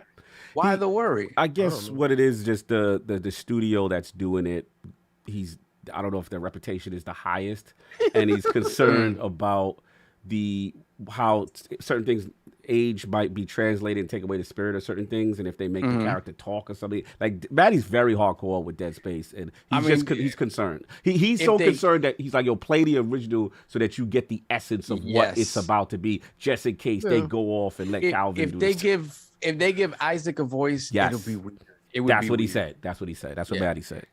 Yeah. All right. So we have Brett Bingham, $2 super chat. Microsoft needs to buy GSC Game World 2. Jesus. Oh my Jesus. Let's add that to the list. Then we have King Webb. They need to do a $2 super chat. They need to do a Vader game from the villain side, like a straight up Vader game. And I'm gonna tell you something right now, King Webb. Take yourself over to Oculus. Oh, right now, Vader Immortal. Play Vader Immortal those is fire. Vader games. Shout out to Cog for opening my eyes. Dude, the first time you look around and you are on that starship, you're going to pass out. I had to take it off because I had a tear in my eye because this is amazing. Vader Immortal on the Quest is fire. Yeah, it's fire. Yeah, for sure. We got Don Otaku, $5 super chat. Mario Kart 8 Deluxe still charts on MPDs every couple of months and is usually in the top 30 on the eShop. We're not letting this go. Yo, my Nintendo goods is in here. Bundles ain't inflating much. So, like I said, it's still to go. It's still to go. Yeah. The rumor is that we're gonna get some sort of announcement on the next Mario Kart.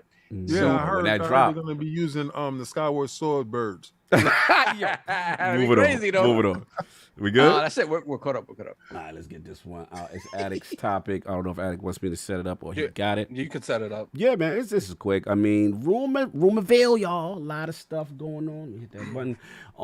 Yeah, we're hearing rumors. Gears of War collection potentially. You know what I'm saying? Or at least one particular other franchise, which was rumored to be either Gears or Fable. And then I want to shout out, I believe it was Special Nick from the Xbox era. Shout out to Tom Warren, who actually gave more credence to it. He said the gears are turning on said rumor, so it's leading credence that it may be a Gears of War collection coming up.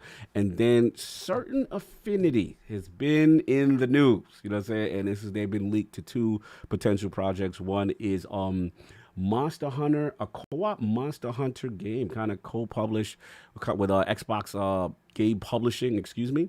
And the second one, I want to shout out to my man Adam Sloth. I'll just read his tweet because he actually wrote like a summary of it. That basically the rumor is Xbox Game Studio and Certain Affinity are making a Monster Hunter style game. It's according to Jeff Grubb, Lord Jeff Grubb, salute to him.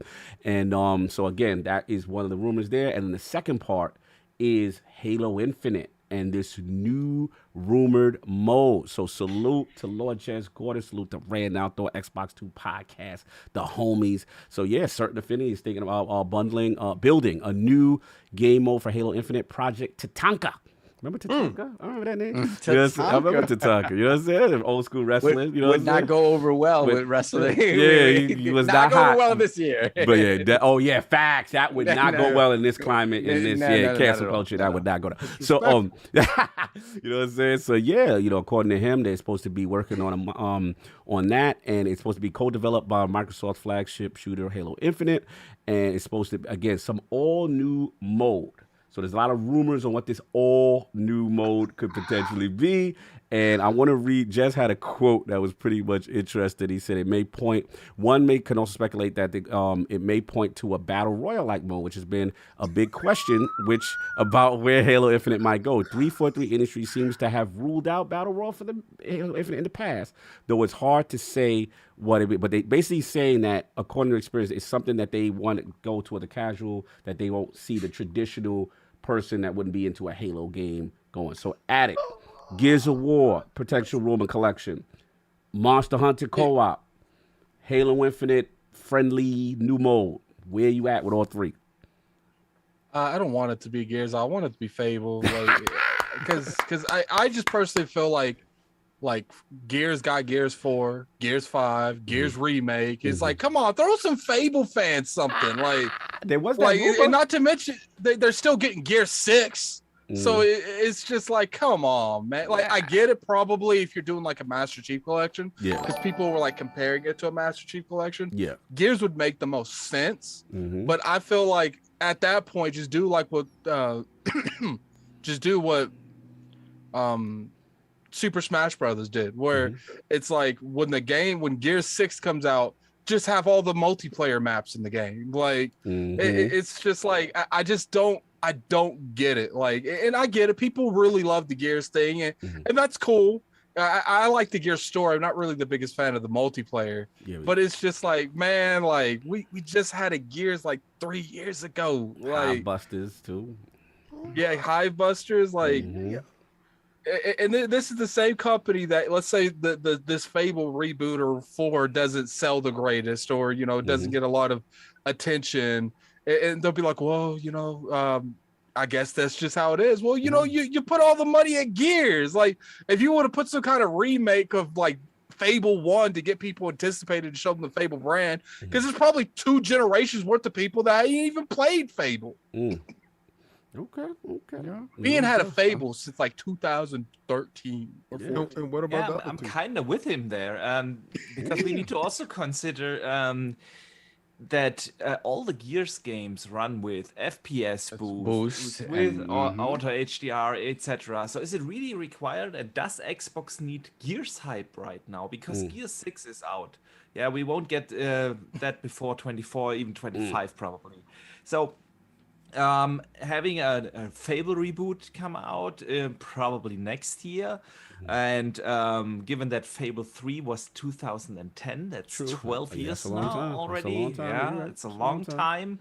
And those games, at least the first one, really didn't age that well. So it could definitely benefit from that collection treatment, and I would love that.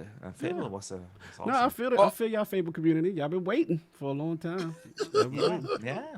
All I'm saying is, like, if they want this new Fable game, because they're putting a lot of money behind it. It's like, it's like literally my brother's generation didn't play it. The generation below his didn't play it. So it's like we've had what, Gears Ultimate, Gears 4, Gears 5. Within the amount of time it's that Fable has been missing, we've had 4 Gears games, including Gears Tactics. Never have enough. I mean, I love Gears. But yeah, it's true. We get Gears. Are y'all implying that Fable's the redheaded stepchild in this situation? They ain't getting no love. No, I hear what y'all saying. Let's get solved. It'd be the Metroid of the situation. Hold up, my bad. I didn't finish Boxenberg. So we got that part. How did you feel about Certain Affinities, other project? Co-op Monster Hunter. That was interesting. Yeah, Certain Affinity was basically a support studio all these years, and now they're getting the chance to make their own IP. That big budget game, Monster Hunter style game, could be awesome.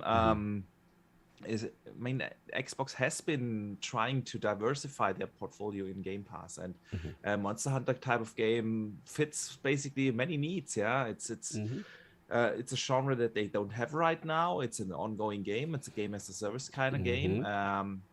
Definitely sounds interesting. And that multiplayer mode. Yeah.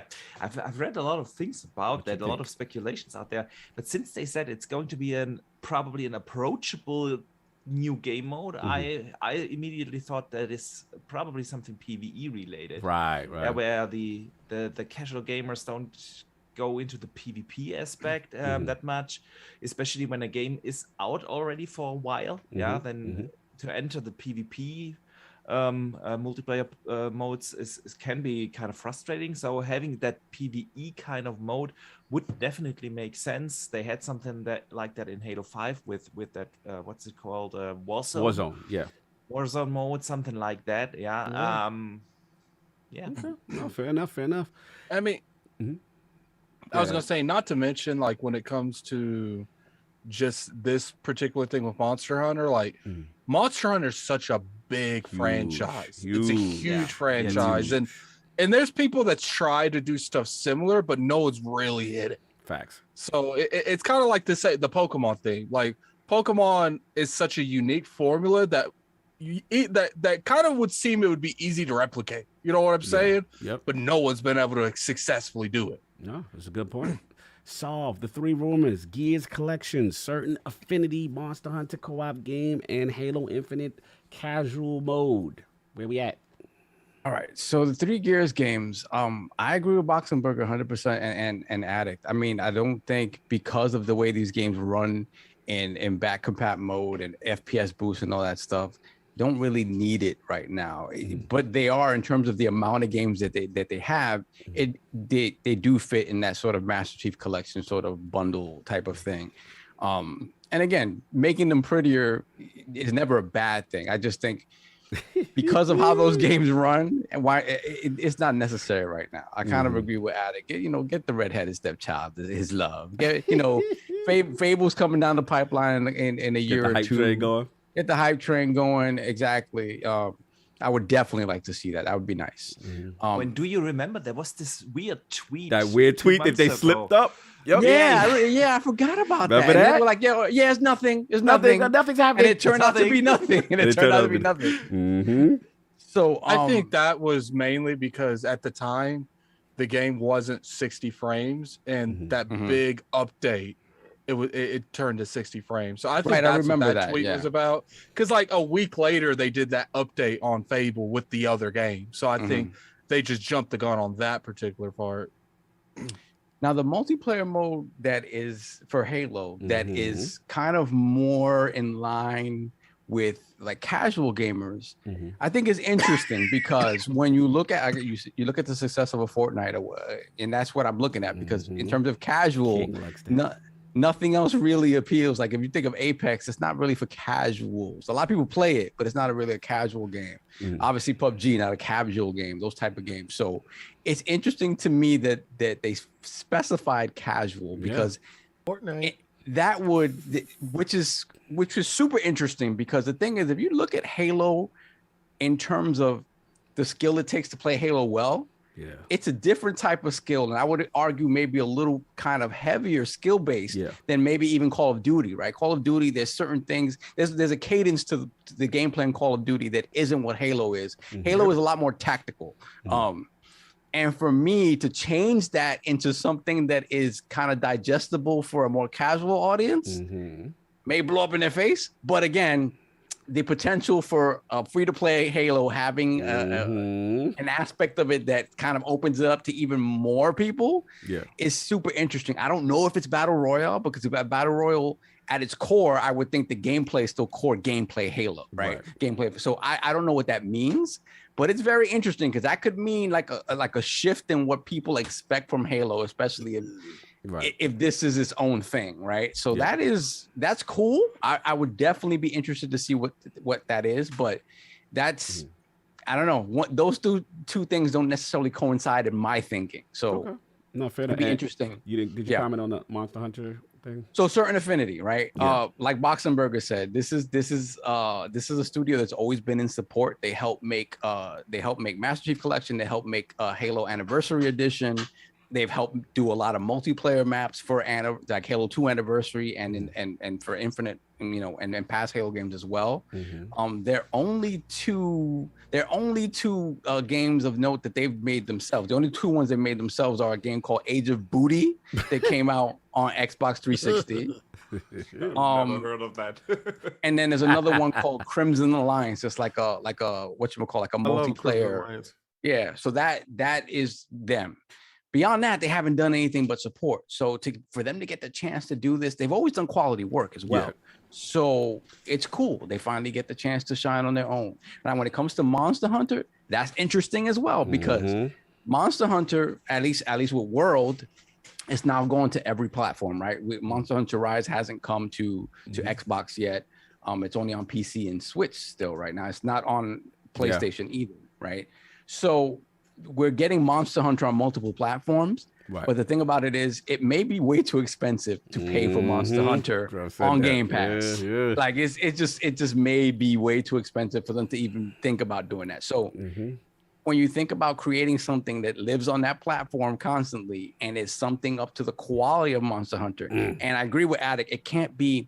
See, if you make something that's a reasonable facsimile of something, and it falls short in anything, people are just going to gravitate to the original thing. And so you have to be very careful when you sort of mimic something. I would definitely be interested in something of that ilk, where you're hunting whatever. Because King and I have tried multiple times to play Monster Hunter. Speaking of the co-op, on but another platform and online infrastructure.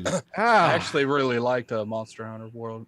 I have like 3 days in that game. Oh, wow. Trash. But even then, there's something about that combat I'm not a fan of. It just feels I'm not a fan. It's a huge series, though, so you know it is. So if Microsoft can do something in that realm that is different and still has, obviously it's going to be a service-based game. It's going to be but if they can take that idea and expand upon it in really interesting ways and have it live in Game Pass, that's going to be huge for them. So I don't begrudge them taking that shot if they're doing that.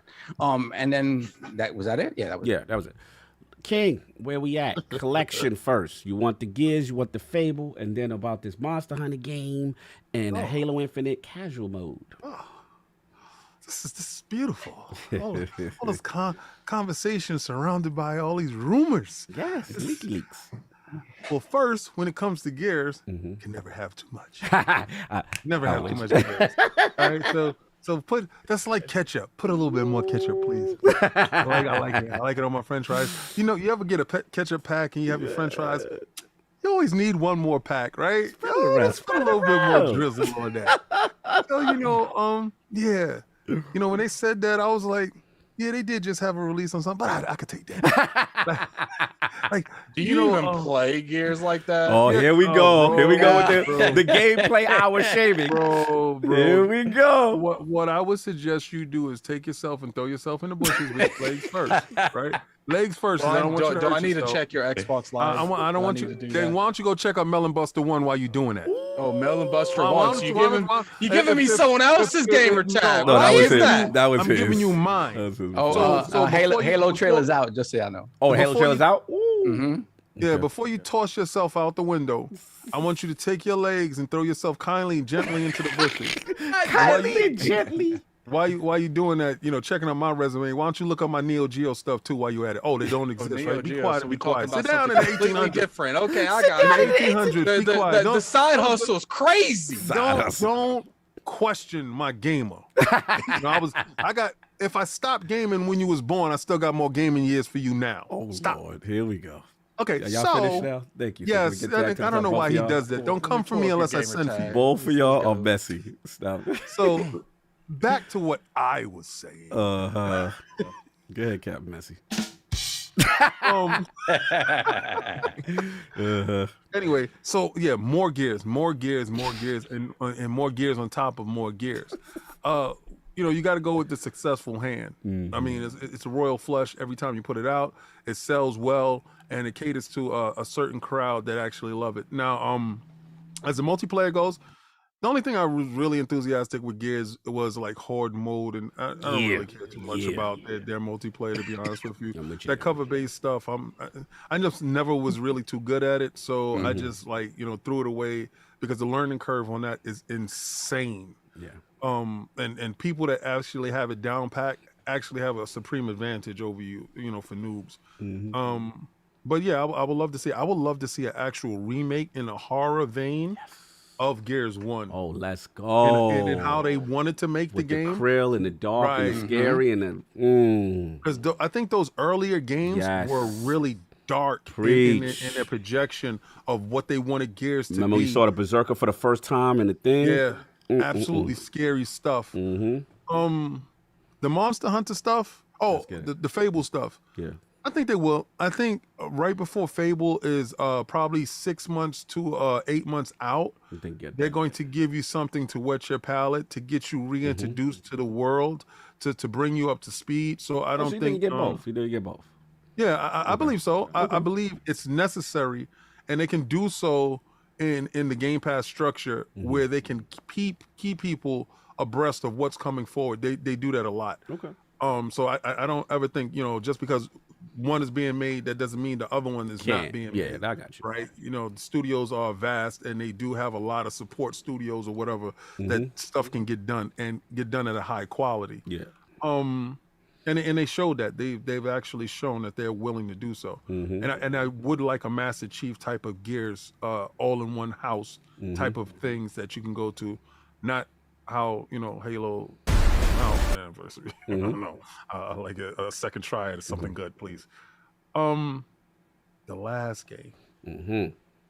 I've told you dudes a long time ago that they were going to make a PUBG type Halo thing, and I think the Activision thought really accelerated that, right? Because if you have probably some of the best stuff there with Warzone and Overwatch, you pretty much can go in there and pick their brains into putting your game into that whole space. Now, I think looking at Fortnite, and I may be a little bit biased right now because that thing is consuming my time right now, but if you can casualize Halo to a point that it can fit into, because Warzone is hardcore. Like when you look at it as far as the visual goes, right? The most appealing aspect of Fortnite is it's so unassuming in the thought that it looks kiddie. It looks like anybody can join in. And that was a barrier for me at first until you actually got into it and realized that there was skill involved.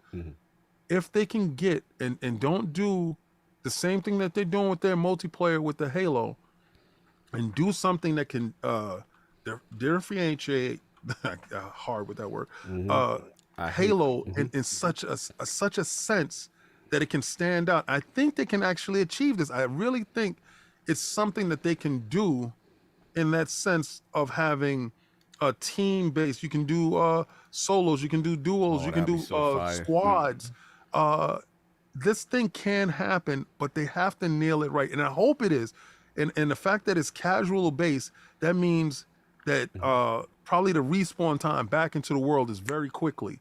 You know, it's not something that that has a sharp edge to it in learning curve, because Halo multiplayer has a sharp edge to it. If you're playing against seasoned dudes, they get that grappling hook and that shotgun, you're about pretty much dead. It's a wrap. Right? So maybe this changes that whole narrative. I do want it in the vein of dancing. The emotes mean a lot to me. Wait, you want that? Yeah, I do, because I just was playing. Yes. Yo, I get so much joy in playing against people in Fortnite. And this dude had Kratos the other day doing the roly. Watch me there. That day, yo, I'm not gonna lie. I don't even get upset when I lose, because sometimes they'll dab on you after they kill you. Like, so it's certain things, and I'm telling you, anytime you can get me to spend money in a game that's free, you got me hooked. I went and bought the Boba Fett whole thing, right? And they had it, and I was like, and the music. Yo, this, if they can do it, if they can nail it, that's the only thing that they gotta have dancing, because I love the dancing that's in Destiny. I love that stuff. Because don't lie, Cog. Don't lie, Cog. When you have a good gear, good clothes, a good emote, that thing actually works. No, I get it. I just don't think that community wants that. But I don't care about that community. I don't. You know, listen. You know why I don't care about that community? Y'all already got exactly what y'all wanted. You got the single player joint. You got the co-op coming. You got the Forge, and you got the multiplayer. Yeah, what about as long as it's a side thing, go ahead. Yes, man, go it against the wall. No doubt. Look, real quick, y'all. I don't know if y'all saw it. The Halo trailer just dropped. Good Lord. I don't know if y'all saw it. I put it in our personal chat, and I put it in on YouTube just now. Not for y'all to leave, but it's that crazy. So on your spare time, it is absolutely nuts. And I'm feeling the chief voice. Yes. Attic, you were about to say something when you were talking to King. You were about to say something. Sorry, I agree with King when it comes to the emotes and stuff. Really?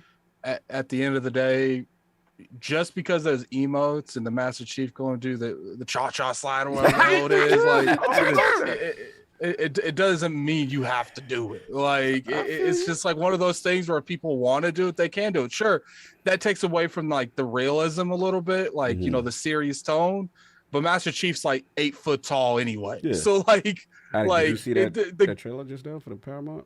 No, I was gonna look at it after the podcast. Oh, you need to see that. Yeah, I need to see that. Boxenberger, you saw it? No, I'm going to watch it. No, we watch the show. Okay, All right, cool. I gotta figure out how to watch the actual series. People are like live reaction. Yeah, they want the live reaction. It's crazy. Wow. wow, I didn't think the budget was what- gonna be that. Yeah. So yeah, I'll jump in. I'm with King mostly because with the look, Fable deserves it. Yes, I understand. Fable deserves it. They deserve it. They deserve a collection. I get it. You know what I'm saying? But it's just like, to me, selfish cog. You know, I was upset when when it was Gears 1 Ultimate Edition. And then it's like, we're not going to do the treatment for the rest of that. Just go But to the back rest of it was just weird. Yeah, Yeah. just go to back and and that's nice, but it's like, I just played at this high level with this fidelity and the 60, and now you telling me to go play the old one that's just faster. And I'm like, nah, give me the whole thing. And I'm gonna be real, like, I want the full treatment with that joint. You know what I'm saying? So for me, I think, you know, Gears 1 to 3, Judgment, I think, was unique because they had the random like enemy spawn points. It was based on how you played and stuff like that. You know, I would love the full graphical treatment, the fidelity, infuse life into the multiplayer. And I think we're forgetting the PC community did not get a chance to get those Gears games. A lot of those, right? So this is a whole back end catalog for those guys. And Microsoft, let's be honest, that's money right there, especially with this ecosystem that you're trying to do. So you do that, you know. I am curious if Gears 4 will be included in that, because it's kind of recent. I don't know if y'all think it'll be or not. But Yeah, I think so. It's already in Game Pass, so it doesn't make any sense. I mean, in terms of these 4 and 5, it just don't need anything. I doubt it's 2, 3 in Judgment, I think. Yeah, so it'd be interesting to put 4, but no, I think it's. Go ahead, Atticus, say something.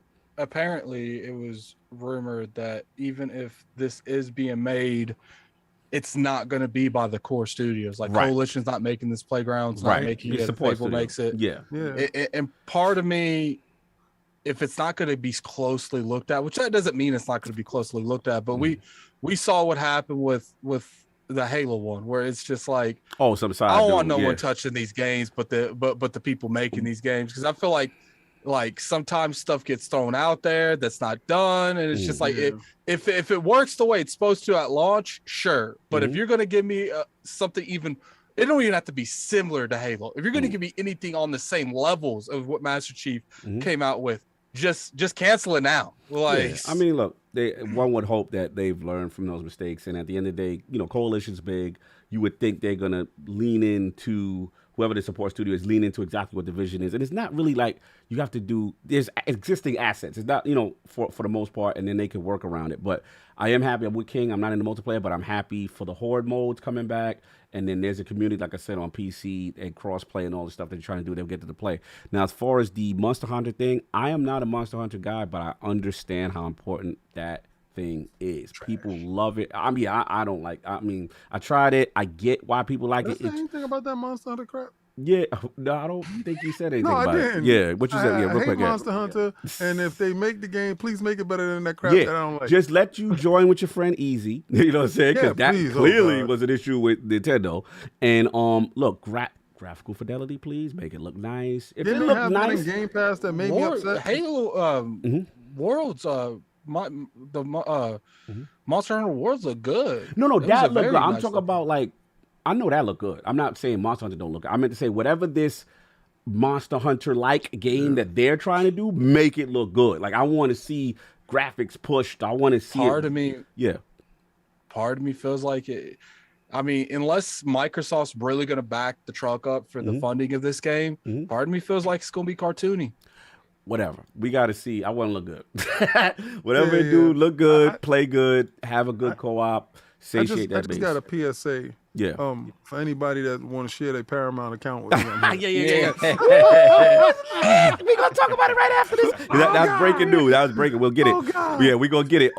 Yeah. So look, Certain Affinity with the co-publishing. I like that. What I like about it is that they're shooting their shot in the genre that they know they have. I think it's funny, solve that they realize Capcom is a little too expensive, and they probably never gonna be able to get that. So they say, make our own. Like, I like that. But that's the thing. Is the expense? They know it's expensive. The game's gonna be expensive, especially they could have done it a couple years ago before Monster Hunter World blew up right on this side of the world, because before it was that they do it after the game blew up, because now more people are familiar with that type of game. Yeah, with the genre. Yeah. So I mean, do your thing. Do your thing. Yeah. And like I said, co-op Monster Hunter, good graphics, good. I mean, I'll play it. Look, Game Pass ain't no reason for me not to play it and try it then. That's right. So Pull I'm up. in. All You know, natty. yeah, all blessed. What- Y'all blessed, say less. You know what I'm I saying? didn't.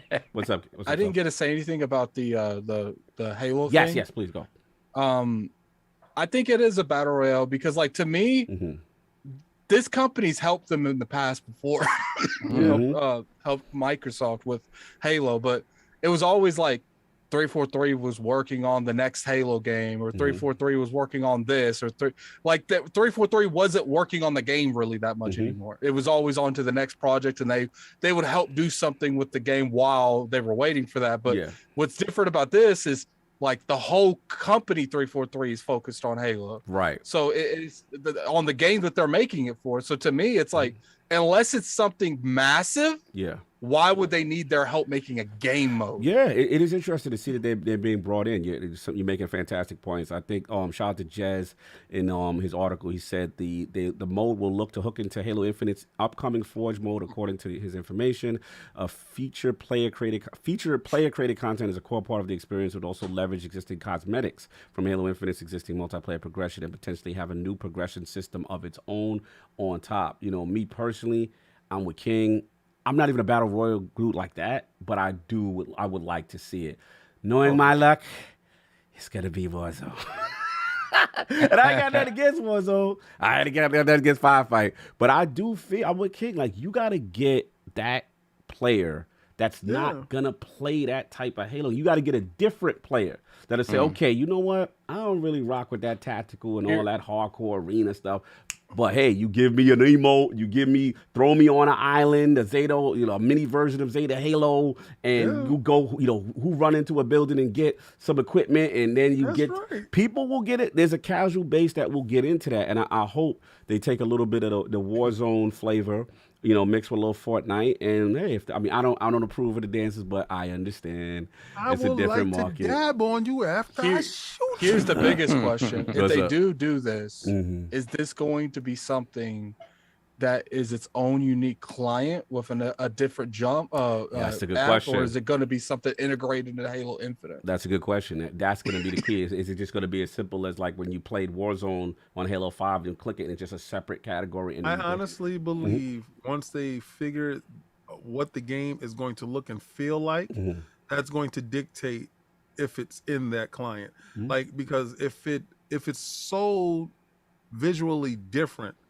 from Halo, it might be its separate own package. Right. But if it does use assets of the Halo universe, then of course it would be, in the same browser. No doubt. And final thing, real quick live reactions for those who see it. I don't know if Boxenberger got a chance to sneak something into that trailer. While you talk, Boxenberger, really quick, what did you think about that Halo Infinite Paramount movie trailer? What's up? That looks crazy. That looks really, really crazy. The production quality is through the roof. All these people looking at this podcast when they're supposed to be in the podcast. Listen, that was breaking news. Yeah, exactly. We the first to get We reporting on it. No, it looks absolutely awesome. Covenant, now I gotta figure out how to watch it. We don't have Paramount Plus here. You're gonna have to get some burner accounts. We're gonna have to get it cracking. So I gotta figure that out. But it looks awesome. It look crazy, no doubt. Who else get a chance to sneak? Attic, did you get a chance to sneak it? No, I'm gonna watch it after the podcast. Oh, okay, good. What you thinking? Yeah, man, everything, like the production value, it feels like this was made by people who understand and care about Halo. Yes. We're not getting Steve Downs as the voice of Master Chief, and that's fine. Pablo Schreiber's voice so far sounds cool. There might be, I have a feeling some people might have some thoughts on Cortana, but it is the Cortana actress. So I mean, for me, just because people like she doesn't quite look exactly like she looks like a human little projection. But I like the way she looks. But everything that I saw in that trailer, wow, this is wow. Yeah. And this is why, thank goodness there was no Halo. Joaquin Woodbine. Bokeem Woodbine. He got a Bokeem job in there, baby. He got a job for Strap. Continue. Because you know he know about guns. Yeah. Yeah, What's so the lady that did John? I mean, the one that what's her name? Dr. Halsey. Yeah, Dr. Halsey. Yeah. Yeah, she's there. Yeah. She's not as old as in the, the game. yeah, but- she's- Yeah. I see what you're saying with the Cortana human thing, but I don't mind. Nah, I like this. She looks great. Yeah. She's a Halo, though. yeah. I mean, she's a holographic illusion. Yeah, They got exactly. the universe down, bro. Down. That's what it feels like, from, right? from the trailers. Let's For see the it in trailer, yeah, for the execution. trailer. You know, but from these whoever. But the Spartans look good. That's my main thing. Like usually, you know, a man in a suit, you gonna feel like They might look cheesy, yeah, right? nah, it look. Elites look nice. Ooh, look at the BR. This look crazy. You see how big the elites is over? Yeah, over over Chief. Chief? Yeah. And Attic, Chief you is a gotta big cheat. You boy. gotta watch it. And Yeah. I'm like how they're addressing the whole thing that the Spartans were made to shut down insurrections, and now Yes. the tables turned, and they have to become heroes for humanity. Yep. I love that. Yeah. Because this they weren't necessarily a lot of Well, people. they think were certain built to things. murder human beings. That's what they were built to Exactly. do. They were a strong arm type of thing. Exactly. You know, and they needed to turn around to save humanity. And this story would be great. But again, service announcement to anyone who's willing to share the Paramount account with me. Yeah, I gotta get down. I didn't even realize that. Hit me up because you know it is what it is. I got to talk to Cog about some Star Yeah, stuff. we offline, brother. But, I was gonna say, Listen, I remember they were doing the Halo universe a minute ago. Yeah. And who was tasked with doing that? Wasn't that a very big name? James Cameron. Was oh it no, you James talking about the Cameron dude? that I was know on it? you talking about the dude. From Lord of the Neil Rings. Blomkamp. Oh, what? Wait, no, No, I'm talking about when it was in the movies. When Yeah, they were wasn't it gonna do Peter the movie Jackson? of it. and all that? There was Neil Blomkamp is going to do Oh, it. okay, okay. District Okay, I 9, thought it District was 9 James Chappie. Cameron first. Steven Spielberg. No, It it was was Steven Spe- Spielberg. Well, Spielberg Yeah, was the one they were Spielberg. talking about. It wasn't a movie though. It was supposed to be the series. When Yes, they were talking about Spielberg. Correct. Okay, Yeah, okay. you're right. Yeah, so But when Yeah. they were talking about doing a movie of it, they were trying to get Neil Blomkamp to do it. okay, Mhm. so but Okay. so I'm just gonna go off the Steven Spielberg stuff. Maybe this is the same script. You know, maybe this is the same script that they was trying to get out, and then when they got rid of the movie studios, they farmed it out and got Paramount to do the script. This stuff looks It looks really phenomenal. good. It really does. And the This thing is about why- it, I just wanted to add is that I kind of like that it ended up happening this way because sometimes, let's be honest, sometimes you can't get everything in a Yeah. movie within time can't. constraints. So there's always gonna be cuts. But with a series, at least you can stretch this out. And we're seeing video games now really taking shine with like Witcher and stuff like that. But this is a lot of care, fan service, graphic fidelity, production. They look like it went. I did not, to be honest, I mean, did not expect it to look this good. Yeah. Oh, I do. Ever since Disney Plus, and you get a chance to see how they handle their streaming movies and shows, like WandaVision, Captain America and the Winter Soldier, Yeah. all the way to Boba Fett, the Book of Boba Fett right now, and the Mandalorian.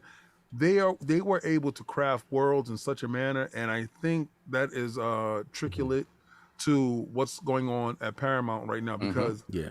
these stories that they're being told on these different streaming shows, they need these content, and they understand to keep people engaged. Yeah. Quality has to be high. Spielberg. And what I've noticed with The chat is Sony- saying Spielberg is a producer on the show. At this point, you guys might as well just put the damn trailer on the screen and play it. But Like, we gonna okay. get we gonna get this straight though, right? people do reactions all the time to that. You know stuff. how they hit without us the without hard. the sound, without the sound. They hit us hard though. But I say this, I mean, right? the worst they could do is take the ad revenue. Let- So, let- make it everybody's big off watched ad it already. revenue. Everybody's watching. But if you look Let's at not risk that. what Let's not risk Disney has done with the Unreal Engine, because the Unreal Engine actually they do everything in that studio, and the Unreal Engine facilitates the world.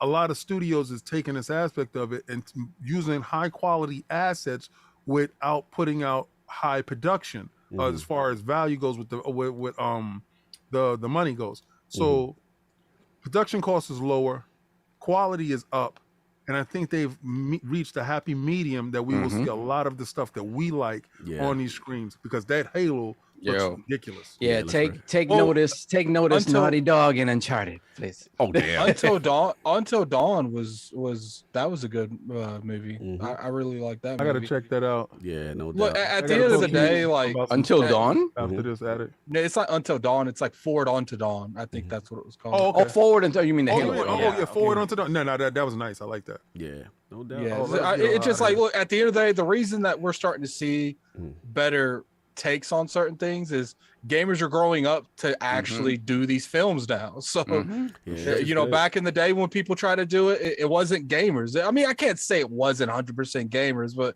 a lot of people felt like, oh, the gaming industry is growing. Let's just throw anything out there. We can make money off of it. Yeah. It's not like that anymore. And I think because the ones that have failed, they know that's like, look, like these gamers, they savages. Like if we don't do exactly what they want, like Kill that brand. they won't watch our stuff. Like, Mhm. dude, we boycott our own industry at least 7-8 times a year. What makes you think we won't boycott you? Like, You're right about that. He right about that. and it's just like if you look at it from the standpoint on like you know what's a movie that I'll always watch no matter what? Mhm. What? Sonic. Because when that Sonic thing looked horrible, Oh yeah, they they went. pushed that back and cost them millions. Yeah. But they did that for us, and that's why I will always support that. Oh yeah, for sure. that Yeah, company. they most would not have done and went back. And Most of them are like, you get what you get what you get. Like, Yeah, no doubt, no doubt. Somebody's No, saying that there's a yeah. Beavis and Butthead. There's Yes, another one. It's Beavis and Butthead and like Cartman. They all singing the Halo theme. There was a cover of the Halo theme. by Stop. Beavis and Butthead. Oh, this is crazy. Yeah, we're gonna have to get It's out of here. it's all in the family now. You know how it goes. No Let's doubt. get outta So here. let's get out of here. We will. That was our little semi-live reaction while it went live on ILP. Actually, you want me to, while you queue up the super chats, you want me to get the poll? Yeah, for sure. Okay, and then we'll get Boxenberger out, who's been very patient and cool. will you guys throw the chat, trailer in the chat a couple times? People was asking. Yeah, I what it is. throw it in there right now. Bam and bam. So we got that. You're in there. All right. So new ILP poll. Out of all the recently rumored Xbox Game Pass Studio, or actually Xbox Game Studios leaks, which one of these would you prefer to happen first? The choices are A, Halo Infinite Battle Royale, or Halo 5 Warzone spinoff. B, Xbox exclusive co-op take on Monster Hunter. C, Gears of War or Fable Collection. Or D, I don't care. I'm still talking about this Call of Duty exclusivity, though. Shout out to all the people. That's in the gonna be vote. the I don't care for every question for like the 18 next months, year. baby. 18 months. Speculation will continue. We already know. And again, shout out to the legendary Boxenberger. Rock out with us. I can say one thing. Yes. I had this individual on Addict Show before he came on ILP True. for once ever. Like, Salute, man. Definitely, man. It's Germany's finest. Salute to you, brother. Finally got it done. Rocked with us the whole way. Where can people find you? What you got going on, sir? Yeah, thanks so much for the invite. It's been awesome hanging with you guys. So much laughter, so much fun here. Thank you so much. It was awesome. No doubt. Yeah, people can find me basically everywhere on the Boxenberger. Yeah, here on YouTube, Twitter, Xbox, on PlayStation Network, everywhere under Boxenberger. Yeah, I get the World of Gaming coming up, of course, next week. I already have the next video uploaded for channel members. It's going live to the public tomorrow. And I have a couple of things planned for hopefully February, but it's probably going to be March. Some cool stuff coming on the channel. The podcast is going very well. The feedback has been awesome. Nice. I've got a couple of cool guests scheduled already. It's going to be fun. All right. Let's get this channel in there right quick. Let me take care of Boxenberger right quick so people know they can find where to find him out. I'm going to put his link in the description right now. They said, channel, please, link, please. All right, I got you. Hustle's not in there. Usually Hustle's be in there and take care of that for me. So I got to do the manual work today. So there you go. Make sure you subscribe. Germany's finest so right much. there. He'll pronounce Wolfenstein and Horizon. Wolfenstein. Okay. And Herzog 2. my man. By the way, means Duke 2. What does it mean? What does it mean? Duke 2. Herzog is Duke and 2 is 2. Duke. Okay. Number 2. Yeah, the Oh, number 2. interesting. I didn't know that. Okay, cool. Yeah, so it's Yeah, check that out, man. You already know. Also, let's give Boxenberger his roses on the way out. I appreciate you coming on. It's always nice to see people's perspective that's not in America. Yes. Because I do feel like us as Americans, sometimes Mm-hmm. we like to put ourselves in a big iron box and only feel like our opinions matter and just our opinions. So it's nice to get other people's opinions on them. No doubt. No Thank doubt. you. You know It's what been I'm awesome. saying? So, can you want to give Boxenberger his flowers before he leaves? Yes, sir. Big shout out to you, sir. I just love the fact that, you know, this community is just, we're here to build each other up. Yes. And every single week we see more and more examples of that. Mm-hmm. People that have been in the space a shorter time than we have, longer time than we have, and you know, rising tide sort of lifts all boats. Yes, and the sir. fact that you're getting more notoriety now for being on these different shows, and we've grown, and Mm-hmm. it's just an amazing thing to see. So keep doing what you're doing, brother. Absolutely amazing work. No doubt. And you know where Appreciate you it. can Thanks. find me. I have to go shave, and actually no, I have to. Shout out to April. This is going to be my first Lord's Minute of the month. That's how crazy the wow. month's been. Wow. So I'll be recording with Lady April in about an hour and a half. So No shout doubt. out to that. Salute. You already know. King, you want to give Boxenberger his flowers on the way out? Well, Germany stand up. What the Attic hell is is Attic upside down. doing? He's upside down in the multiverse. We gotta go because you know he boy, but he was controlling himself. Germany stand up. Yes. Because let me tell you something. Listening to your history, this is the real reason why I like people on, right? To gain an insight on your whole gaming history, on you as a person. You know, a lot of people won't get that from your channel, going to your channel, because you're usually reporting on what's going on and current trends and stuff like that. And this is like a diverge from that, to get to know who you are. This is like a little notation on Boxenberger was here today, and I found out that his first console that he purchased with his money was a Nintendo 64. I found out that he built his own PC without any guidelines and really his ingenuity. I found out that he decided that they weren't doing localization.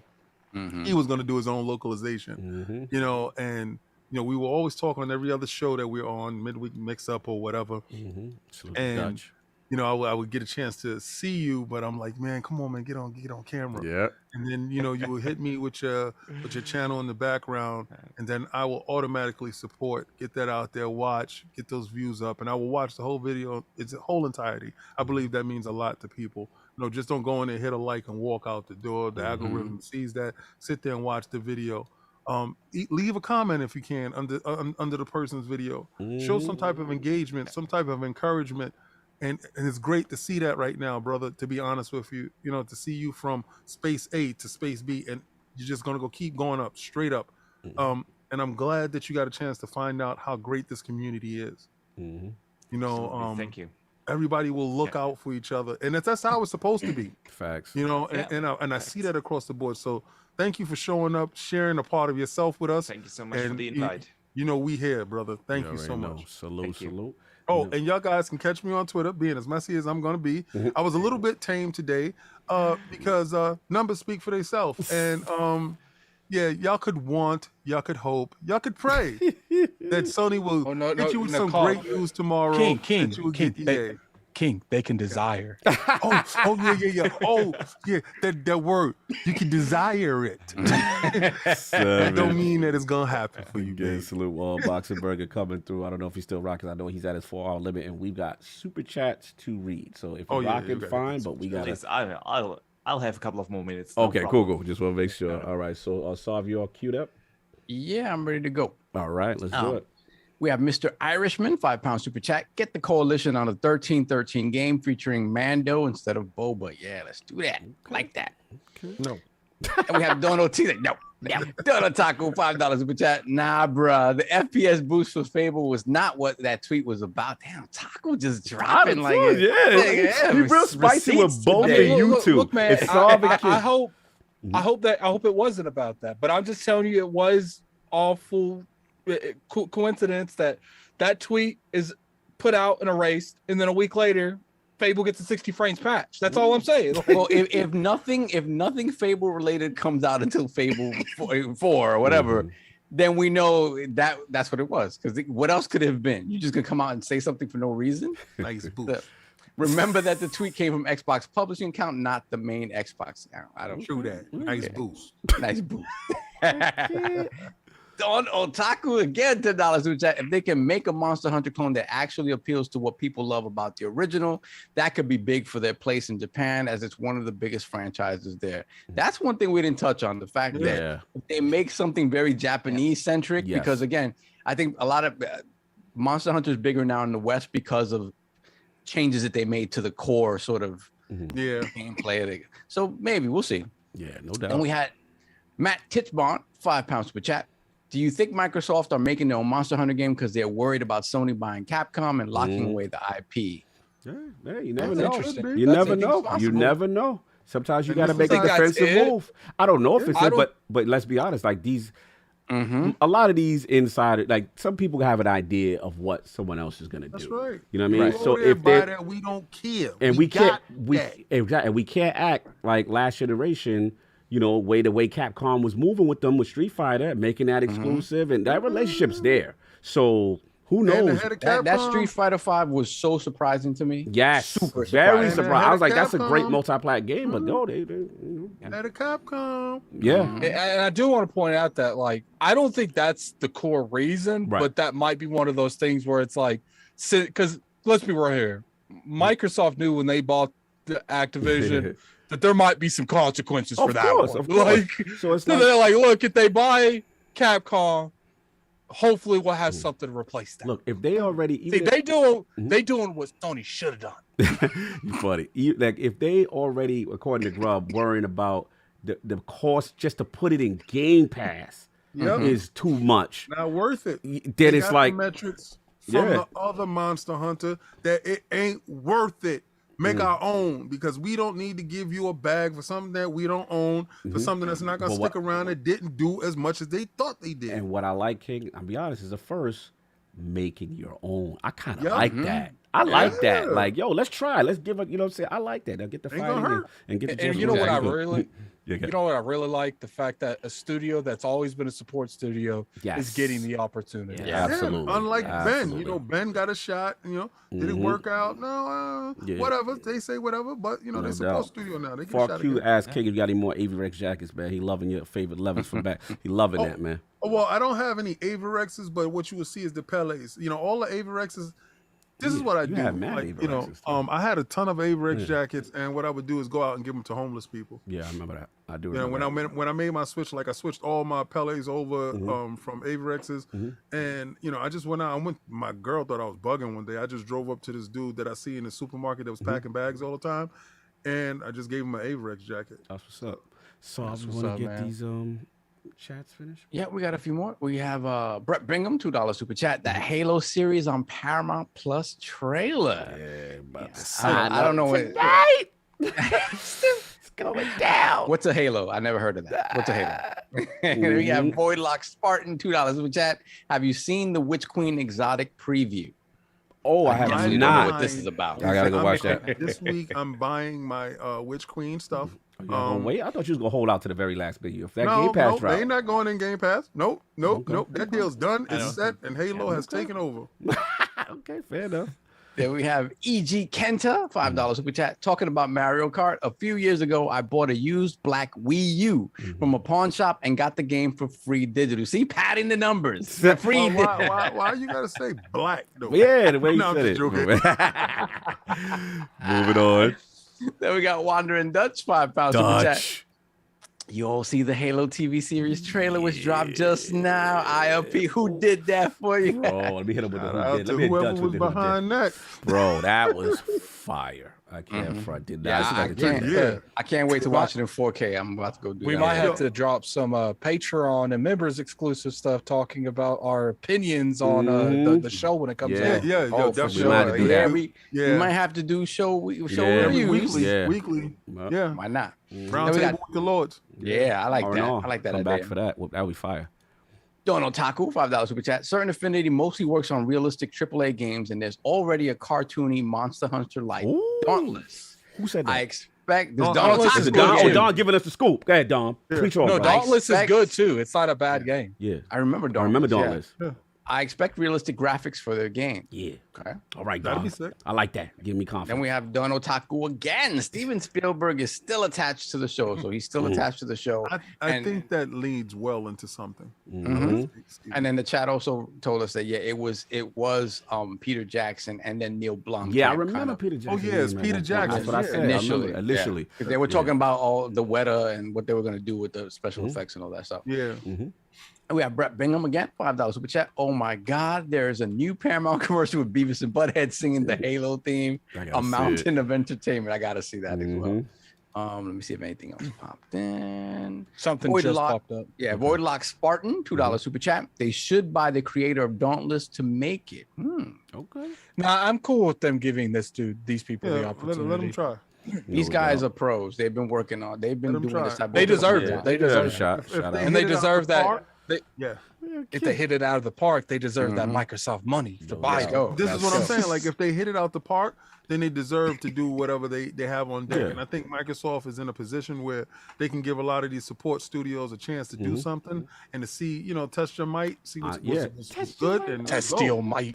I like You that. know, Okay, I think let's that's go. gonna be the new wave, and we always get into the whole nurturing thing. But I think a lot of thing now is like, all right, we're gonna do this co-publishing deal. We'll see how you do with this. We'll see how Redfall go, and we'll see how Perfect Earn your Dark go. stripes. Earn your stripe. Let's see if if relationship is good, then we continue it. And Do I you like that see- approach. Do you see when you have the ability to have your stuff already stocking up, and it's called time. They didn't have time when they got in because they was up against the clock. Yeah. But right now, you able to do some Yeah. nurturing stuff that Facts. everybody claimed that Sony was doing. And can I say something real quick Let's before go. we go off? Like, Yes, sir. I'm tired of this nurturing thing. Look, I'm not saying Sony doesn't do a decent job at nurturing. They do. Yeah. But, shout out to K Mega because he said something that didn't really click until he said it. Let's go. Nurturing something is like buying a studio, like Compulsion, Undead Labs, something that's And a couple growing games them. and not a Yeah. lot, and growing them to the point where you feel like you've actually contributed to them. I'm 100% on this stance out. Buying a company like Insomniac Games, you just funneled money into it for 10, 15 years, in my opinion, now is not nurturing. Right. If you would have bought them 10, 15 years ago and nurtured, because all you really did is fund the money and they nurtured their damn selves. Yeah. So, and what's funny too is people are acting like Microsoft and Sony hasn't been nurturing these publishers for decades. Yep. With the Bethesda, they literally helped them bring Oblivion on the platform. Yeah. Yep. And Todd went to them when they had the Fallout 76 issues, Morrowind from you're a true OG, fanatic. Morrowind from the OG Xbox. Yeah. Like which got Boxenberger into Xbox. Right? We talked about it. Like this is how it comes full circle. But look, nurturing or not, I don't care. I don't care if it's an indie studio. They knew each other. I mean, dudes was in the cut. They knew each other since high school. If the game is whack, it don't matter. So I don't care how better you hit it got out the the park. studio. Make the game fire. That's all I care. I want to get one. Is the super chats fun? Because I gotta get a merch if the super chats are done. Nah, we're good. We're done. Okay, cool. And shout out to Ibarado. He got the pull. He gonna make King mad. He got the 10K pullover hoodie in white before it went. No, you ain't making me mad. I'm just telling you guys. Listen, if y'all are part of something special, Yeah. and when we pull it out, pause. That's it. So the next shirt will probably be 20K. Yeah. Or whatever. But do you know how hard it is to get 10K people? Yeah. Like, I mean, that was an absolute struggle. So was we a decided to long sit time. back in the background Facts. to do something to commemorate that for everybody that was there. Like, if you was there From the before we beginning. even got Yup. 100 people, Nobody was rocking. please, and just go get it because I love that shirt. I really love. Yeah, I that love shirt the fire. design. That shirt I fire. wish I knew what it looked like. Mine got stolen. We gonna revamp. Wow, De Niro Pinero Yeah, shout out did to a De Niro. hell of a job. And listen, anybody that needs artwork and stuff like that, please go to De Niro on Twitter, De Niro Pinero. Yes. Go to him. Give him. He does phenomenal work. Yes. Please just Yes, reach out to him. absolutely. Give him Yeah. that bread because I'm gonna Yes. tell you, he's very professional, very quick, and very clean, and Yes. communicates very well. No Yeah. doubt. He's agree. awesome to work Yeah. with. He also did the channel intro for my channel. Oh, fantastic guy. yeah. Yeah. And I think he See? did Booms, one of Booms too. He's been on Yeah. fire, man. Shout out to De Niro Pinero. You know what I'm saying? Yeah. And De Niro, when you hit this up, man, They hit want me the up. link. Yeah, and Somebody want the link for the merch. The when you- merch link is at the top. PR5. It's at the top. It's pinned at the top of the chat right now. You can go for the link. It For the will- merch. no doubt. We're gonna close that probably in the next hour, so you guys better buy that. No, the next I'm not gonna close it in the next hour. I'm gonna leave it up to 8 o'clock tonight after the football games. Yeah. And then I'm gonna dead it. Yeah. Hit P up. You already Yeah. know. Solve anything. And you else? guys I put the link in for Fonz's show. Jump over to Fonz's show. He's talking to Dealer right now. So go Oh, to that's that. what's up. That's what's up. You Yeah. already know. Everybody got anything else when we get out of here? We good? Yo, everybody, what's up? I was gonna say tomorrow at 5 p.m. because I'm starting to feel a little bit better. I've been sick for like 2 weeks. Yeah, I'm feeling And then I went straight from the holidays to being sick, and now I'm starting to feel a little bit better. So you know, in color. Hello. we can go from that. And tomorrow at 5 p.m. I will be streaming Battletoads. I want to get that out of there. I will stream it for 2 hours, maybe 3. Millennial depending on how I plays. feel. I apologize in advance. Yes. 2 hours, you're gonna be stuck on the same board. God bless. He gonna throw that all the way in the bushes. I can't wait. Yes, I want to sir. see the addict pissed off part. That's what I want to see. Yeah, it's going to be called Millennium Plays Battletoads. Love Because it. the thing is, the other games you played are good games. Battletoad isn't really a good game. Not at all. They just want to see pain. They want to see that. They want to see you earn difficult game conqueror. Yeah, for all those frauds that was sitting there going against the new Battletoads, talking about, oh, the old one, the OG. Shut up. You don't know nothing. Anyway, anybody got anything else? We are good. Oh, yeah, and I will be great next week. Okay, I'm going back to the 80s. Yes, next please. week. We like you in color, sir. We like you in color. Look, everybody enjoy your Sunday. Again, Boxenberger, salute for rocking with us. We will be back. More fun, more good topics, more good guests, and appreciate the support, y'all. Peace. Peace.